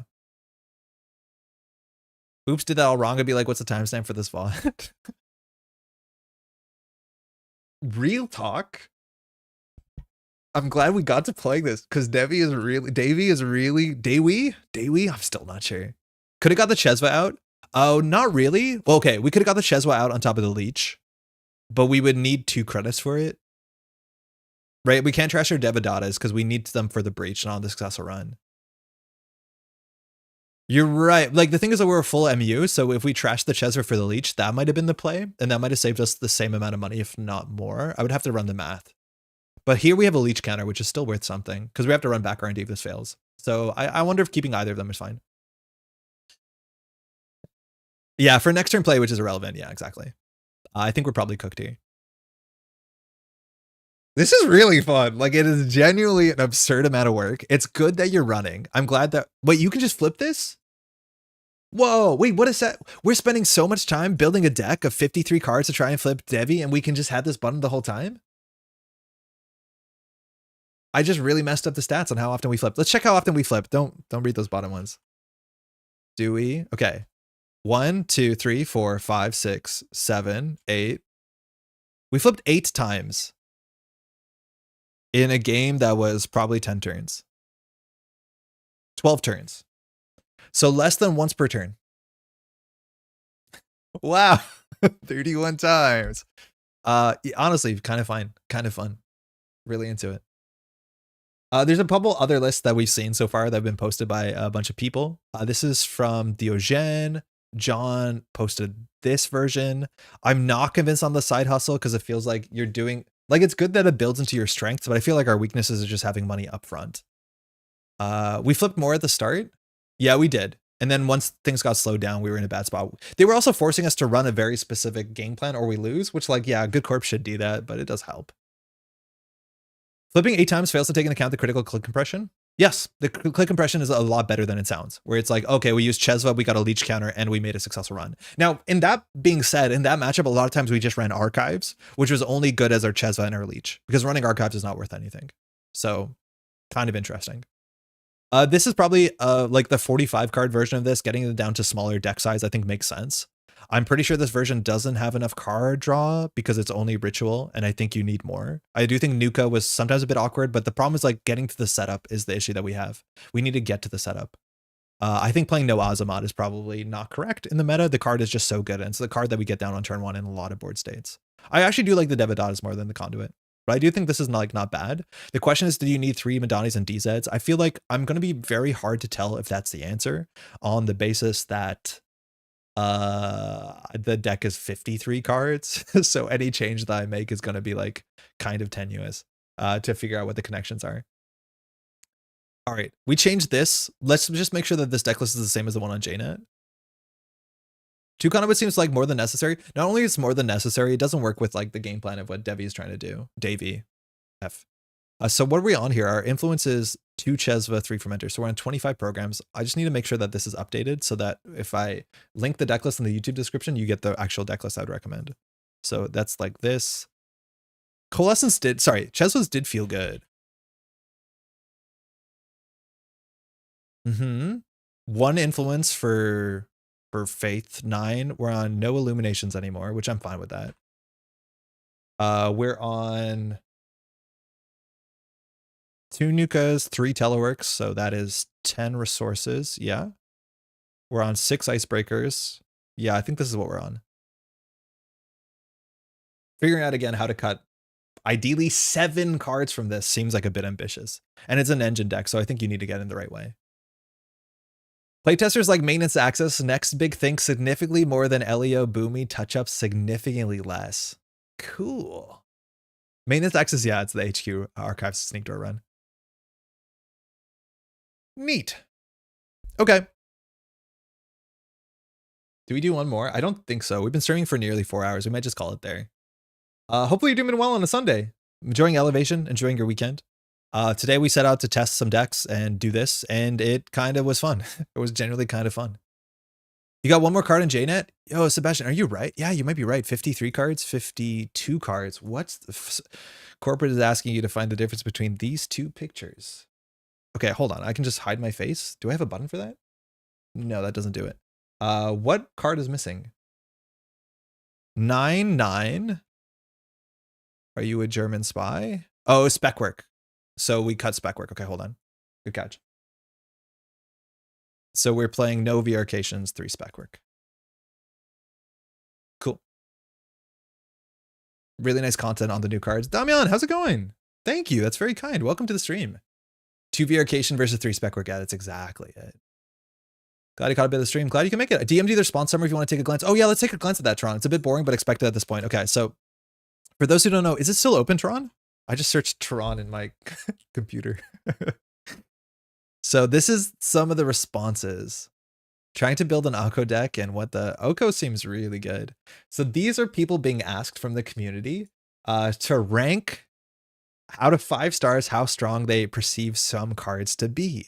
This is every card in elevation. There's been about like 60 people responding.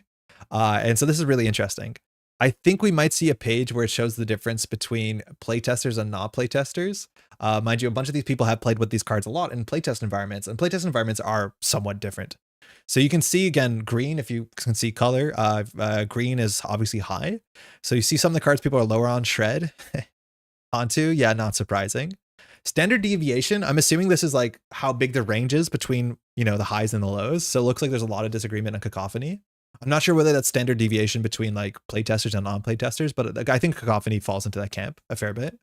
Rent Rioters, a perfect 2.5 card, just about makes a fair bit of sense as they expect.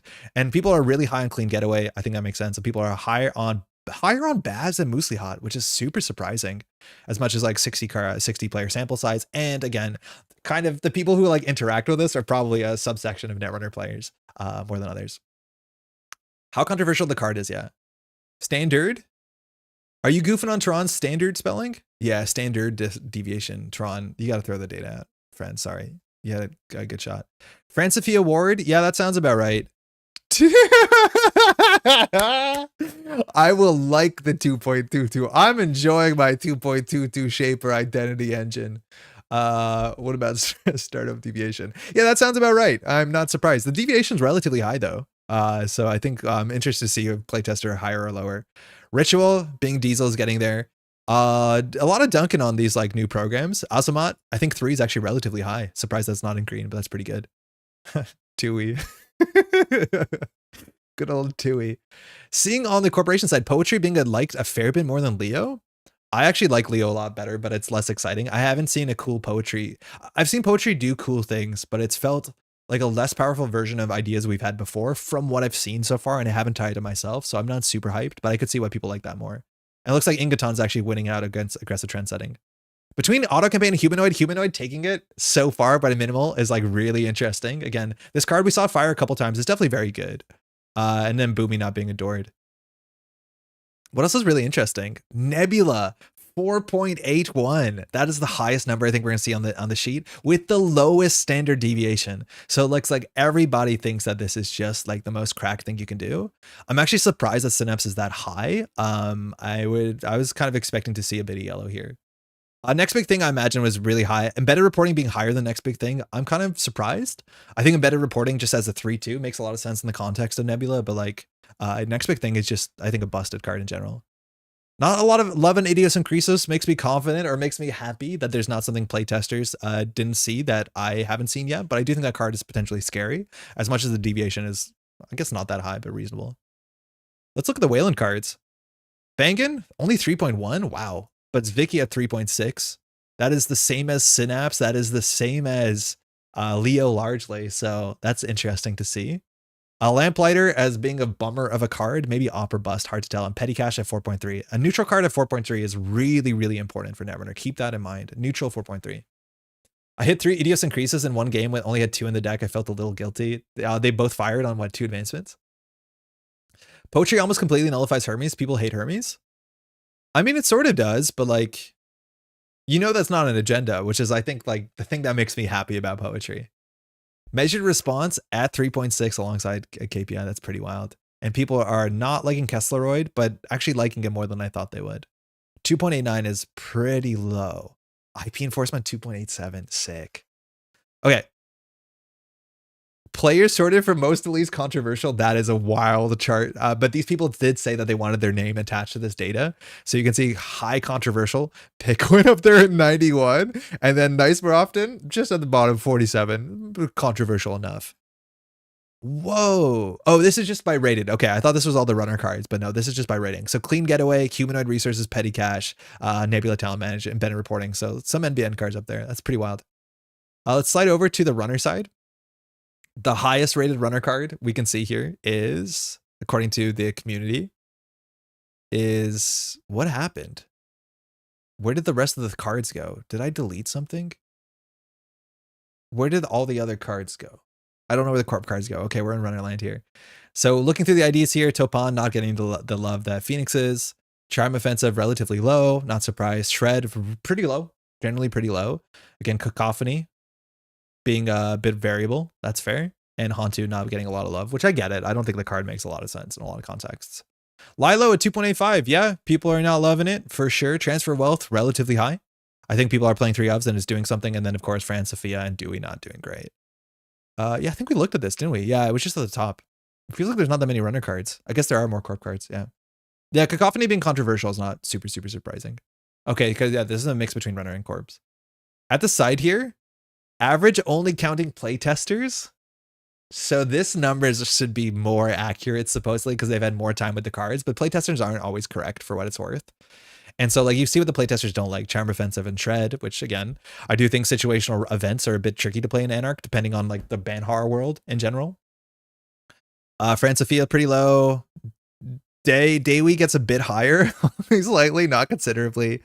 Not a love for Chromatophores or Principia or Side Hustle at all. Yeah, that's interesting to see. I do think this is also like a standard versus startup thing, potentially. I actually like Boomy a lot more than most people do, it seems. And then Nebula at a straight 5. Holy crap. This is what I'm thinking of. Like, this is not surprising. I think next big thing is a better agenda than embedded reporting. I think it's a more important agenda, but just having a 3-2 is good enough. But yeah, this makes a lot of sense. I think Nebula is yeah, it's pretty good. Cacophony is very awkward, I found. It's awkward, but Sabotage 3 is a lot. Like, I added 1F to a mulch-like list, and I'm like, yeah, it does some damage, but I don't think it's like a home run. Yeah, very cool, though. Yeah, clean 5. No playtester didn't put this at 5. That's kind of concerning. And Petty Cash really high. Hey, this is another card that is massively high, but specifically that is not showing up in any deck I've seen so far. Measure response also higher than I thought it'd be. Okay, we got some notable fun freestyle predictions. Okay. From Lovelace, Trickshot is unbanned in the next ban list update and banned again the one after. I like that. I'm a playtester, so here's my opinions of playtester looking at what might happen. We got Nebula Talent Management wrong. The card is a 6 out of 5. How do I read this? And within the year, either the ID or one or more supporting cards are going to eat a ban because of it. Good luck, runners. Yeah, I could see that. I think if it gets banned, that's a pretty rough spot for NBN. That's going to have like 2 legal IDs in standard, it feels like. From Toron himself, there's going to be far more tournaments above the player count I predicted, making it extra difficult to rate these cards in 2 or 3 months. In addition, the meta will see an impressive amount of diversity, making things harder. Sickles will come in force and try to pull every 1-star card up to 2 or 3, and I'll have a hard time in the ratings. Yeah, I think the ratings are going to be really hard in Toron for sure. How do you ban cards out of Nebula? You ban operations. I'm assuming you ban 1 or 2 operations. That makes sense, right? Like if you ban Planogram, you ban YDL, stuff like that, I think does hurt. To make it a bit less consistent that they can either flip or reflip. Yes. I think maybe you ban Nebula. I don't know. I'm really not comfortable talking about this. I've played against like 2 Nebula decks and I've not played as Nebula myself. So it seems to be like the narrative in a lot of places, but I want to be very clear. I'm not buying into that until I see more of it. And that might be the case. Even without Clot, FA decks will be rare. That's fast advance. The new instant retrieval cards like off the books aren't as strong as Project Atlas to grab the last agenda or FA tool, and cards like Audacity are gone. I agree. I so far have been a bit impressed with off the books as ability to click, compress, install cards. Like that's really cool to get a card on the table that matters, like Ice, Agenda, Plutus, whatever. But it's definitely not the power of Atlas to win the game on a given turn when the runner just starts their turn, wins the game. Talut runs wild after the DreamNet unban. Hell yeah. And I think Talut can make some sense with some like convoluted Shaper engines, but it's a hard slot for sure. Not Sudden Commandment. I need that for king making. Nick, you can do king making in NBN without, I think, Sudden Commandment, but that's also a card that you could consider. It's not showing up as a 3 of in a lot of Nebula decks, but it's really good to clicklessly gain 2 clicks. Jinteki Grinder with a steel chair. Hoshika will see the worst play rate to win rate ratio in the upcoming competitive season of any runner ID. Not to call it Kira so far, Hoshika has won 1 event out of 1 event we've seen, but that was like a deck that was, you know, the meta has not solved, but I'm pretty sure Hoshika will do fine. Phoenix will be the most played Anarch, but the only one who can win again with it is not again. I think Phoenix is better than Phoenix looks. Nebulous Floors, ETF, Nebulous Floors is really good. It's confusing because NSG banned shipment from Tenon, but because it does what Nebula does. Yeah, but generally shipment from Tenon wasn't used to score out a 3-2 that puts you towards game point. Shipment from Tenon was scored out for like House of Knives. It was scored out to be a grinder, to be like you're punished because of grinder, and if you run, you're punished for grinder. Right? That was the biggest problem. Or back in the day, we also had other things that did damage, like, oh, you didn't run on a single turn, I got you with a Flotic Entanglement. Oops, that did 4 damage. And that seems a bit less fair for sure, but it was in context of grinder decks, not in context of it being a fast advance piece. I think Shipment from Tenon is an interesting card if it was really expensive, but yeah, it does feel like playing around Shipment from Tenon all the time, and I don't think it's particularly interesting. Nebula definitely isn't a cracked as Trib. I think it gets swapped by Helianthra and Compilation Maintenance Axis. It gets swept by. Yeah, that's actually a really cool thing. Is like the tech that's going to address some of these problems exists. Like you can Helianthra, in theory, you can grab from archives. You can grab Petty Cash. That's actually very important. That's kind of cool. Maintenance Access I think is great. I think they have to ice archives, but Maintenance Access is a way to turn off their abilities really good. Charging Twinning is good.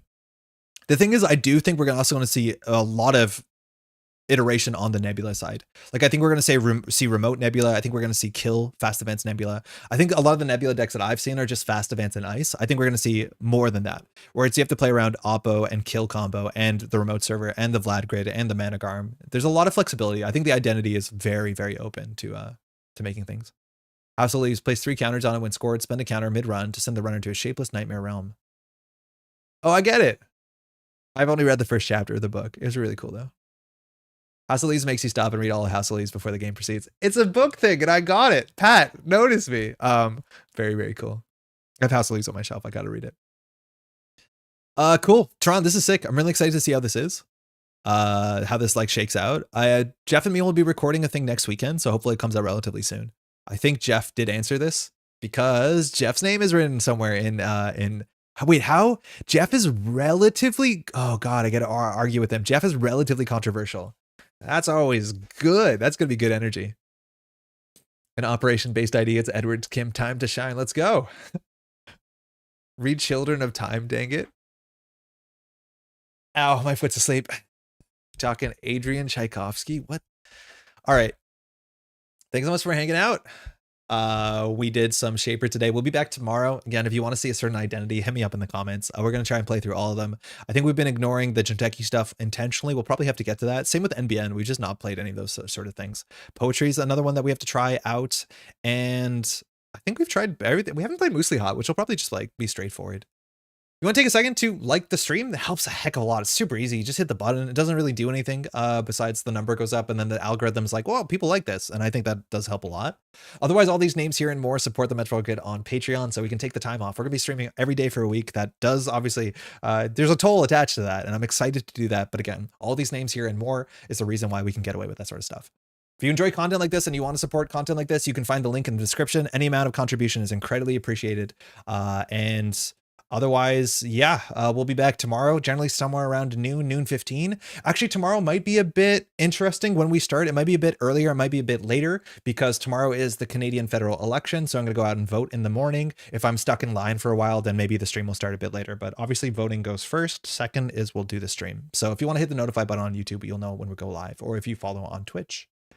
Tomorrow there'll be other stream stuff too. I imagine Bahram will be streaming in the afternoon, and at night there'll be Neon Static as well. So you have a lot of Netrunner content on Monday.